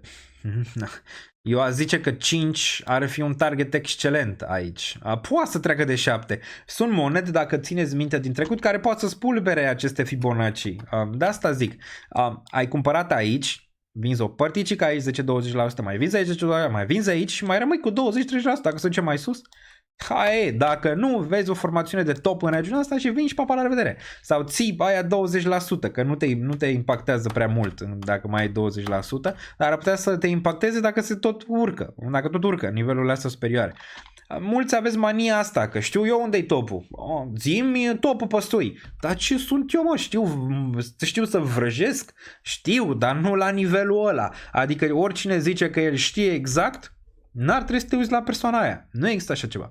Aia mi se pare, pentru cei noi, și nu știu dacă sunt prea mulți noi, dacă ești vechi în piață și mai crezi teorema lui Pitagora din 11.000 de zone aici pe cripto, că știe cineva exact unde se oprește, îmi pare rău, da. Îmi pare rău, dar soarta ți-o meriți. Bun, deci astea DCA in, DCA out, DCA in în zone foarte bune pe care le-am tot analizat aici și am stat pe zonele astea. La fel DCA out poate să oprească SUI în 3, poate să oprească 2,6 și apoi să facă iar minus 80%. Okay? La fel mulți a zis, Daniel, de ce vinzi în martie render, alea, de ce vinzi? Că vinzi prea devreme, Daniel. Zic, da, dar mai am nevoie de lichiditate. Mai am nevoie să cumpăr o cameră care se duce în sus și în jos când vrea ea, are viața ei, știi? Adică ai nevoie de toate astea. Nu e ușor. Vladone, tu crezi că lucrurile sunt așa ușoare? Urcă BTC-ul, să urce că-i foame, să urce că-i foame, 62,9, să urce că foamea e mare. Foamea e mare, mai ales în România foamea e mare, deci na. Urcă bine. Bun, SUI sau SOL. Bun, hai să analizăm un pic super chatele. Am mai băgat un FCSB-ul. E bine. Bun, hai să analizăm întâi super chatele, ne uităm și pe exportul și pe toate cele și apoi mergem, desigur, să vedem analize mai individuale la ce mai rămâne. Bun, deci SUI bine, SUI foarte, foarte bine în continuare, probabil 2 plus săptămâna viitoare. Bun, Daniel, ce spui că se va întâmpla după înlocul masiv de la TIA? Intră la mine pe Twitter și caută. Am scris despre asta, am mai vorbit despre asta în live-urile precedente, nu vreau să plictisesc pe cei de pe chat. Am tot discutat despre subiect de atâta timp. Un range realist pentru TIA. Hai să facem TIA, dacă toată lumea vrea TIA. Facem TIA, ce să facem? Bun, TIA. Bun, îți două chestii aici pe TIA. Weekly-ul neutru aici, închiderea asta cu un nou 4,5 care era în cărți pentru retest în regiunea aia, totuși rounding bottom, minim în urcare. Dacă ar ține 4,5 și am urcat acum peste 6,8, se duce bine. Zic că pump, ai putea vedea pump înainte de blocare. Înainte de blocare, eu zic că ar fi fraier dacă n-ar face un pump aici pe TIA înainte de blocare. Gen regiunea asta de aici de 6,69 și apoi să urci în 12 măcar înainte de blocare. Măcar 12 înainte. Dacă vedem TIA în 12 înainte de deblocare, probabil vom vedea un dip. Acum, ce cred că se va întâmpla? Deci asta ar fi cea mai bună teorie pe care aș vrea să o văd. Acum nu știu dacă se întâmplă. Poate să fie 7, poate să fie 8, poate să fie 9, nu poate să fie 12. Nu neapărat. Dacă ajunge aici, vedem deblocarea, probabil vei vedea dump, care probabil va veni în nivelul de 7 până în 6,2. Dacă vedem asta, din nou, asta mi s-ar părea oportunitate. De ce? Toată de blocare, minim în urcare. Aici pentru TIA și apoi se va duce și toată lumea o să zică păi stai că s-a deblocat. Cum? Da, am mai avut asta și la Solana, același traiectorie și multe altele din trecut. Dacă cei de la Celestia găsesc investitori și au găsit o parte, am văzut că 100 de milioane deja au asigurat cei de la Celestia, mai au, deblocarea o să fie mai mare de 100 de milioane. Dacă mai găsesc ceva investitori OTC care să cumpere moneda și o să o blocheze pe încă un an de zile, probabil se va întâmpla exact cum am zis eu aici. Dacă vom avea un raliu înainte și ar trebui să fie între 7, hai să zicem între 8 și 12, ok? Pullback pe urmă, 6, 5, rămâne de văzut după deblocare. Apoi toată lumea o să zică gata, s-a terminat, pică, moare și cel mai probabil, pe probabilitate, se va întâmpla asta. Ok? Pentru TIA. Încă o văd performând și momentul ăla va fi decisiv pentru TIA. Dacă mulți își vor da seama că nu s-a întâmplat mare lucru, bubuiala de pe bubuială, la fel cum am zis și pe Solana. Nu s-a întâmplat pe Solana. Pe SUI, același lucru. S-a blocat SUI. Aoleu, merge la 0. O săptămână mai târziu, n-a mișcat SUI. Nu numai că n-a mișcat. A pompat mai sus și aoleu, stai că am ratat pe SUI. Urrang! Rachetă, ok? La fel și aici. Deblocările. Nu le mai luați doar așa. Se deblochează moneda. Uitați-vă și la alte aspecte pe care le-a tot vorbit aici. Poate să găsească dealer OTC. Dealuri. Da, dealuri, tot aia. OTC. Unde se duce deblocarea? Vinde echipa. Au finanțare, nu au finanțare. Ok? Toate chestiile astea contează, ok, în ceea ce privește prețul. Unde e prețul? Ce s-a întâmplat cu prețul înainte de deblocare? Ce s-a întâmplat în prima săptămână? Dacă în prima săptămână nu vezi nimic, păi piața o să zică, aoleu, stai, păi nu s-a întâmplat nimic? Ce restul e la 8, 9, 10. Nu, avem deblocare, nu s-a întâmplat nimic. Numai că nu s-a întâmplat nimic, a urcat pe locul 20. Că se deblochează monedă, urcă pe locul 20, lângă suie acolo, știi? Și o să zică piața, aoleu, stai că nu s-a întâmplat. Rachetă. Mai multe chestii care intră în joc aici. Nu e doar așa cum credeți voi, mulți, dar sper că v-am dat măcar o explicație, că multe lucruri se întâmplă în background pe care voi nu le înțelegeți și nu le vedeți și poate nici nu puteți avea acces unde să le căutați acolo. Bun, deci TIA aici, o închidere neutră cât de cât, săptămâna viitoare foarte importantă. Dacă urcăm peste 6, 6,5, foarte bullish aș fi pentru TIA. Dacă o văd peste 6 săptămâna viitoare, foarte bullish aș fi până la final de octombrie, la fel ca peste restul pieței. Dacă săptămâna viitoare văd piața că urcă, o să rămân pozitiv bullish până la final de octombrie. Okay? În ceea ce privește cripto. Plus, hai să ne uităm la acțiuni. Uite așa arată Nasdaq. Uite, unde e? Where is the Nasdaq? Where is the Nasdaq?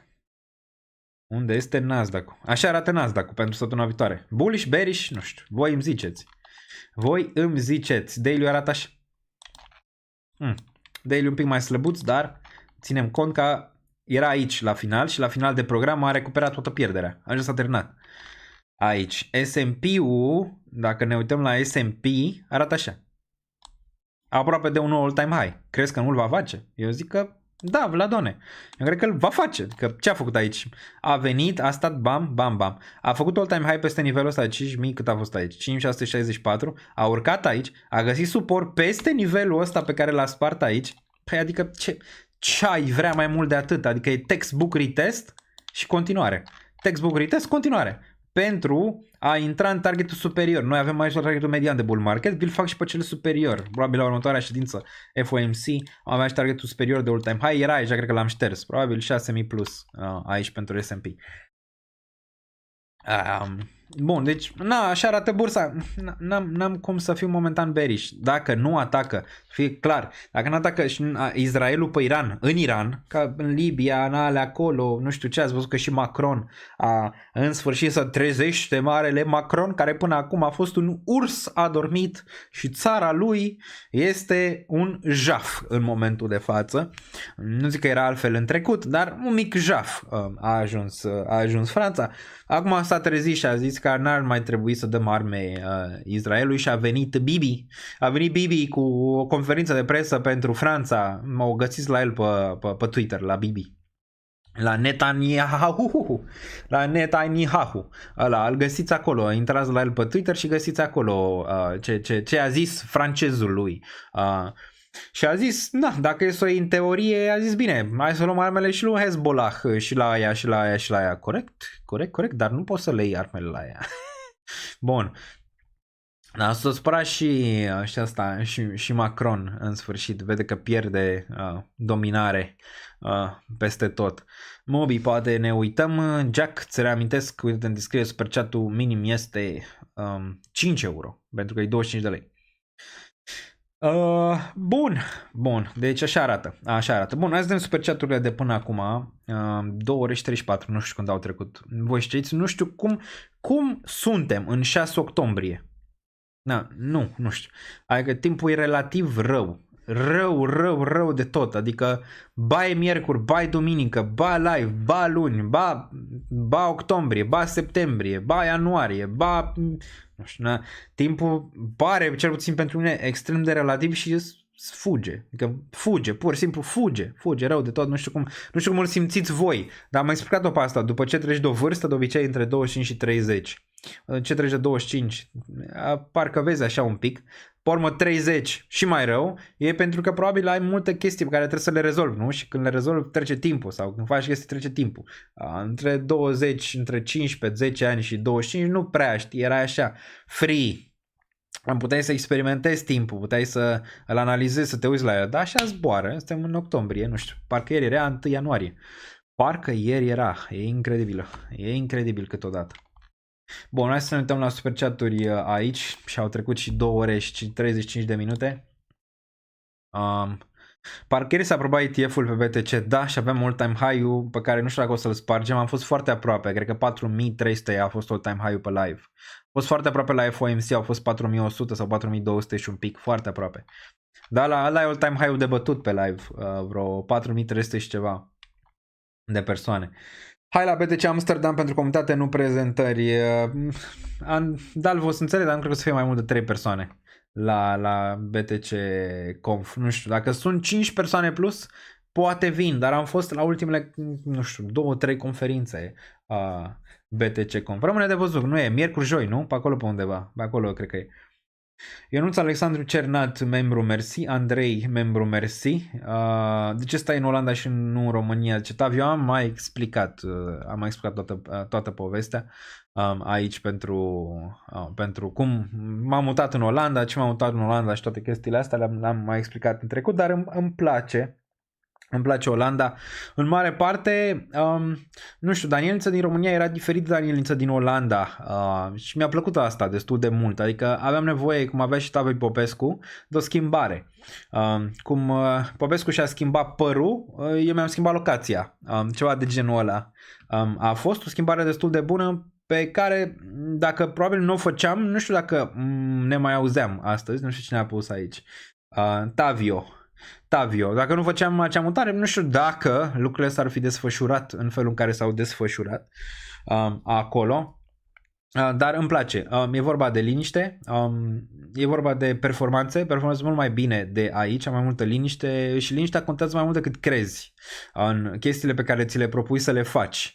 E mai multă liniște, societatea e mai așezată, lucrurile sunt mai așezate, nu e haos, poți să gândesc, poți să crezi, poți să fac chestii. E bine și recomand multor persoane, dacă poate să facă asta, să o fac, măcar câteva luni de zile, deoarece este foarte, foarte important. Dar primele luni sunt grele, 3-6 luni trebuie să stai pentru adaptare, 3-6 luni și apoi o să fie din ce în ce mai bine.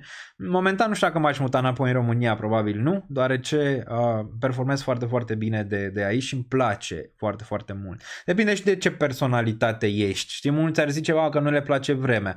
Sincer, după ce am 6 ani aproape în Olanda, nu mai îmi place vremea excesiv de caldă. Adică îmi place vremea asta așa, nu știu, parcă te călește, parcă te face să fii mai, nu știu, altfel, nu știu, e un sentiment pe care nu-l experimentezi decât dacă stai în UK, în Olanda, în Norvegia, în toate astea și mulți dintre voi care mă priviți știu, deoarece mă uit la stats și cred că mulți care au aceeași experiență pot să o zică și pe chat, că parcă energia e diferită, pare că lucrurile diferite și mediul contează mai mult decât crezi. Mediul contează mai mult decât crezi, ok? De asta cei care sunt în România la fotbal asta și așa, voi nu înțelegeți mediu, diferențele de mediu, mulți nu le înțelegeți, mulți cei care a stat doar în România sau poate că n-ați și mult din România, nu înțelegeți diferențele majore care sunt la nivel de mentalitate, la nivel de mediu și la multe alte chestii între România și alte țări. Și în România a crescut totuși nivelul, nu mai e aceeași România ca cu 5 ani, ca cu 7 ani, ca cu 9 ani, asta e destul de clar, dar încă mai avem anumite metecne pe care nu putem scăpa. Bun. E cel mai productiv în țările reci. Așa pare. Așa e. Bun, ce ai lucrat? Am lucrat, povestea mea, căutați Daniel Niță interviuri sau chestii pe YouTube. Am lucrat la multe companii multinaționale în trecut, la multe dintre ele și nu sunt hater pe ele cum mai putea zice. Companii, 5 astea. Nu neapărat. Am învățat foarte multe din orice etapă, inclusiv de la școală, inclusiv de la facultate, inclusiv că am făcut un masterat contează mai mult decât crezi în exprimare, în gândire, faptul că am plecat din țară, toate astea pun cărămidă cu cărămidă la ce ești tu, ok? Pun cărămidă cu cărămidă la ce ești tu. Școala este importantă, primară, liceul este important, facultatea este importantă, care poate nu-ți fixează ce faci tu mai departe exact, dar îți fixează o exprimare, te pune să scrii niște eseuri, te pune să gândești, te pune să evaluezi, te pune să ai o structură, te pune să fii cumva, știi? La fel și la joburi, bă, dacă nu-ți place, experimentezi, înveți chestii noi, spui mintea la contribuție, îți deschide viziunea, poate să faci o afacere după, poate te duci în altă zonă, poate auzi ceva interesant, știi? E mult hate pe chestiile astea, ceea ce n-ar trebui să fie. Școala e foarte importantă și totdeauna zic, bă, mă întreba cineva asta, renunț, Daniel, la școală? Nu renunța la școală. Du-te, fă școală, deoarece o să ieși cu lucruri importante. Daniel, să nu mă angajez, că ăștia mă lucrează la o companie multă. Păi și cum ai vrea să faci ceva mai departe, plecând din nimic? Știi? Trebuie să faci ceva, trebuie să ai ceva ca să poți să te duci într-o direcție după, nu știi unde ți ajunge, nu știi pe cine te întâlnești, nu știi de cine dai. De exemplu, cu CryptoX m-am întâlnit în facultate. Întâmplare. Dar așa a fost. Adică e bine să faci chestii. Nu poți să te resemnezi, să rămâi resemnat, că domnule, e greu acolo, că nu, societatea este foarte greșită, nu este corectă, nu mă ridic din pat astăzi. Ba da, ridică-te din pat. Uită-te la tine față de anul trecut. Dacă ești cu 1% mai bun, e excelent, ok? În chestiile pe care vrei să le faci. Că nu vrei să te axezi pe job, nu e niciun fel de problemă. Fă un job, fă bani, axează-te pe ce ai tu de făcut mai departe cu banii respectivi, pune în altceva, ca să nu mai depinzi de chestia respectivă. Dar nu se poate nebătând din palme, ok? Adică nu poți să te trezești să zici, mamă, ești cel mai tare, cel mai mare, Și de fapt, realitatea e dură, știi? Cum sunt guru aia de trăiește dimineață, dă-te cu apă pe față, fă 15.000 de flotări, spune-ți de 15 ori că ești cel mai bun, spune-ți nu știu ce, și pe urmă te pui înapoi în pat. Adică nu merge, știi? Adică nu așa merge. În România, dacă ai căsuța ta, o duci foarte bine. Nu te deprimă nimic. Atâta timp cât ai bani și știi ce vrei să faci, trebuie să ai un focus. Cele mai importante lucruri în viață nu sunt banii, în mare parte, ci o ieșire cu un prieten sau nu știu, o masă cu familia sau cu copiii dacă ai, o duminică lentă cu copiii, familia, nu că aș avea copii, dar astea ar fi lucrurile care de fapt te-ar face bogat, cel puțin așa le văd eu, adică banii, da, e bine să iai, dar în final e o iluzie. Okay? E o iluzie în final, că ei îți dau un anumit hopium, îți dau o anumită statură, o anumită chestie. Dar dacă n-ai un prieten care să-i spui ce reușit ai făcut, sau dacă n-ai familia, dacă n-ai cu cineva să iei un mic dejun duminica sau sâmbătă, sau chestiile astea sunt nasoale, știi? Adică sunt nasoale, tot așa lucrezi, dar dacă nu ai și chestiile astea, rămâi pur și simplu gol. Deci da, concentrați-vă și pe a face bani, dar concentrați-vă și pentru a avea ceva mai sus decât banii. Adică banii sunt chestia pe care ne-a băgat-o pe gât societatea. Noi nu neapărat suntem ființe care ar trebui să tindem să avem bani. În niciun caz. Nu cred că asta este golul final al societății. Nu? Cel puțin așa îl văd eu. Și a spera ca AI-ul să folosească puterea pe care o are și roboții să lucreze și noi să avem alte aspirații. Să avem acel Universal Basic Income și alte chestii. Doar ce noi trebuie să avem alte aspirații. Noi suntem firi spirituale. Noi trebuie să găsim spirit, trebuie să găsim alte chestii decât bani. Adică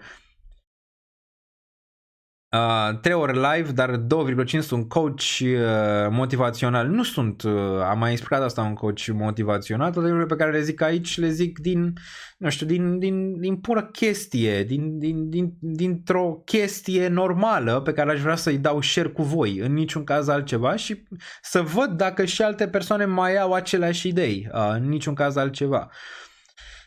Bun, sunt curios dacă conturile cripto le-ai făcut pe rezidența adresă din RO și le-ai mutat pe cea olandeză. Unde am reședința? Acolo. Bun. Și după în România te vaiți că merge prost, zice Robert. Bun, mai departe. Mai departe că mai iau oamenii aici la puricat, că nu ajungem la analize. Aveți timestamp mâine cel mai probabil, deci nu cred că e o problemă. Bun, acum pe X Sui e noua Solana. Da, am văzut, ne-am uitat.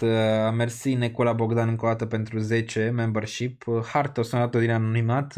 Bun, zice aici Cristian Zeranu, îmi cer scuze. Bun, FDUSD pe MXC, meme pe Sui, vreo 50 de milioane market cap. Food USD. Ia să vedem. Mă interesează asta de pe Sui. Mă interesează, n-am timp să le fac research. Asta e problema. Asta e problema. Da, s-a dus bine.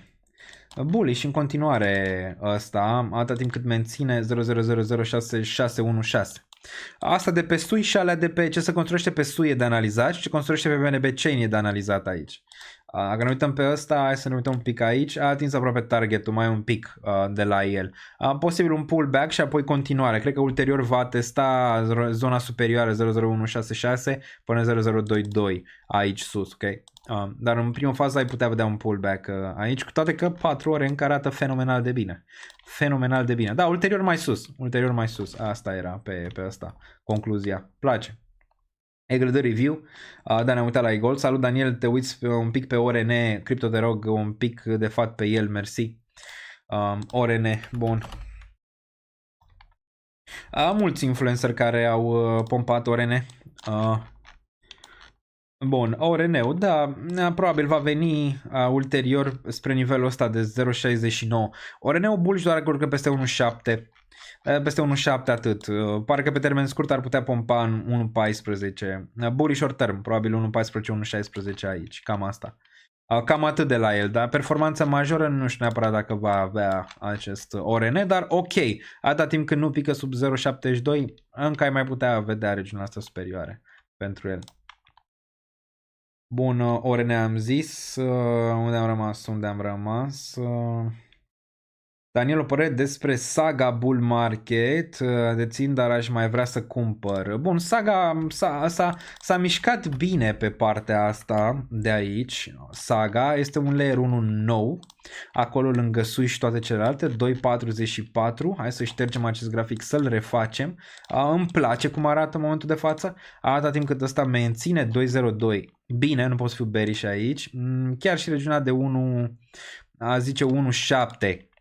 Atâta timp când menține regiunea asta, ai avut dublu subsol aici, minim în urcare. Exact ce încearcă în momentul de față TIA să facă. Seamănă foarte mult cu TIA, dublu subsol, minim în urcare. Regiunea asta de aici. Acum ți-a găsit suport în 1-2. Bine, aici, în continuare. Azi ne-a testat până nivelurile astea de aici. Foarte aproape să se seze 3-ul care era target. Cred că ăsta se poate tranzacționa între 3 și 3.54 înainte de orice. Bine inșor. Acum aș lua aici? Nu. Dacă ar fi să fi luat deja regiunea asta, aș fi dus poziția mai departe. Dacă s-ar fi întors aici, probabil n-aș mai fi cumpărat. Okay? Nu vreau să văd Saga sub 1.7 în niciun caz. 1.7, 1.9, n-aș vrea să văd sub regiunea asta de aici. Bine, în continuare Saga. Probabil ulterior, poate pe timeframe-urile mici o corecție aici, dar ulterior probabil va încerca 3.3 și ceva. Dar timeframe-urile mici pare un pic corective. Eu dacă aș fi în locul tău și aș fi luat aici, n-aș mai cumpăra regiunea asta și pune un break-even și mă duce mai departe cu poziția. Că nu știu ce se întâmplă, mai ales dacă pică sub 1.7. Dacă aș mai cumpăra, aș lua range-ul ăsta, dar dacă s-ar întoarce aici, aș vinde poziția cel mai probabil. Sau aș mai adăuga aici încă o dată, dar nu știu dacă ține și apoi se întâmplă asta. Deci n-aș vrea. Vreau să țină nivelul ăsta pentru Saga și apoi să mergem aici. Concluzia, termen scurt bearish, probabil retest aici, termen median 3.03, 3.54. Bun. Mai departe, Mubi, aici am zis că super chat-ul Jack, asta e, 2.49, mai de unul de 2.49 și facem Mubi. Investitorii au cumpărat TIA de 100 de milioane la $2. Da, nu știm exact dacă s-a cumpărat și la ce nivel, că astea sunt deal-uri OTC, dacă ai văzut tu ceva, zi-mi și mie, dar n-am văzut. Până la urmă s-a terminat 3.2. FCSB cu Buzău. Bun, n-au cumpărat TIA, au găsit investitori de 100 de milioane care au investit în Celestia, asta nu înseamnă că au cumpărat la 2 dolari de 100 de milioane. Sau te referi că investitorii au cumpărat ea la 100 de milioane la 2, alți investitori pe care știu, nu știu exact la ce te referi. Face Bitcoin retest și după dump. Pare bullish. Nu pare că ar vrea să facă retest în zona, cred, probabil de 63.000, nu te referi și dump. Pare bullish aici. Dacă nu mai vedem probleme macro, ar trebui ca Bitcoin să ducă spre 64-65.000 săptămâna viitoare, mai ales pe zona de inflație pe care o vedem aici. Bun, mai departe. Zici, face retest Bitcoin, ok, am răspuns la asta. Ori nu știți povestea cu pomul, ori nu ați înțeles. Da, nu mai pot vedea în momentul de față, deoarece zic de ce nu mai sunt live-urile din trecut pe canal, pentru că nu mai poate să fie. Nu că nu mai vreau eu să fie, dar momentan nu mai poate să fie. Mulți înțeleg de ce nu mai poate să fie, deoarece, nu te poate place toată lumea, știi? Momentan, poate la un moment dat aducem niște călugări și se vor întoarce acele live-uri. Nu că nu vreau eu să nu fie acele live-uri din 2021, că au fost niște live-uri excelente. Le-am salvate pe un stick, pe toate, asta este clar, dar momentan nu mai sunt. Bun, din motive pe care unii dintre voi probabil le știți. Bun, mai departe, Mubi, da, Mubi, hai să facem Mubi aici, Mubi USD, Mubi,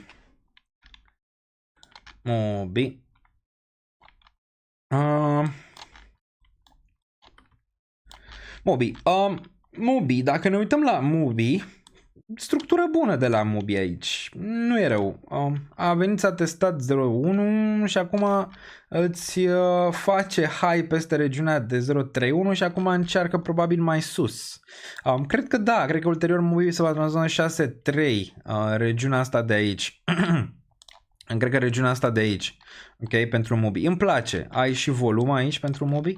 Da, probabil 6.3 și vedem ce se întâmplă de acolo, dacă are vreo șansă în nivelul ăla. 6.3, poate 9.3, nivelul ăsta de aici pentru Mubi. Sunt bullish pentru Mubi. Bullish. Bun, mai departe. Altceva, mai sunt aici ceva super chat-uri pe X-Portal pe care le-am văzut, dar nu le-am luat. Ia să ne uităm aici. Bun, ia să vedem. Pe X-Portal, Daniel Niță, simplu mă găsiți. Daniel Niță, simplu. Asta cu harta am răspuns-o. De la Wally. Daniel, vreau doar o părere, nu analiză pe BTC. Candelele monthly. Nu pare că avem cap and handle în formare din ultimul bull încoace. Deci, BTC candelele monthly nu pare că avem in cap and handle în formare din ultimul bull încoace. Ok, pe monthly, din ultimul bull. Acum cred că am înțeles ce vrei să zici. Bun, tu zici că este cap and handle ăsta. Aici. Dacă ne uităm pe monthly și facem așa. Tu zici că ăsta este cap and handle de aici, nu? Da, poți să zici că este cap and handle. Poți să-l zici cum vrei tu să-l zici. Reacumulare, cap and handle, dar da. Da. Ce scuța și de aici ar trebui să ai un target în regiunea asta de 180.000, cel mai probabil pentru BTC. Da, adică poți să găsești scenarii peste scenarii, dar nu prea merg astea de obicei, adică de obicei merge acțiunea prețului. Dacă te uiți la monthly, vrei să vezi monthly-ul ăsta, închidere peste 65.000 și atunci te oferi la all-time high 80 și 85.000 imediat după. Ne uităm și la Turbos imediat, mai continuăm aici cu niște super chat-uri. Pe X-Portal, dacă vrea să se deschidă. Ce mi-a dat 5 UST viețuri, dar nu văd. Cred că trebuie să mă uit pe Explorer. Mi-a lăsat ceva pe Explorer sau? Asta e așa.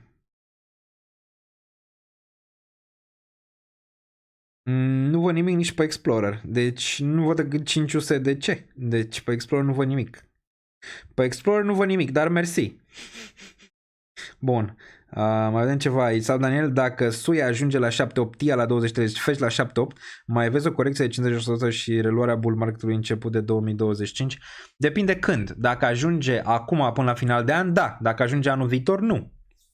sau 50-60% și încercare de retest spre all-time high, dar nu neapărat all-time high, spre final de 2025, dacă asta a fost întrebarea. Bun, deci da, văd o corecție mare și apoi o încercare de redresare, dar probabil aia va fi un minim, un maxim în scădere sau va fi partea aia din Wall Street și de sus. Poate să facă ca Bitcoin un fake all-time high peste și apoi rec. Dar da, un bounce va veni. Bun, mai departe. Mai avem ceva? Nu, atât. Mai văd pe chat aici. Dacă ne uităm pe chat, mai văd un super chat. Ce să vezi? Pentru Mubi. Mubi l-am făcut, îmi place Mubi. Îmi place bullish, probabil mai sus. Higher, baby, higher. Dex pe SUI, Turbo se numește, îl poți analiza. Da, l-am mai analizat și data trecută. L-am pus și eu pe radar pe ăsta, pe Turbos. Bine. Dă foarte bine mantliu aici. Probabil 5 cenți plus în curând. Foarte bullish. Probabil va încerca măcar nivelul ăsta. Măcar nivelul ăsta de aici, între 5.1 și 5.7 și aici probabil corecție, mare grijă aici. Ulterior poate va încerca week-urile astea, similar cu SUI. O să depinde mult de performanța SUI, dacă SUI performează în continuare, probabil va face și ăsta all-time high, măcar peste nivelul de 0.068 și asta aproximez. Dar în prima fază ai putea vedea ceva de genul ăsta înainte să-ți spargă all-time high. Bun, cam atât pe Turbos. Ce ar mai fi pe aici de analizat? Dacă ne uităm, CTSI nu ne interesează, e prea mic ca să ne uităm pe el. ULD poate ar fi un pic de analizat acum la final de program, aproape 3 ore. Dacă ne uităm pe weekly, avem bine reacție de aici din 1.57, place cât de cât, posibil să vezi un 2.42, poate un 3.2 aici pentru ULD. Decent. FTM-ul care pompează, bine și ăsta. Bine și ăsta, probabil ulterior regiunea de 1.15. Hartu, că tot vorbeam de el, s-a lovit aici de rezistența de pe care am trasat-o de ceva timp la 1.3. Urcă peste 1.3, 1.9. Bullish în continuare aici. Mersi Claudiu pentru 10 de ani în membership. The Tom a luat, Smo Black a luat, Alex Beat a luat, Drink More Water, yes baby, a luat, Geo, ba nu, n-a luat, a zis doar hei, Petrișor, Busu, Gheorghe, Denis, Ursulică. Bun, atât, Ursulică, nu știu dacă e bine să aibă, că îl cheamă Ursulică, să schimbe numele în, nu știu, Taurică. Bun, vedem aici nivelul de 1.9 probabil aici pentru Hart ulterior și apoi vedem, dar aici e posibil orice. Între 1.9 e posibil 0.5 după. Îmi place, bullish Hart. Bullish Hart, UTK pompează un pic aici, probabil undeva în 4.3 nivelul ăsta. SUI foarte bine, probabil spre all-time high. Theta, îmi place să văd că ține aici bine, probabil ulterior înapoi spre 1.6. Îmi place să văd că ține 1.22 ca suport. TIA un pic slăbuț, dar săptămâna viitoare e cam make it or break it aici pentru TIA. Săptămâna viitoare vrem măcar tranzacționare peste 6 pentru TIA. Injective aici menține 20. Dacă ne uităm la EMA-uri un pic slăbuț, vrem să luăm săptămâna viitoare peste 24 măcar. Ne uităm și pe bursă imediat. Baba și Nio, da, ziceam chinezăriile, ziceam să fim atenți pe ele. E-Gold. Dacă ne uităm la E-Gold, pare că și ăsta va merge spre un 26-27 săptămâna viitoare aici, în nivelul ăsta. Optimism ar trebui să fie optimist, nu? Dar momentan, da, bine, în continuare optimism aici, nu e rău, mai ales dacă urcă peste 1.9, cred că se duce rachetă în 3, imediat după. Bullish și pe ăsta, KSPR-ul 0.12, posibil și ăsta ulterior să testeze 2.23 și vedem acolo. Manta peste 0.86 este nivelul, arată și asta destul de bine pentru un bottom aici, atâta timp cât ține nivelul ăsta de 70 de cenți. Bine, dacă tranzacționează peste 86, probabil se va duce pe urmă în 1.07 și 1.4. Binișor, poziționarea e bună, adică n-ai ce zice aici, poziționarea e bună de rounding bottom în range-ul ăsta pentru ea. Solana un pic în lateral, peste 165 se întâmplă magia de-abia. Silicon Valley, mersi pentru 20 de euro super chat. Mersi, apreciez foarte, foarte mult acest super chat.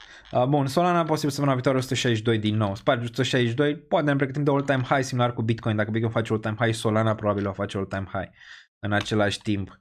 BIM aici, da, BIM-ul bine, dar săptămâna viitoare e make it or break it. Dacă săptămâna viitoare tranzacționăm peste 0,019, probabil vom vedea 3 cenți plus de la BIM. Încă îmi place spre nivelul de entry, 0,016, probabil un pic sub 0,016. Asta. Pixel, azi de Pixel și ZK ne-am mai uitat. Pixel din nou formațiunea aia de bottom de care am mai vorbit aici. A venit în range-ul ăsta după ce a testat desigur 0.16, a venit înapoi în 0.11. Pare că încearcă o formațiune ca ulterior să testeze 20-23. Mențin încă pe Pixel acest nivel. Și vedem ce se întâmplă de aici. Mențin retestarea acestui nivel înainte de orice cădere. ETH-ul luptă aici, posibil 2540-2582, dacă Israelul stă cu minte la cutie. Dacă stă la cutie, ZK am zis, nu? Că ne uităm ZK și ENA imediat. Și Starnet imediat. Bun, hai să-l refacem pe ăsta. Poziția deja s-a luat, am preț mediu spre 10 cenți. Aici a fost bottom-ul momentan, aici ai un minim în urcare în 10 cenți, asta e nivelul de bottom și o să-l luăm așa. Îmi place, minim urcare, din nou minim urcare în 11.5. Acum nu mai vreau tranzacționare sub nivelul ăsta de 11.7, 11.5, nivelul ăsta de aici, n-aș vrea, deoarece asta ar fi un alt minim în urcare pentru tine. Minim urcare, aici, un pic scârție, dar n-ai vrea sub nivelul ăsta, ce ai vrea? Reluarea nivelului de 13.5, poate 13.2 și atunci putem vorbi de targetul propriu zis, care era 16 în prima fază, 16-17 și apoi regiunea superioară de 19-20. Cred că le va testa pe toate mai devreme sau mai târziu. Arată binișor aici poziționat pentru un potențial bottom și reversal măcar în 20 de cenți. Bine ZK, puțin răbdare aici pe el, a zice. Weekly-ul nu ne arată mare lucru. EMA-urile ai vrea închidere înapoi peste 13.1, ar fi frumos. Etena și apoi mergem la super chat-uri din nou. ENA USD. Imediat. ENA. Bun, ENA. Da, ENA a venit, targetul era în 52 de cenți, n-a atins, a atins de-abia 43, s-a oprit în 43 cu Bitcoin care a picat și acum ce faci? Hai să refacem graficul ăsta, să ne uităm un pic la el.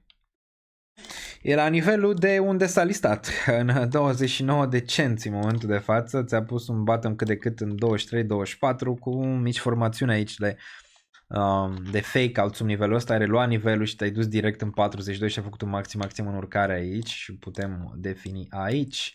Putem defini și aici două zone. Bine, atâta timp când nu-ți pică sub 23-24. Bine, în continuare, ulterior, asta pare o formațiune cât de cât de bottom, ulterior probabil vei vedea 50 de cențiu și apoi avem 66 și regiunea superioară de 1, la fel ca ZK, șanse bunicele, dar în prima fază ai putea vedea încă aici niște lateral pentru ZK, pentru ENA. Acum, eu deja am acumulat regiunile astea, unde m-ar mai interesa, desigur, undeva pe aici, 13, 15, 12. Adică mai face un minim în scădere aici, cu un fake out, poate sub nivelul ăsta și de-abia apoi zona, atunci m-ar mai interesa poate ceva de acumulare. Nu bag mâna în foc că nu iau ceva aici, orice cumpăr, orice vând va fi anunțat în timp real pe Patreon și apoi pe live-uri. Dar nu bag mâna în foc că nu mă vom mai adăuga 23 dacă le văd că vine aici în nivelul ăsta. Posibil să mai adaug ceva aici ca să-l trec și ENA în portofoliu de bază, unde este portofoliu de risc, să-l trec acolo lângă SUI. În portofoliu de bază, SUI acum e peste 3% ca și pondere, probabil va avea 1 și un pic la sută maxim Etena dacă va trece în portofoliu de bază. Dar din nou, targeturile rămân aici, nivelurile superioare pentru Etena, asta pare cât de cât formațiune de rounding bottom mai devreme sau mai târziu. Bun, hai să ne uităm la super chat-uri încă o dată și ne uităm și pe chat imediat, luăm și întrebări de pe chat. Bun, îi mulțumim din nou lui Claudiu, Silicon Valley, mersi. Am mai ratat ceva aici. Da, pe Dexul ăsta l-am făcut, Mobi l-am făcut, Starknet și SNPAD. Bun, STRC și ăsta e de urmărit. STRC n-a atins targetul, din păcate a făcut bounce mult prea devreme aici. Hai să ne uităm. Targetul de buy era spre nivelul ăsta de 20 de cenți și încă rămâne. Nu m-aș arunca aici momentan, mai ales că ți-a pierdut linia asta de trend. Odată ce a urcat peste 42, ți-a făcut high-ul ăsta în 50 de cenți și n-a putut să-l țină ca suport aici. Se poate observa destul de clar. O să închidem șomajul și S&P-ul aici și bubbles-ul, că nu ne mai interesează. Bun, momentan la un retest important aici, nivelul ăsta de 42, nu m-aș arunca momentan în Starknet, vreau să văd cum se soluționează partea asta de aici, dacă urcăm peste 42, poate acolo ar fi interesant. Totuși pare că mai are cât de cât de urcat aici, nu-s bearish, uitându-mă la oscilator, pare că va rula 41, dar e riscul pentru mine personal aici, nu este neapărat riscul pe care aș vrea să mi-l asum, cu toate că nu ești departe. Nu ești departe de o formațiune de bottom, adică ai mai avea un buy în 0.2.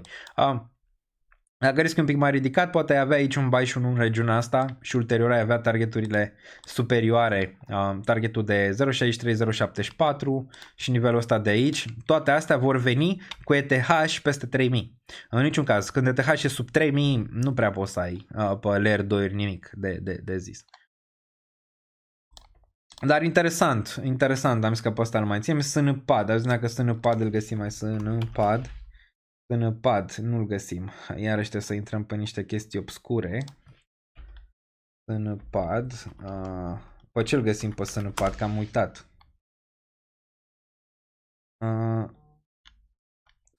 SNPAD coin, pe ce-l găsim pe ăsta, pe coin, ceva, că e pe Bybit aici sau...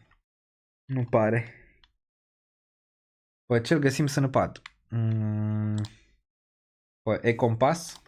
eCompass.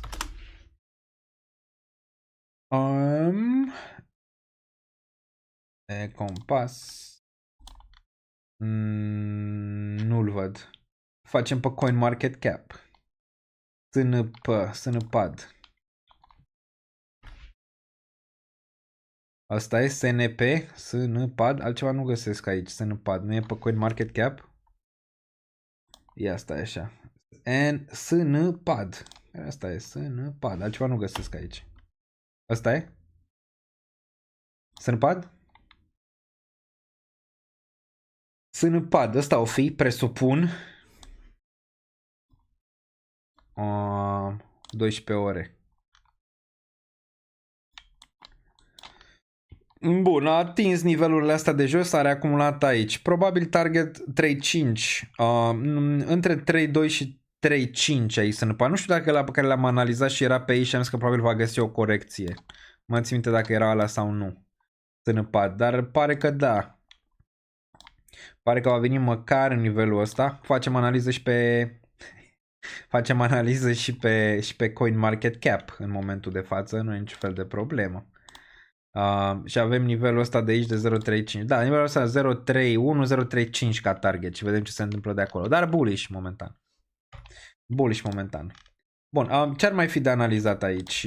Ce mai vreți să analizăm? Mai lăsați comentarii pe chat. Uite, Arbitrum îl văd aici. Arbitrum probabil săptămâna viitoare va încerca și el un pump măcar în 62, poate chiar 77, 76, unde am și prețul mediu pe ăsta. Dacă nu mergem la bursa americană, dacă nu mai aveți nimic aici. Crude, ne uităm și la crude imediat. 5x. Crude ziceam că va crește și a crescut, deoarece conflictul ăsta. Ce mai vreți să mai analizăm? AAV-le? Deci cineva AAV pe chat. AAV. AAV 148 pentru AAV. Retest bun aici în 136 care a ținut bine. Acum n-ai vrea să vezi asta că se întoarce sub nivelul de 134, ci vrei să împingă 178. Un pic bearish aici, sincer. Mă așteptam să arate mult mai bine. A testat primul target de 184, dar pare că momentan vrea să stea mai mult în range-ul ăsta. Totuși, atâta timp când menține 116-128, ok, pentru ca ulterior să vedem 289. Să ne dăm pe stocastic, ăsta a mers bine pe stocastic, nu pe MACD. Mers bine pe MACD. MACD-ul parcă de înapoi, vezi, aici a fost mutarea, aici acum e ETH. Aici este ETH, pare că destul de similar aceeași mutare aici o are ETH. Pare că mutarea mai repede vine pe ETH decât pe AAV din regiunea asta și pare că pe AAV vine mai repede o corecție. Aici, bun, ce cineva, Axelar, Fetch, FET. Hai, Fetch și Axelar.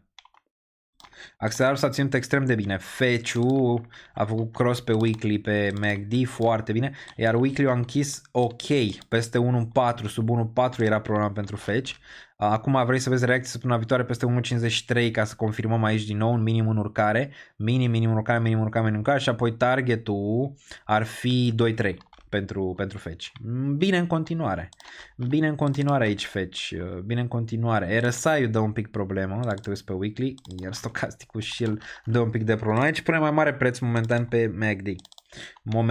Momentan, dar sub 1.4 lucrurile se schimbă aici drastic. Bun, am zis Fetch și ce mai era? Ce am zis? Fetch și? Cine mi amintește pe chat? Fetch și Axelar, da, AXL. AXL USD. Este ora 11 și un sfert în România, 10 și un sfert în Olanda. Bun, 0.65, avem nivelul ăsta 0.78, dacă urcăm peste el ar fi perfect, pare un pic bearish, probabil va încerca să retesteze 0.61. Asta a ținut bine aici, asta. Cu timpul cred că vom merge măcar spre regiunile superioare, 0.75, posibil chiar 1.5 la un moment dat. Îmi place aici Axelarul, dar nu cred că e pregătit încă, nu pare pregătit încă. ENA am făcut, ce ar mai fi aici? Teta, ne-am uitat mai devreme la Teta, probabil va încerca să urce spre 1.4-1.5, arbitrum l-am făcut. Am făcut arbitrum mai devreme, probabil va urca săptămâna viitoare spre 0.68-0.7. WIF. Remontada bună aici pentru meme coinuri. Din nou bullish. WIF, probabil target săptămâna viitoare 2.88 până în 3.38. N-a terminat. Și asta poate să-ți arate faptul că n-am ajuns încă în zona de rezistență masivă pentru piață, doar ce WIF trebuie să ruleze range-ul ăsta. Aici vedem probabil probleme mai mari un pic, dar bine WIF aici, îmi place. Îmi place WIF. Gala aceeași analiză ca majoritatea altcoins. În bottom, fel de gold, trebuie să urce peste 0.25, atât, un fel de gold. Probabil la fel va urca săptămâna viitoare spre 0.25 aici, regiunea asta. Am făcut arbitru mai devreme, Dimension, deja 3 ore și 12 minute.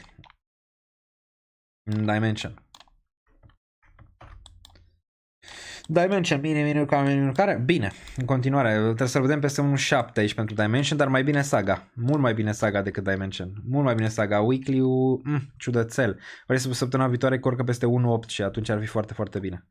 Mersi Cionuț pentru 2.24.99, apreciez super chat-ul, poate lași un comentariu data viitoare. Bun, mai departe, ai spus cumva ce părere despre faptul că Coinbase o să refuze USDT? Da, am vorbit un pic, putem mai vorbi acum la final de program. Cred că ulterior USDT-ul își va face reglementarea mai devreme sau mai târziu și în europeană.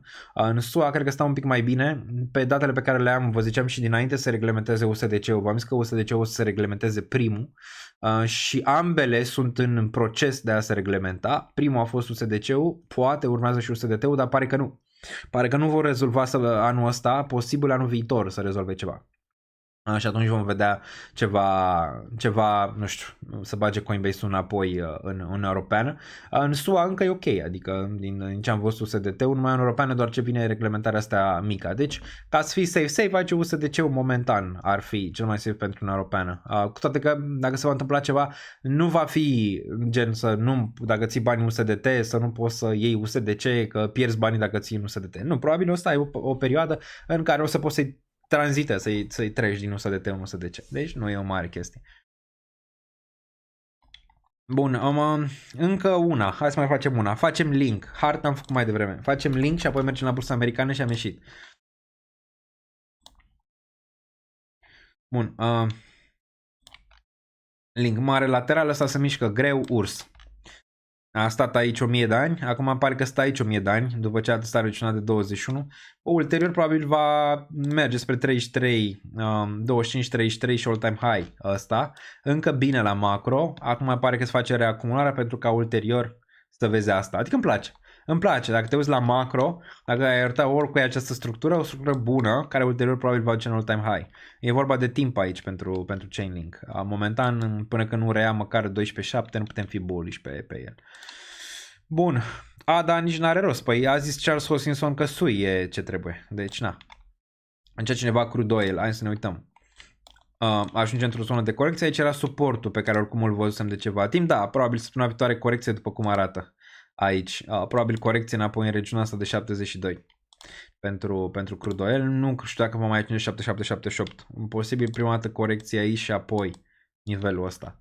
Depinde foarte mult dacă se mai aprinde ceva, dacă mai bubuie izraelieni niște petroliere, ceva, habar n-am. Rămâne de văzut aici.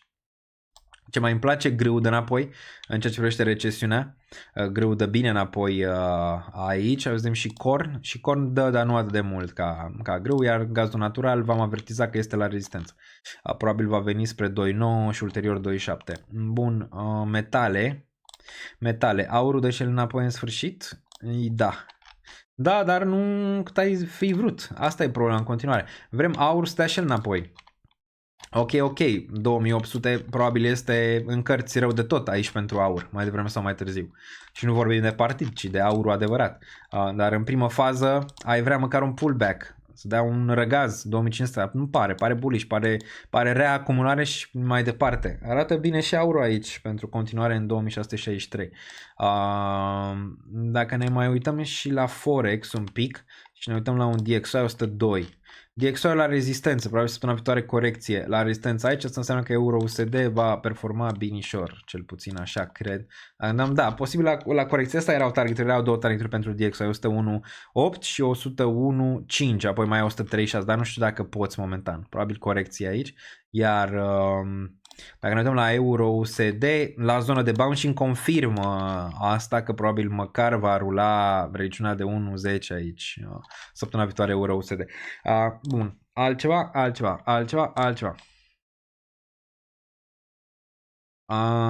Bun, da, știu că ai dat super cea mai devreme, ne uităm la Strax imediat.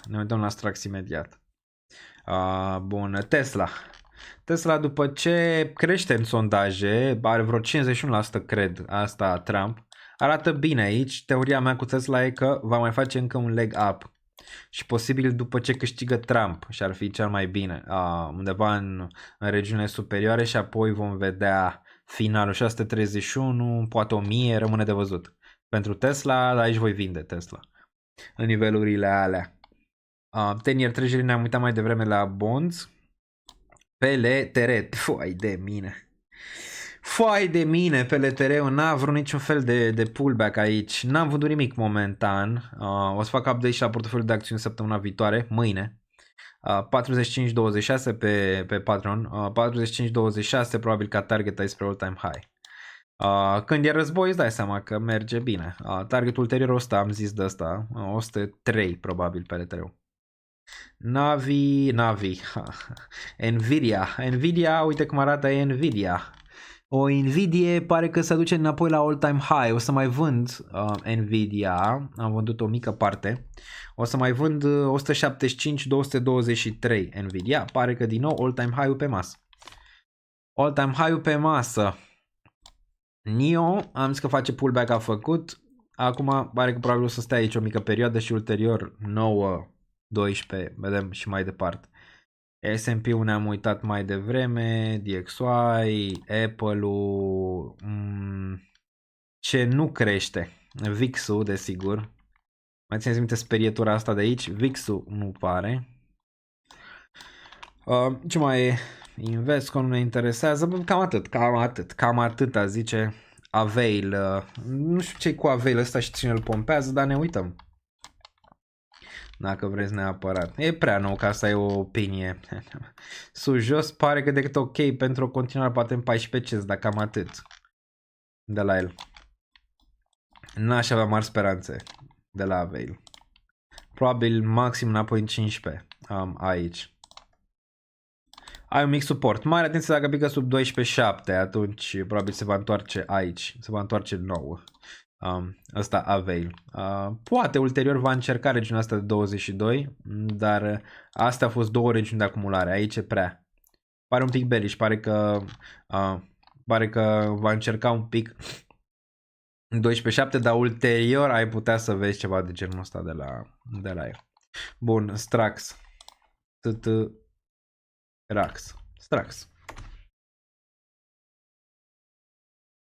Strax versus Tether. Nu mai am nici apă, nu mai am nimic. Nu cred că deja 3 ore jumate aproape își pune amprenta.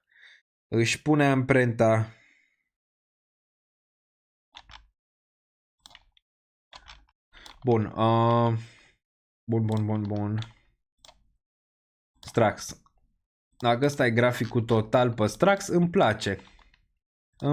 Ai nivel de acumulare aici de ceva timp. Cred că ulterior va ieși din zona de 0.05 până în regiunea superioară.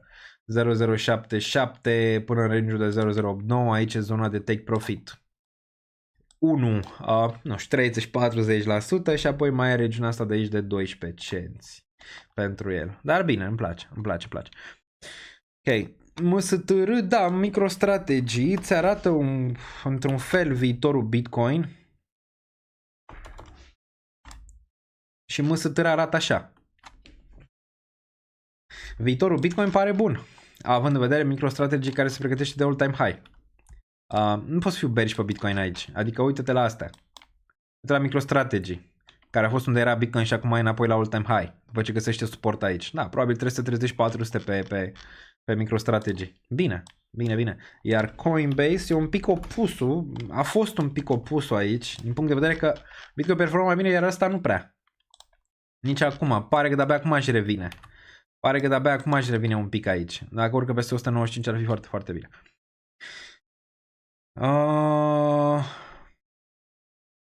Bun, cam atât pentru astăzi. Ne auzim în următorul. Cel mai probabil vom avea live miercuri în proporție de 95-99%.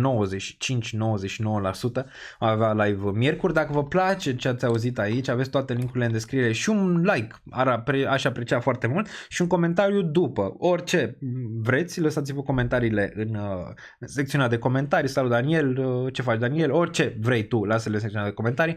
Și dacă ai, să zicem așa, niște argumente pe ce am discutat aici, ar fi extraordinar, dar să vii cu anumite argumente ar fi foarte, foarte bine. Toate linkurile le găsiți în descriere, uitați-vă foarte, foarte atent în descriere, tot ce aveți nevoie le găsiți aici, de la exchange-uri de cripto, la sponsorul canalului XFi, la partea de futures pe care o puteți tranzacționa, dar mare grijă pe futures la Bybit aici, acum Bybit are și am văzut indici pe care poți să-i tranzacționezi, la Binance, la Ledger Trezor, Discord-ul pe care îl vedeți aici, toate le găsiți aici în descriere. Patreon-ul, același lucru, vom face mâine sau pâine mega market update-ul, tot așa live 2 ore jumate pe Patreon cu analize la cerere. Ne auzim miercuri și cel mai probabil duminica viitoare, poate dacă nu sunt pe drum. Rămâne de văzut. Stay safe, match la comunitate și sperăm că săptămâna viitoare să fie una bună, o săptămână cu inflație, o săptămână cu FOMC, minutes, toate astea. Vom rămâne aici conectați și pe Twitter Real de Anunțuri și pe Instagram și pe toate alea le aveți în descriere. Stay safe, much love.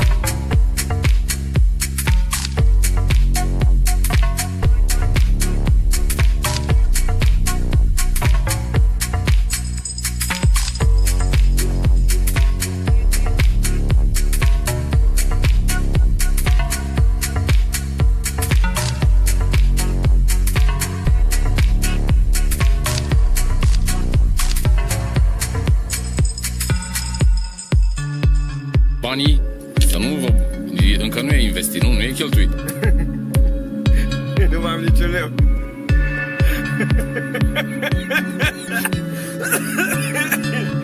Nu mai am niciun leu. Ce clădim, ca m-a spus meșterul Manole, ce a clădit ieri, a căzut alalt, cade și după aia e de la capăt.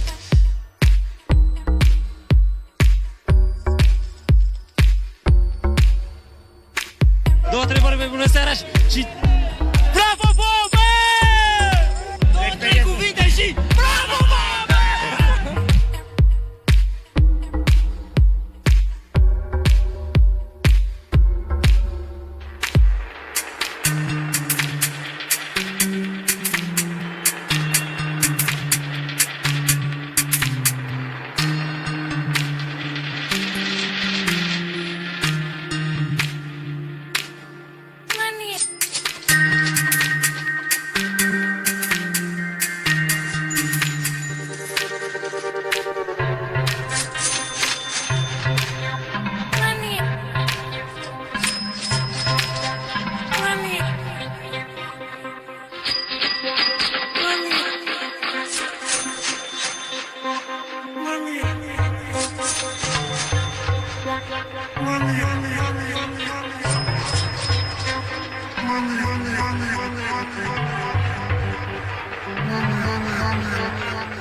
Eu n-am banii necesari să investesc în astfel de monede.